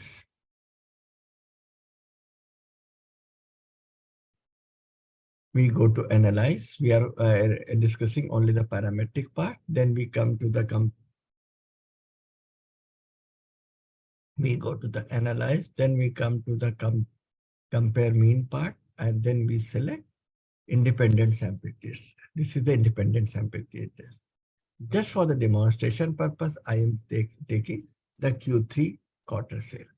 And this is the dialog box. Now it is asking us related to the grouping variable.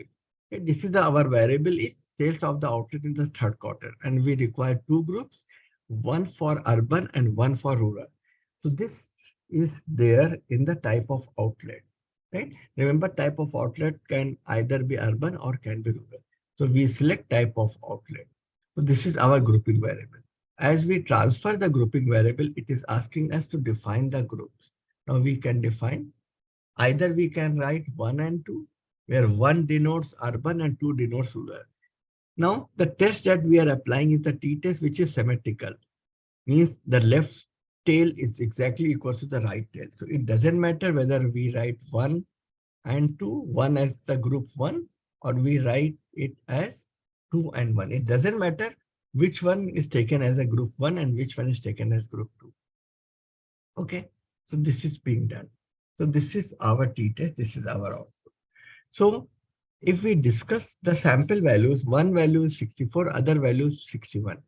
Though here 64 looks higher than 61, but we are not sure whether this difference is significant or not. Now we are discussing the second part. Now in the second part, we are actually interested in, just a moment. We are actually interested in this part only. That is the t-test for equality of mean. But here, as you see here, we have two parts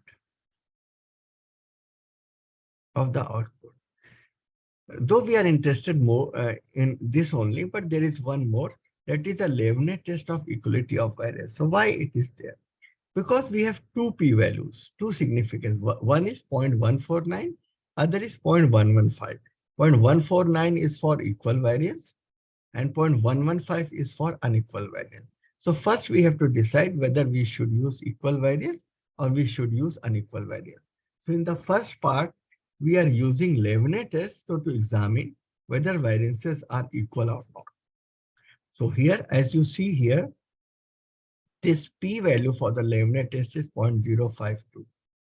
This value is greater than 0.05. Since this is greater than 0.05, so we cannot reject the null hypothesis of the Leibniz test of equality of variance. Right? Since we cannot reject, we accept the equality, so we can say variances are equal.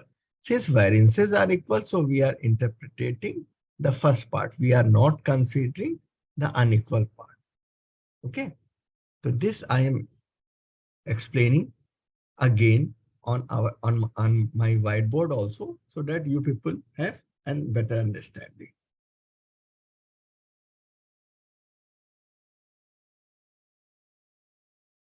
Just a moment. Right now here, though we are interested in t-test only, but here first we interpret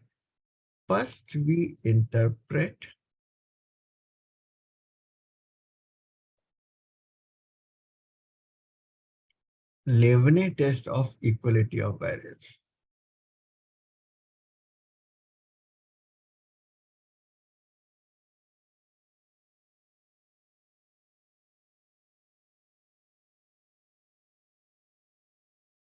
Just to decide whether we should use equal variance case or we should use unequal variance case, because these tests are different.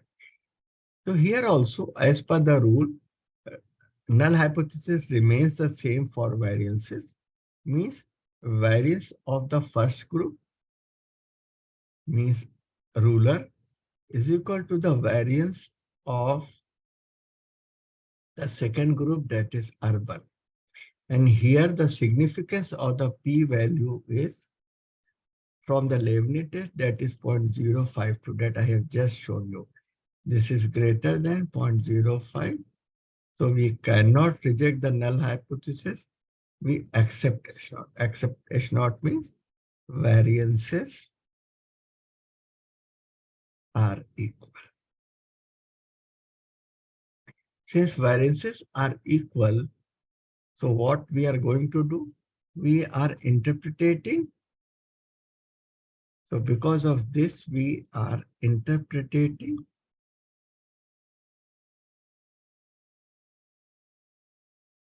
equal variances case. First, I will be showing you the output. So here we will be interpreting equal variance case because Leibniz test has told us.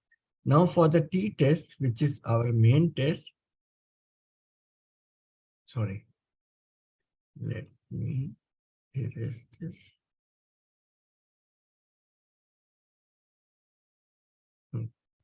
Now here we are interpreting this value only because it is for equal variance. Otherwise, we have to interpret the lower value, that is 0.115. Now this value is greater than 0.05. So we cannot reject the null hypothesis, right? So that's why Leibniz test is being used. If Leibniz test tells us that variances are equal, then we will be interpreting the first line. Otherwise, we have to interpret the second line. Hopefully this is clear to all of you. Now I am writing this on the whiteboard.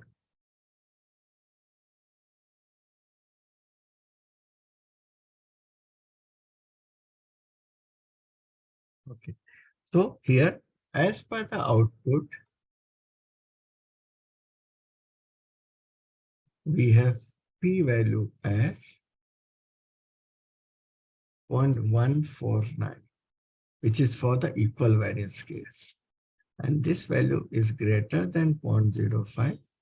So we cannot reject the null hypothesis. We accept H0. Accept H0 means there is no significant difference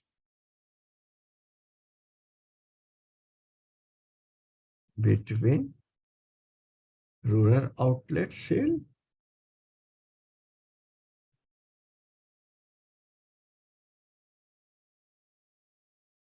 and urban outlet sales. So we can say that this claim is wrong, which says that, which says that rural outlets are giving higher sales. So we can say there is no significant difference. So hopefully this is clear to all of you.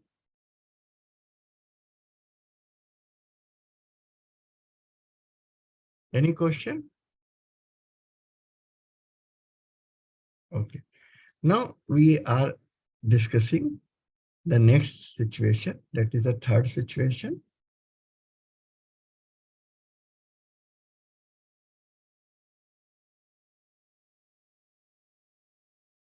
This is the third situation where we want to examine the effectiveness of advertisement.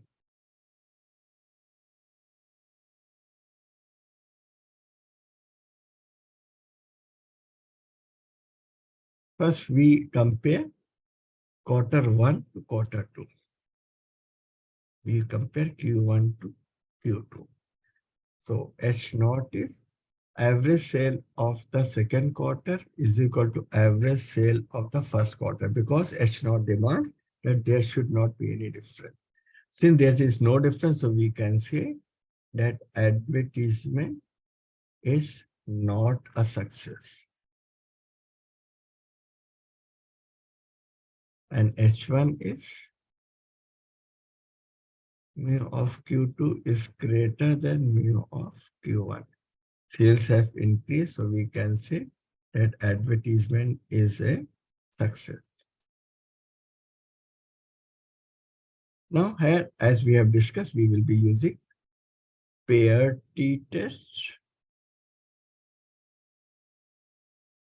or we discuss two related or dependent sample test. Now I'm going to do this.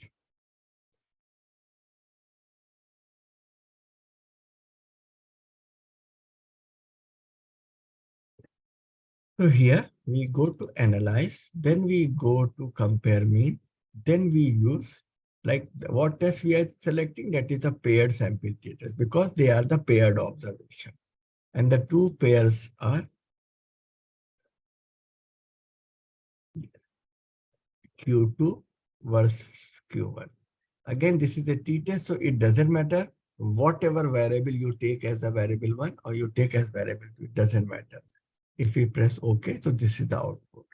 Now, as per the sample values, the second quarter is giving an average sale of 72.43 and the first quarter is giving an average sale of 72. There is a marginal increase, but we don't know whether this difference is significant or not. So we will be interpreting the p-value. As you see, this is the p-value.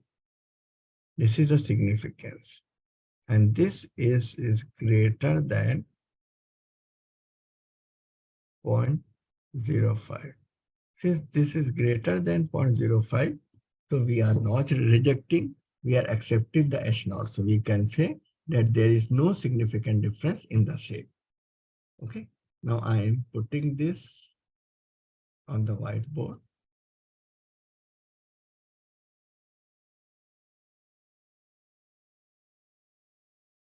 So here, as we see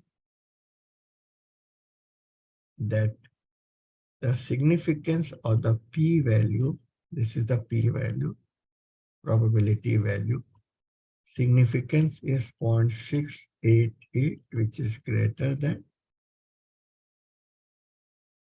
0.05. So we cannot reject the null hypothesis, we accept the H0. Accept H0 means both are same. There is no significance difference between Q2 cell and Q1 cell. Right? So we can say that advertisement is not a success, cannot increase the sale. Okay. So this is the first test. Just for the demonstration purpose, I am repeating this test for one more part. That is, suppose the second advertisement has been applied in between Q3 and Q4. So we are comparing Q3 and Q4 sale.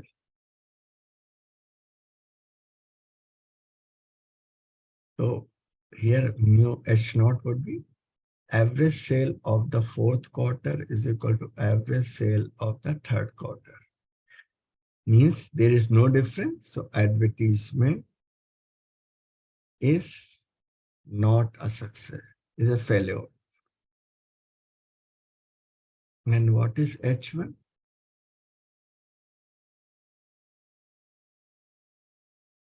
If this is the case, then we can say that advertisement is a success, provided other things remains the same.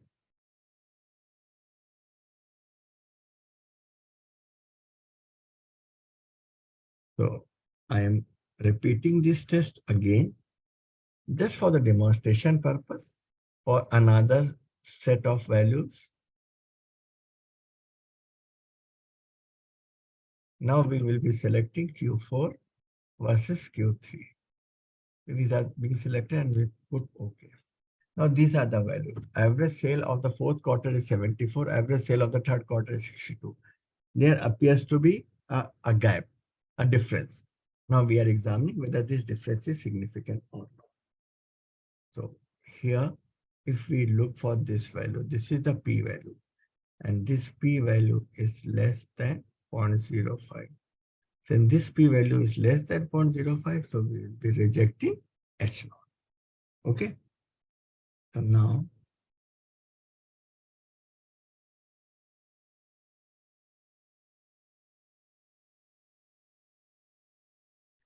as here we have discussed that the significance of the p-value is 0.000, which is less than 0.05. So we reject H0 means when we reject H0, then it means we are going for H1. Means there is a significant increase from Q3 to Q4. So we can say that here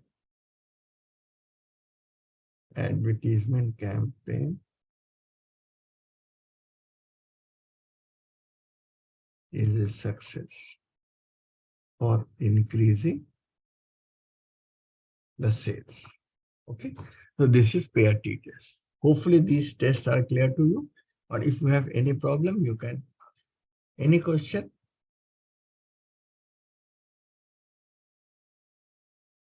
Yes, any question? Or should we move forward?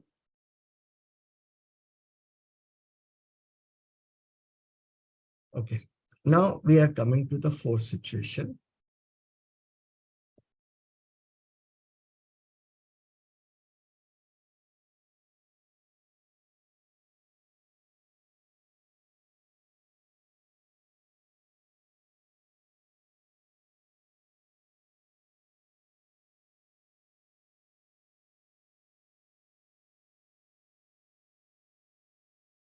Here we are performing geographical location-wise sales analysis.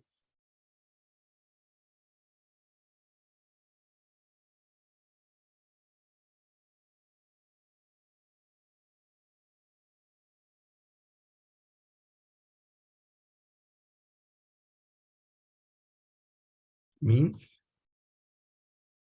there are 4 regions, and as per the rule, as per the expectation of the H0, that there should not be any significant difference. So we are having average sale of the northern outlets is equal to average sale of the eastern outlet is equal to average sale of the western outlet is equal to average sale of the southern outlet. Means everywhere sales is different. Now H1 is opposite to this. So opposite of equality doesn't mean that all are unequal. So even if all are same except one, so we will be rejecting H0. So there are n number of cases, means if only one is different from others, then H0 is not there. If 2 are same on one go, 2 are same on another go, but they are different, they cannot be accepted. So there are n number of cases, including all are unequal. So since there are n number of cases where we can have rejection of H0 or not cognizance of H0, so that is being expressed as at least one mu, that is mu I, is different from others. Okay, so this test is primarily known as I have told you, this is known as K independent samples test, and better known as analysis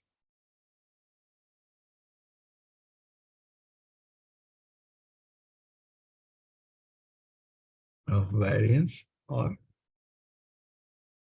ANOVA. Now the question arises, why the name ANOVA? Let me explain the thing. I am showing you the data set.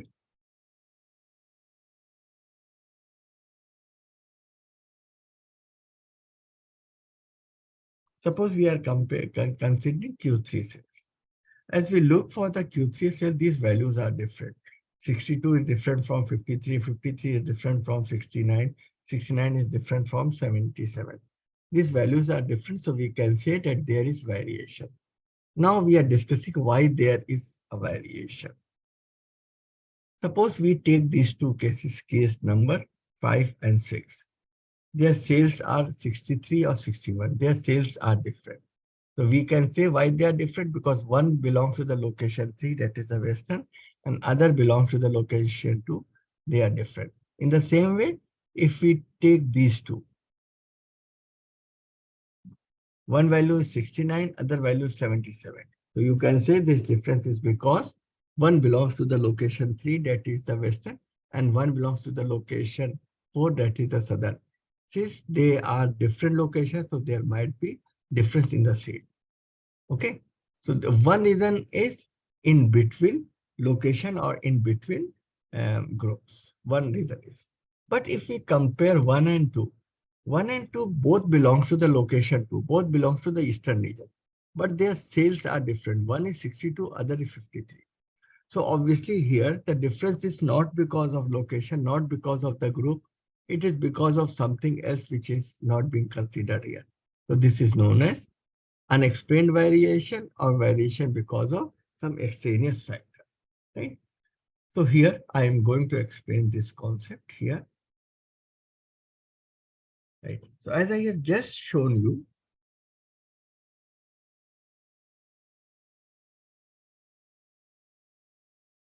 we are considering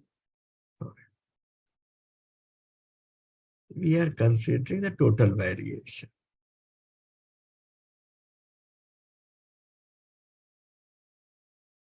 Means values are different. One reason is between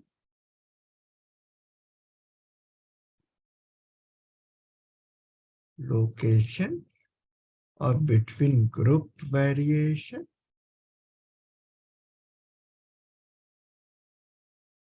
and another one is within location variation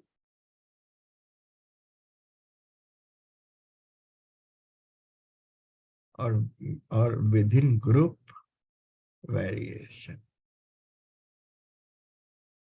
Right. So total variation can be divided in these two parts, between group and within group. Suppose between group is high. So between group is high. So why between group is high? Because these means are different. One location is giving higher sale as compared to other. So suppose if this is high, so we consider the ratio, and this ratio is known as F ratio. It is the ratio of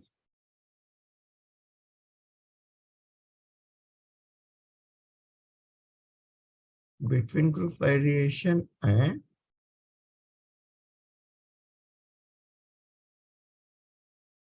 within group variation. Now, suppose between group variation is high. Between group variation is high, so the numerator is much higher as compared to the denominator. So value of F would be much greater than 1. And if value of F is much greater than 1, then the corresponding p-value or significance would be very small. Very small means they are less than 0.05. So we will be rejecting H0. Otherwise, if between group variation is not higher than within group, value of F is near about 1. And the p-value or the significance would be very high, that is greater than 0.05. So we don't reject. Right? So if this is the case, so we can say that we reject H0. Reject H0 means all means are not set. So here, though we are performing test of mean, but how that is being performed? By considering the variation in the different cases. So we will be going to do this. Is that okay? Is it clear to all of you? Right. Now here I am demonstrating this to analyze. So we go to analyze. Just a moment. I should change. We go to analyze. Then we go to compare mean. And here in the end, we have one-way ANOVA. Now, this is the dialog box. Just for the demonstration, I am taking the third quarter set. So this is the third quarter set. And for the factors, I am taking the location because we have 4 locations. Okay. Now, suppose H0 got rejected. So obviously the question arises. Total. Okay, I am explaining that again. Just a moment.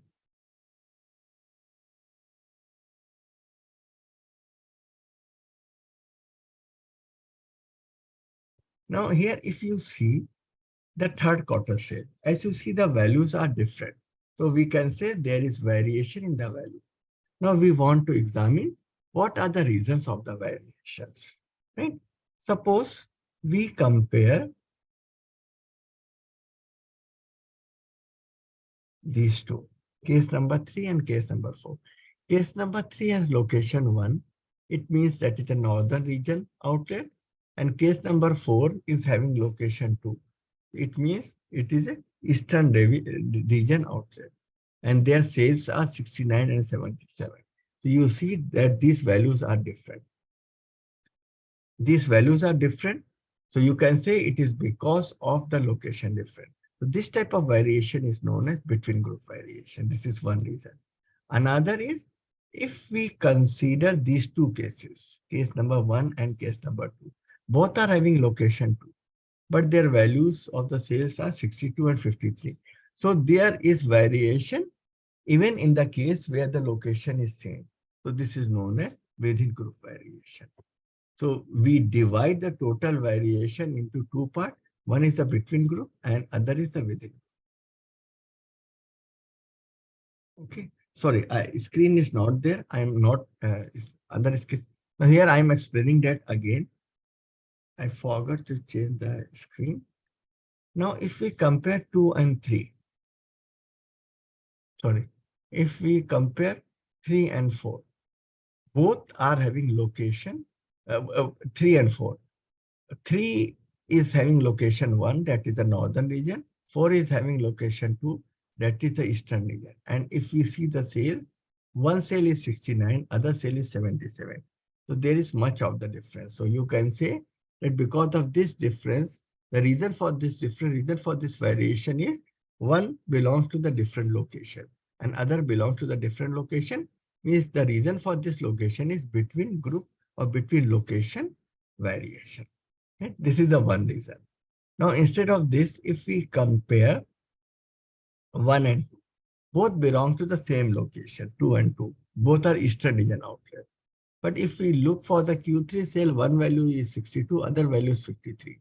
So there is again difference. The reason for this difference is not between location. The reason is for the within location difference, within location variation. Right? So here we can say the total variation is divided into between group variation and the within group variation. Right? Suppose, just for an example, suppose between group variation is high. This is high. So if this is high, so the corresponding F ratio, which is the ratio of between group and the within group, this numerator is much higher as compared to the denominator. So value of F would be much higher as compared to the 1. Since the value of F is very high, so the corresponding P value would be low and it is less than 0.05. So we reject H0. Okay. So the reason for the rejection of H0 tells us that because of high between group variation, these values are different. Is that okay? Is that okay? Okay. Now I am doing this on the SPSS datasheet. So we go to analyze. Just a moment, let me check. Yes, it is there. We go to analyze. Then we go to compare mean. Then we go to one-way ANOVA. And for the demonstration purpose, I am taking sales of the outlet in the third quarter. Now this is the case. Now I was explaining, suppose H0 got rejected. Then the question arises, which two groups are different? For that purpose, we will be using post hoc test. Now, this post hoc test is actually for the multiple comparison test. Here, two groups are compared. Again, here we have two types of tests, equal variance assumed and unequal variance. We don't know whether the variances are equal or not. So we will be taking one from equal variance, that is Tukey, and one from unequal variance, that is Tamhane. Right? Remember, we are not interpreting both. We are interpreting only either Tukey or Tamhane. If variance comes out to be equal, we will be interpreting Tukey. Otherwise, we will be interpreting Tamhane. So we take both. And in the option, we take descriptive. And also we take homogeneity of the variance test. So just to use whether variances are same or not. So these are the things that we have taken. And in the factors, remember we have earlier entered the location. Now everything is there. We have post hoc, we have options, and then we press OK. So this is the output. Right? So before discussing this, let me explain. Okay.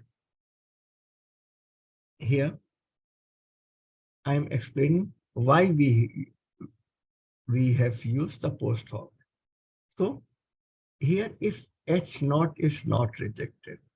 If H naught is accepted, then you can simply say all are same. So analysis ends here.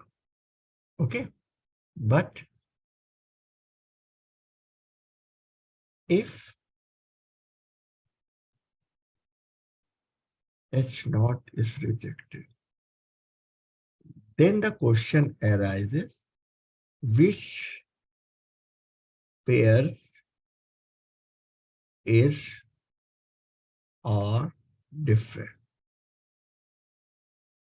So for this purpose, we go with post hoc test, which is also known as multiple comparison test. Okay, so now we are interpreting this test. Now this is the output, right? Now, as we have discussed the name ANOVA, so this is our table. Here we have two type of variation. One is between group or within, between location, other is within group. As you see, this between group variation is high as compared to the within group, right? And if for F, if we divide 394.268 by 36.605. So we will be getting 10.771, which is much greater than 1. This I was explaining. Since this is much greater than 1, so this significance is very small, 0.000, which is less than 0.05. It is less than 0.05, so we will be rejecting H naught. So this is the interpretation that I have discussed. Okay.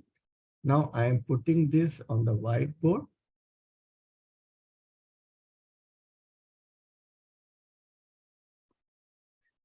So here, this is the test we are discussing.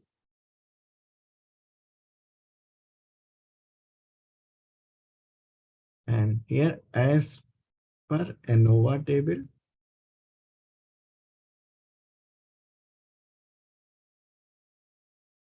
the p-value is 0.000, which is less than 0.05. So we reject H naught. Reject H naught means all are not same. At least one is different. So we can say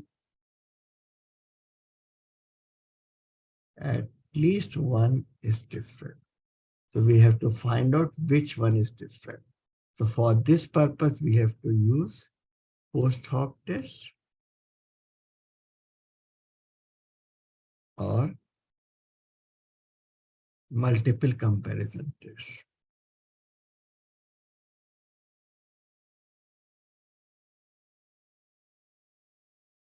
So I am interpreting this multiple comparison test.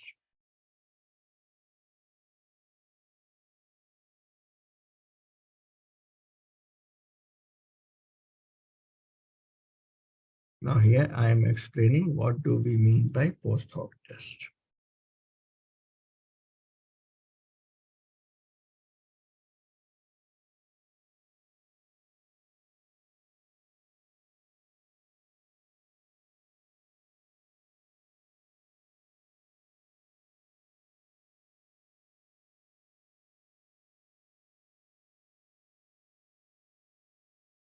And here we compare all the groups, right? How they can be compared? Actually, there are 4 regions: northern, eastern, western, southern. So we will be comparing northern with all 3.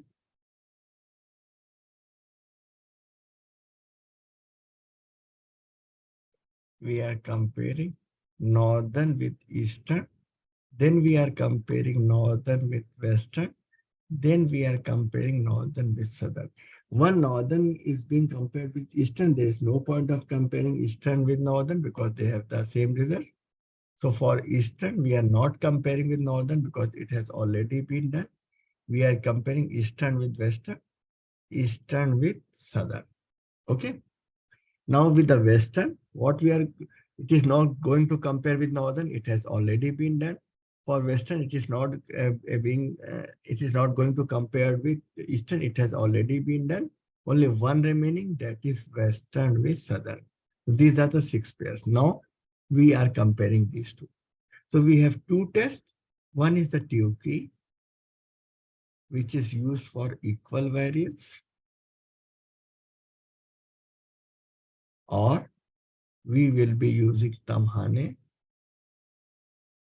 which is used for unequal variance. So first we have to decide whether we should use equal variance or we should use unequal variance, right? So here I am showing you this. So this is test of homogeneity of variance. This is a test which decide whether we should use equal variance or unequal variance. Here, this is the Leibniz test. Remember the Leibniz test? This value is less than 0.05. If this value is less than 0.05, so we reject equality of variance, means we can say variances are not equal. Since variances are not equal, so we are not going to use equal variance case. We are going to use unequal variance case, right? So this is the part that I am writing it.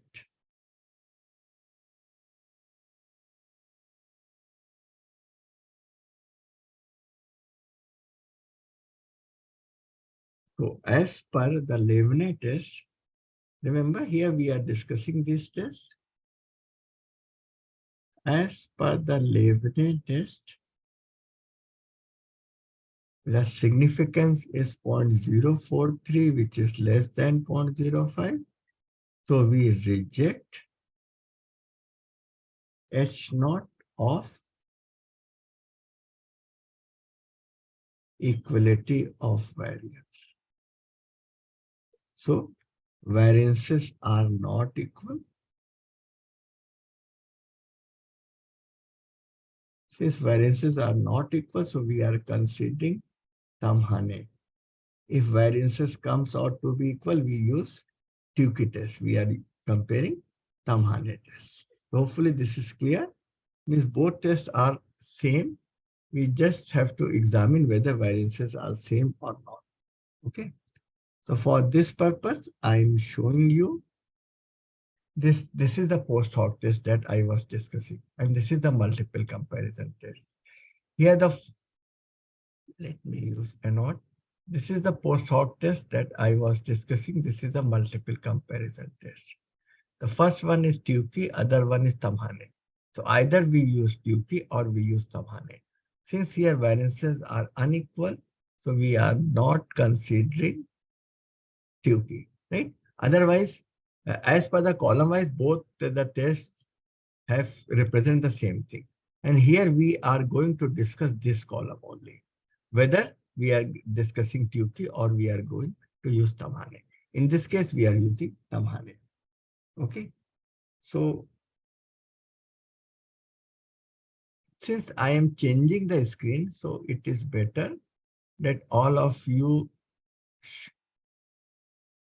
can have a screenshot of this so that we may discuss the output. The question is, how do we decide the two set of the direction that you took on the left of the, that is being done by the examining equality of the variance. So this is the test I am discussing.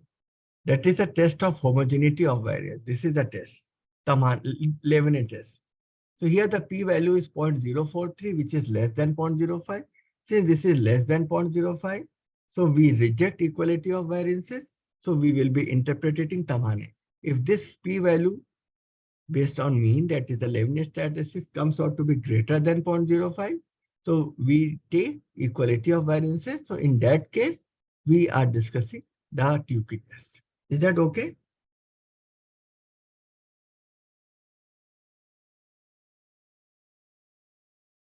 But no. Actually, these 6 sets of direction we will be discussing through the multiple comparison. Here the overall variances is there. So first we discuss about the overall variances of all the four groups, right? Means overall variances of the four groups are same or not. If overall variances of the four groups are same, as being shown by the Levene, we will be interpreting Tukey. Otherwise, we will be interpreting Tamhane. Now now the sixth comparison would be there when we consider the multiple comparison that I am going to explain. And for that purpose, I am asking all of you to have a screenshot or photograph of this multiple comparison. Okay, so have a photograph of this. And we will be interpreting Tamhane. Remember, we will be interpreting Tamhane and we will be looking for this value, that is the significance value. I am writing down the values on the whiteboard. Just for the demonstration, let me explain the first one. Like we compare northern, we are considering Tamhane. We are comparing northern and eastern. So for this row, here we have the p-value. This p-value is 0.044, which is less than 0.05. Since this is less than 0.05, so we can say that their values are not same. Okay, so we are interpreting these values actually. Is that okay? Right. So that's why I am saying that you people should have a photograph of this so that we may discuss on the whiteboard. Okay, so is it done? Should I move to the second? Okay. Now I am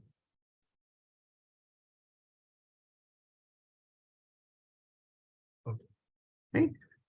Here actually what we are comparing, I am just take 2 or 3 minutes more. We are actually testing the two groups, mu1 equals to mu2. And if the p-value is less than 0.05, we reject H0, means not equals to. And if this p-value is greater than 0.05, we accept H0. Accept H0 means they are equal. Now here I am writing down the significance. Here for the northern and the eastern part, the p-value is 0.044. This is less than 0.05. So we reject equality. Reject H0. Reject H0 means they are not equal. Same way, if we compare northern and western, for the Tamhane, we are interpreting Tamhane only. 0.014. This is also less than 0.05. So here also we reject H0. When we reject H0 means northern is not equal to the western. Then we compare northern with southern. The value comes out to be 0.000, which is less than 0.05. Again, here we reject H0, means northern is not equal to the southern. So if we compare these three, we can say northern is different from eastern, northern is different from western, northern is different from southern. So northern is different from all three, right? Now we come to the eastern part. Eastern and northern value will remain the same as 0.044. But when we compare eastern with western, the significance value comes out to be 0.979, which is greater than 0.05. So we cannot reject, we accept H0. Means there is no significant difference between eastern and western. They are taken to be the similar one. Then we compare eastern with southern. The value is 0.012, which is less than 0.05. We reject H0. Means they are not same. So for eastern and western are same, but they are different from northern as well as southern. Lastly, for the western and southern, the p-value is 0.033, which is less than 0.05. So here also we reject H0. Means western and southern are not same. Right? So actually we have three groups. One is the northern. See, northern is different from eastern, northern is different from western, northern is different from southern. So one group is northern only. The second, eastern and western are same, but they are different from northern and southern. So the second group is of eastern and western. And what is the third group? Southern is different from northern, southern is different from eastern and western. So the third group is of southern only. Okay. Right? So these are the three groups, right? So instead of the four different, we have identified that two are same, eastern and western are same, but northern is different from eastern and western as a group, and northern is different from southern, and so on. Right? Now the last part is related to the hierarchy. Now we are taking up this mean scores. Right? Means we are considering this part. Right? You can have photograph of this. I am writing down these values on the whiteboard. So the final hierarchy, that which comes at the top and which comes at the second point, and so on. Okay. So now I am interpreting this table. Just for the reference, I am noting down the values, the mean sale values.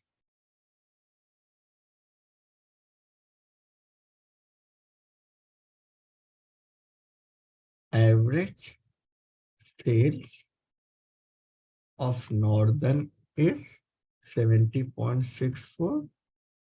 Average sale of eastern is 62. Average sale of western is 60.74. Average sale of southern is 53.80. So since northern is alone and the value of northern is at the top, so it is at the first position. It is at the top. At the second position, though, eastern comes, but here there is insignificant difference. We have just identified that they are same. So there is insignificant position. So we cannot differentiate between eastern and western. We put eastern and western at one pedestal only. That is the second position, because there is no significant difference. These two values should be taken as equal. And southern value is least and it is different from all other. So this is the third position. So this is the final hierarchy. This is about ANOVA.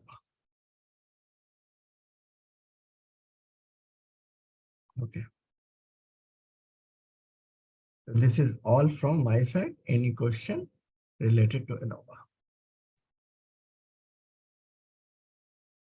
Any question, any confusion if you have? Yes.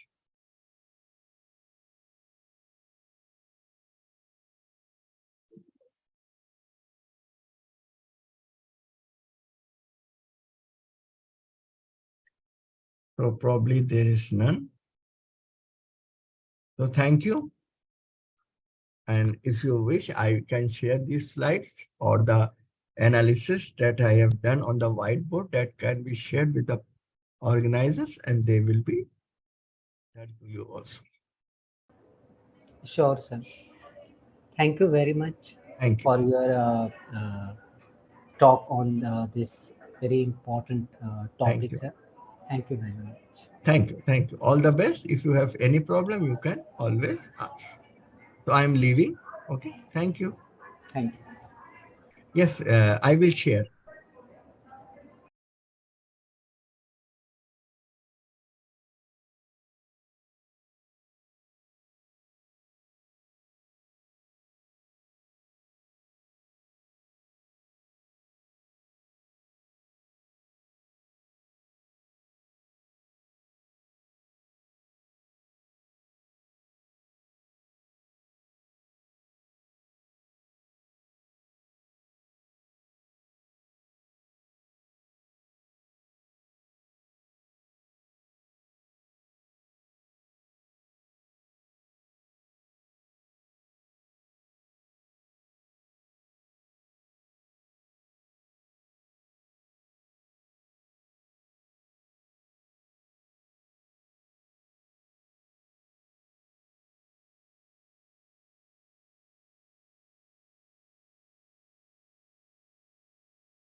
Kiran sir?